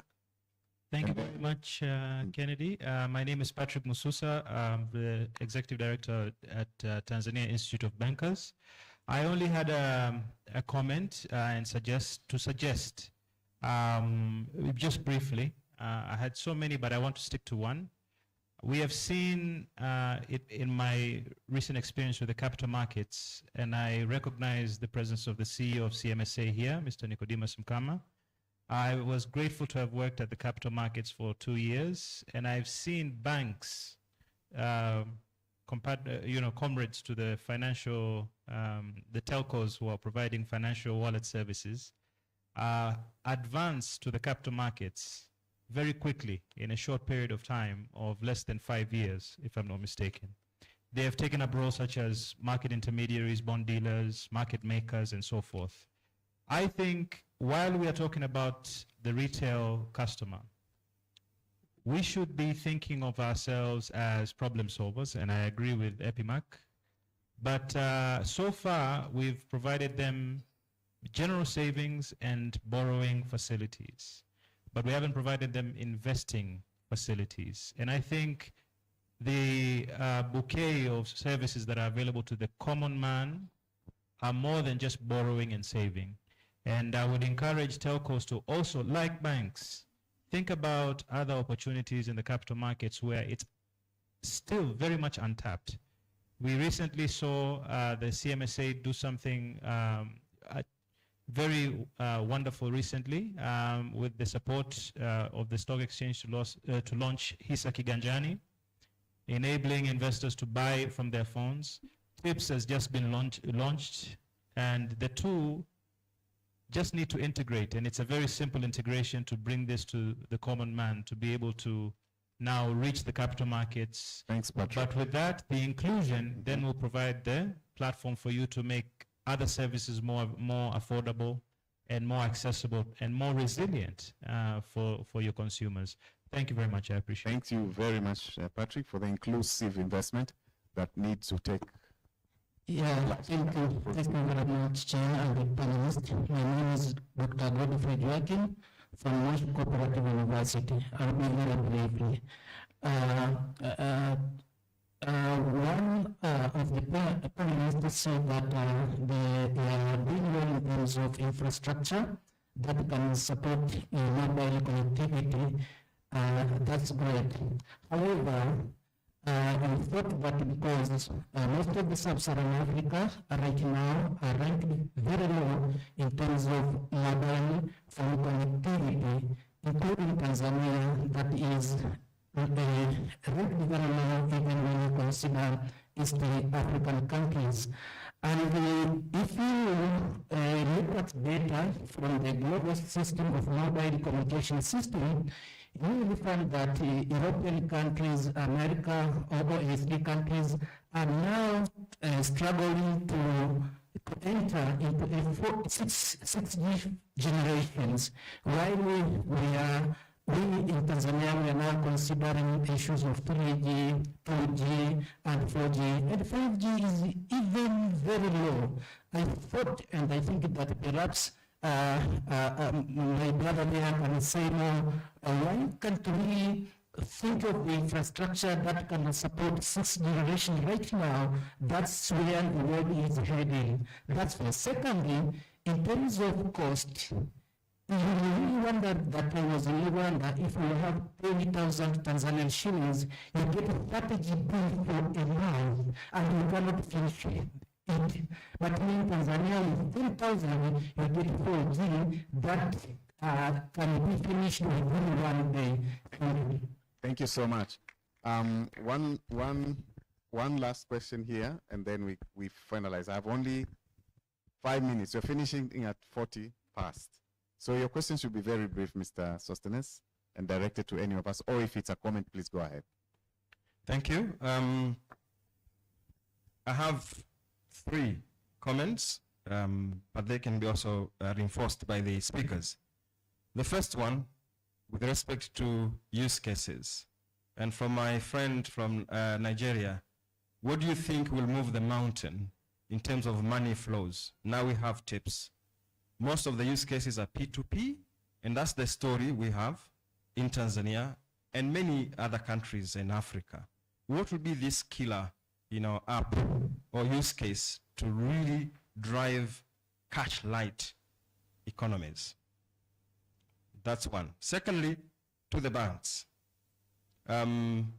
I'm looking at the future of credit. Since this is about intermediation, therefore allocation. The revenue models are still very interest-based. We see technology bringing new avenues for revenue generation. So we think about credit creation. We have digital credit right now. What will happen to the retail banking, at least to the retail banking now, when digital credit for businesses is actually possible? Where will you be in terms of flourishing the business? The last one is on data and analytics, and it starts with understanding what works, what doesn't work. So in this meeting, I also expected us to look at the developments we've made from the Financial Sector Development Master Plan, for example. There's a promise that we want to contribute up to 10% of the GDP by 2030. Where are we today? And where are these developments going to take us? So taking stock every time and again, understanding where we are doing, what we are actually achieving, what we are failing, and how we are failing would be very important so that we can actually push these innovations, recalibrating the resilience discussion, building scenarios of the future, because resilience is now looking at crisis 27, 28, COVID is not helpful enough. Yes, give us 2 minutes for the professor to respond. Thank you, I stop there. Thank you so much, I really appreciate. Both, you can respond on the two questions. Basically, thank you very much for the question, sir, but I think the killer app would depend on the context. In some markets, it's G2P, right, in terms of government payment. So I think he spoke about the government payment gateway. To what extent is that facilitating social investments and payments? So we have, I think for me, what I'm hearing is that all the pieces are there. It's now how do we stitch them together to drive the application and drive them through put down market in that sense. So I think that's really it. And don't forget that these businesses are scale. So even when we want to drive down costs, we forget about costs to serve. We're only talking about costs to use. How about costs to serve? Because the businesses also need to stay in business. So I'll stop there. Thank you. Thank you very much. So with time, we'll just skip the other responses, and because the MC is already there. Please, ladies and gentlemen, I've taken notes. I'll submit them to the Secretariat. But we've had very outstanding remarks, points, actions, and key initiatives that we need to take forward from here. Without, please give a round of applause to the panelists, and thank you very much. Thank you very much, Mr. Komba, the moderator of the session. And we are about to wind up the event. Please, the photographers, we'll take a group photo. And while we are taking the group photo, I wish to announce some few people who are needed outside through that door. Mr. Musin Salim Masood, Mr. Epimac Mbeteni, you take the photo and then you proceed, and Mr. Dr. John Sausi.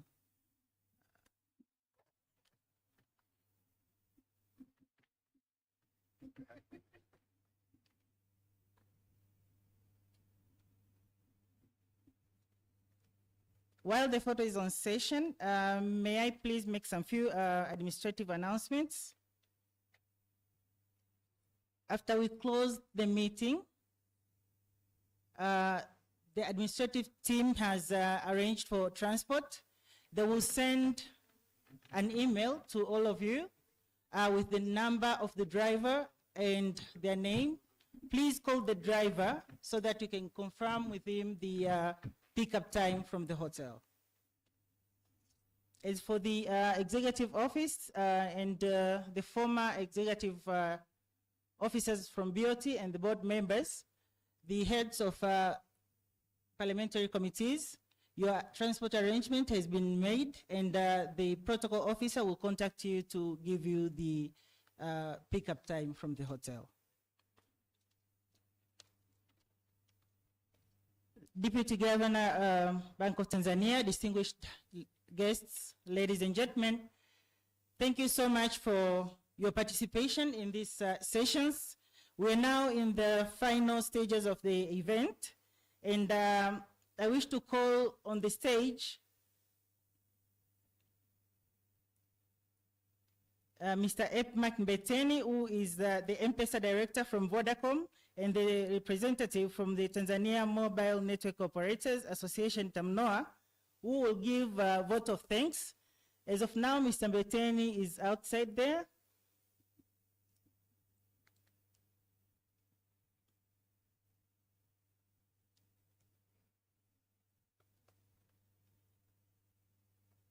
I will give some few minutes until he's back so that he can give a vote of thanks.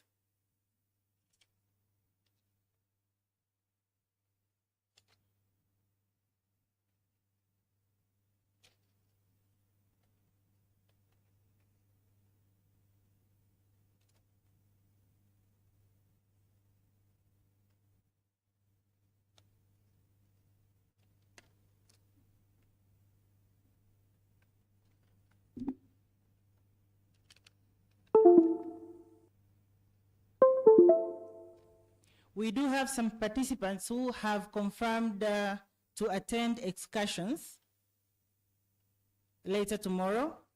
The vehicle will depart from Mount Meru Hotel tomorrow at 11:45 a.m. and the organizers will keep in touch for more information. Welcome, Mr. Mbeteni. I'll invite you for a vote of thanks, and after you've given a vote of thanks, I will invite the Deputy Governor from Bank of Tanzania, Dr. Yamungu Kayandabila, who will represent the Governor Bank of Tanzania for a closing remark. Thank you, Mr. Mbeteni.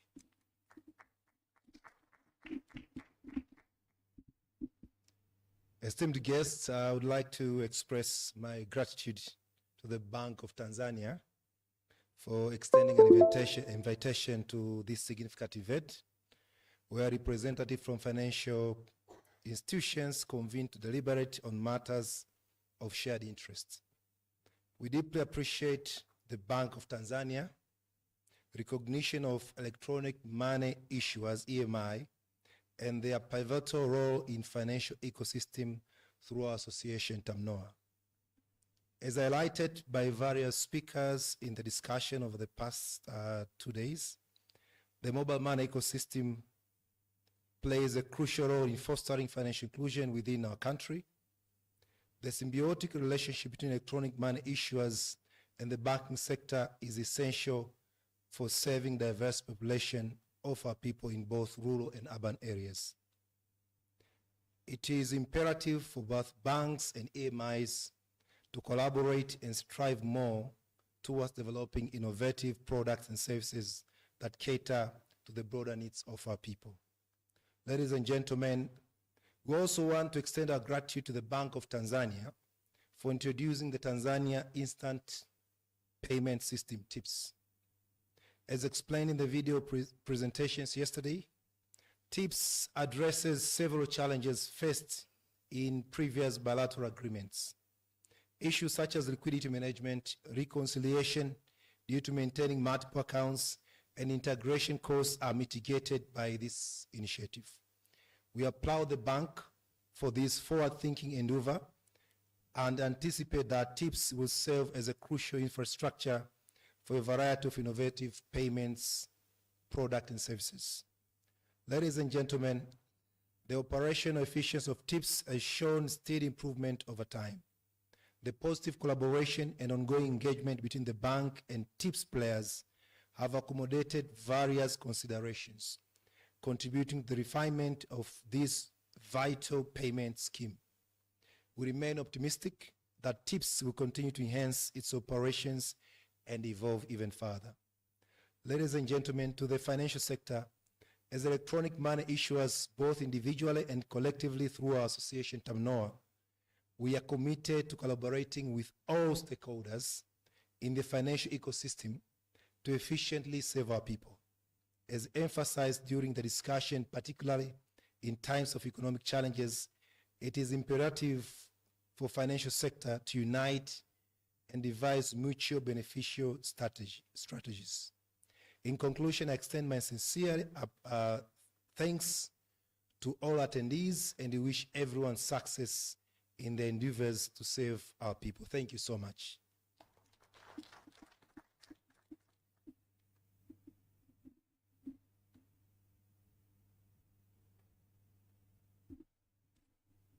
Dr. Kayandabila, the Deputy Governor, Bank of Tanzania. Please welcome for your closing remarks.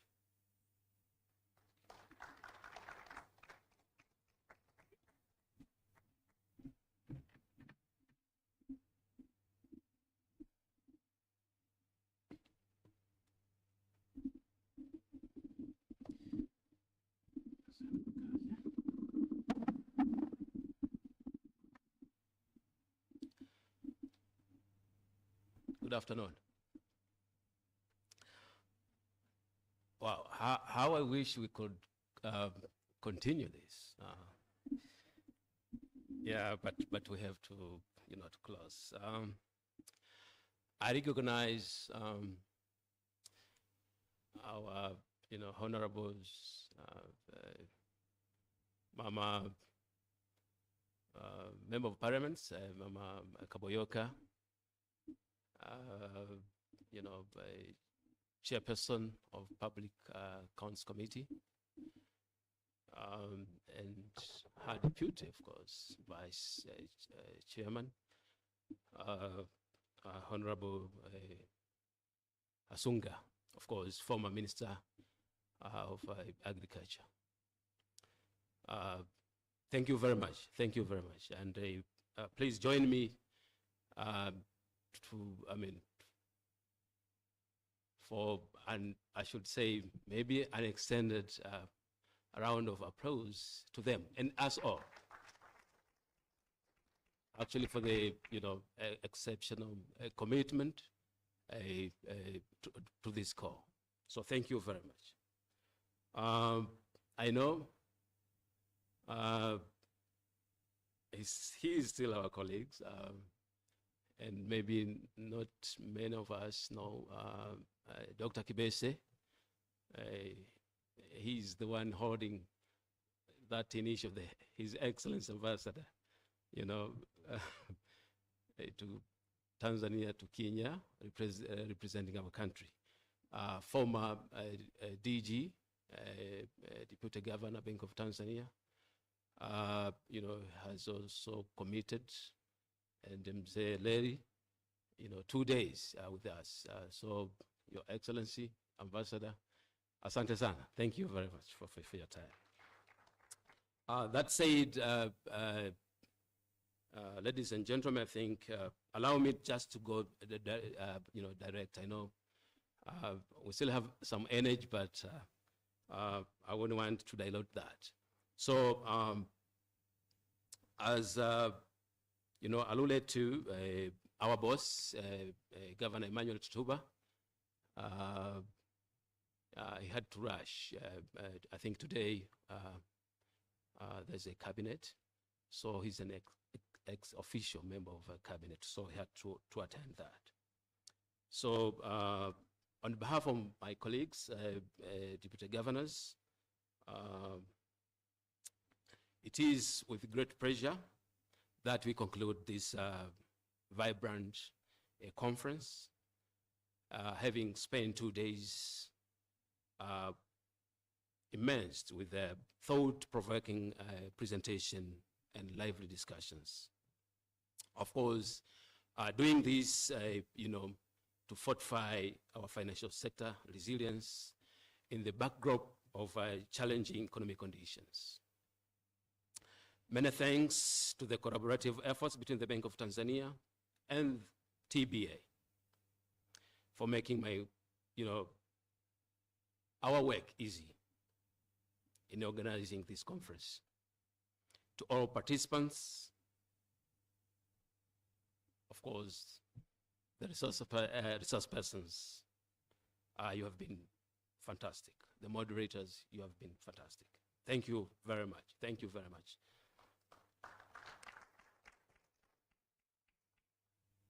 My sincere appreciation and the congrats go to, as I said, the presenters, panelists, both here and those who were online. We thank them. You have been generous.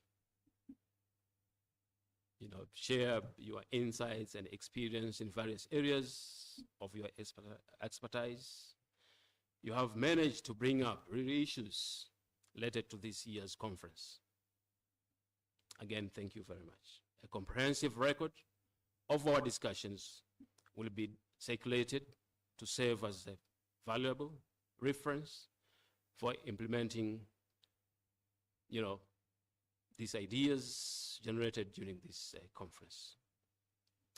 Ladies and gentlemen, as we have collectively acknowledged, the resource persons have not only sparked engaging discussions, but also offered valuable guidance for navigating the path ahead within the context of this year's theme. The conference resonated with several key takeaways. Allow me to highlight some few. I think one, the conference has advocated for the development and implementation of strategic measures to bolster the resilience of our financial institutions during challenging periods.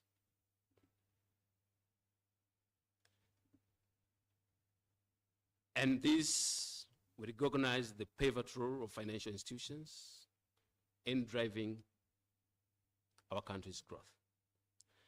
There is a pressing need for collaborative efforts in crafting policy, supervisory, and regulatory measures, as it has been emphasized during the discussions. The meeting also encouraged collaborative efforts for comprehensive risk assessment, ensuring that financial institutions are well prepared for unforeseen challenges, as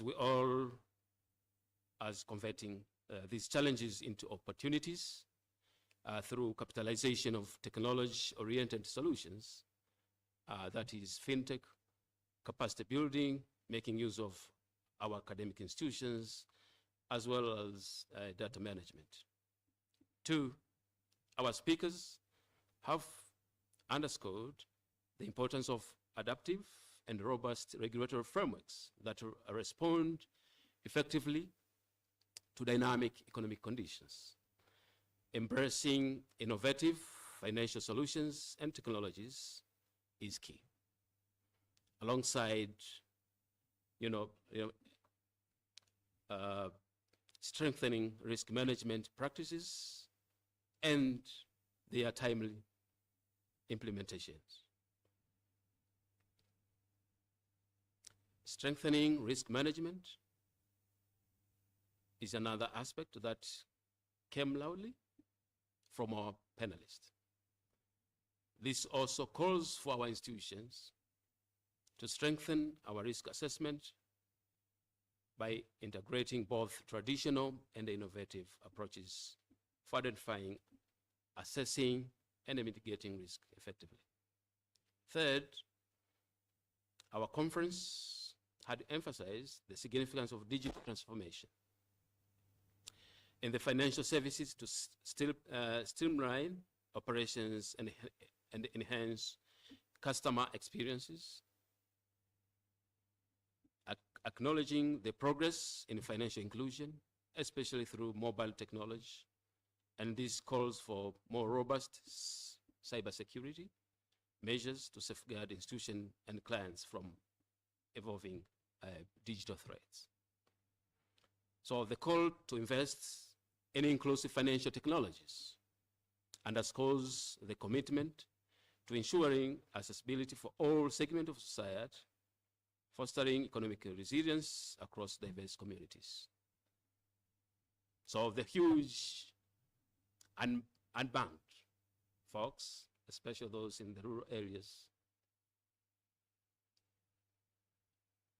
in Tanzania and sub-Saharan Africa, I think, or we think, that is an ample opportunity for innovative financial entrepreneurs through digital inclusions, as well as making use of new emerging financial products such as fintechs, climate finance, and financial entrepreneurship. Ladies and gentlemen, on tips, It is evident from our discussions that as we move towards the digital economy, the role of innovation in payment systems is critical in shaping the future of digital economy. It empowers individuals, fosters financial inclusions, enhances security, and drives economic growth as we stand at the intersection of traditions and transformation. Let us embrace innovation wholeheartedly, recognizing its power to create a more inclusive, efficient, and resilient financial future for us all.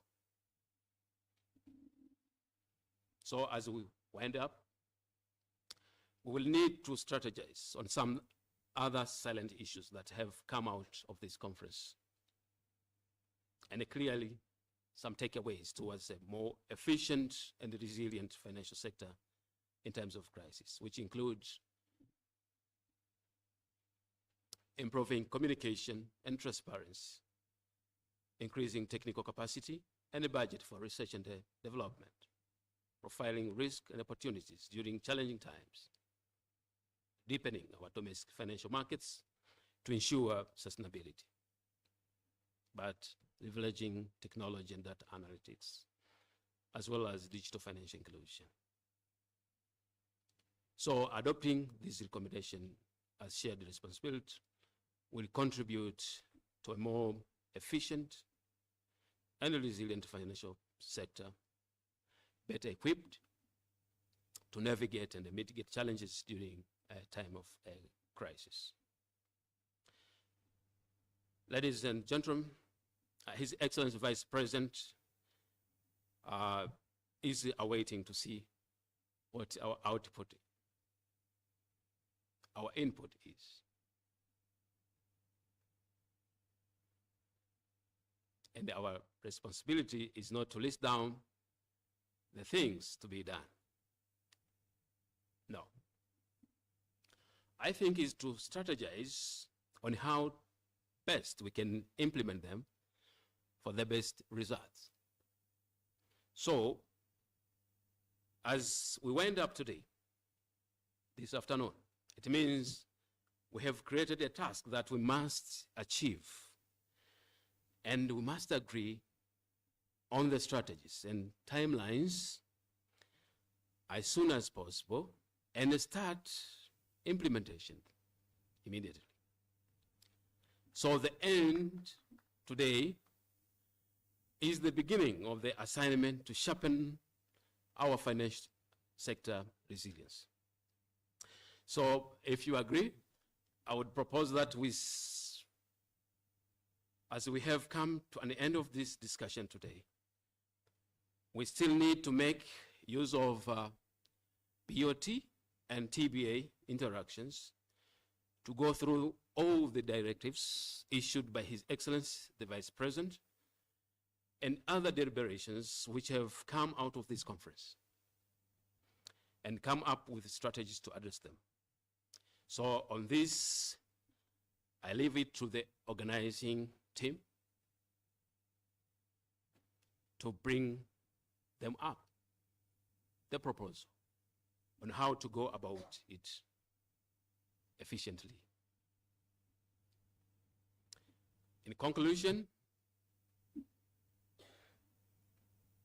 of course, in closing, my sincere gratitude goes to the organizing team. If we can rise up, please.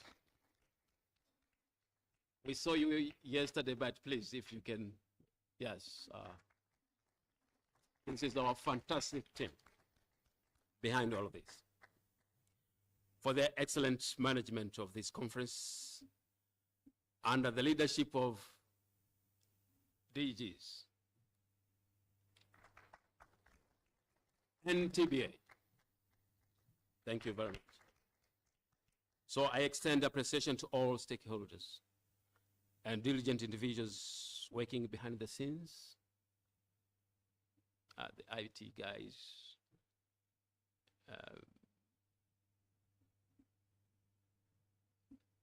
and everyone. whose efforts have contributed to the success of this conference. So join me to applaud their hard work.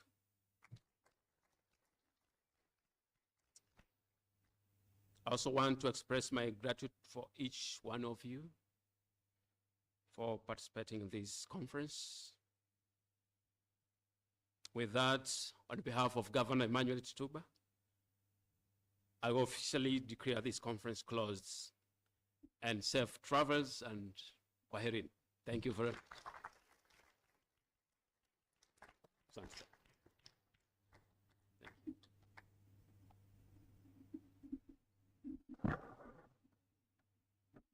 One more round of applause for the Deputy Governor, please. Thank you, Dr. Kayandabila, the Deputy Governor from Bank of Tanzania, for the closing remarks. Once again, thank you all for your participation. And we will now proceed for lunch. The venues for lunch as follows. The VIP will have lunch at Oldonyo Lengai Hall, while the other participants will proceed to Lake Nyasa Hall for lunch. Or otherwise, the venues are as we had this morning. Ladies and gentlemen, for those traveling out of Arusha, we wish you all safe trip back home. And since today is an International Women's Day, we will proceed to lunch with a song from the DJ. The DJ, please play the official song for International Women's Day while we proceed for lunch. Thank you all.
I'm a superwoman. I'm a superwoman.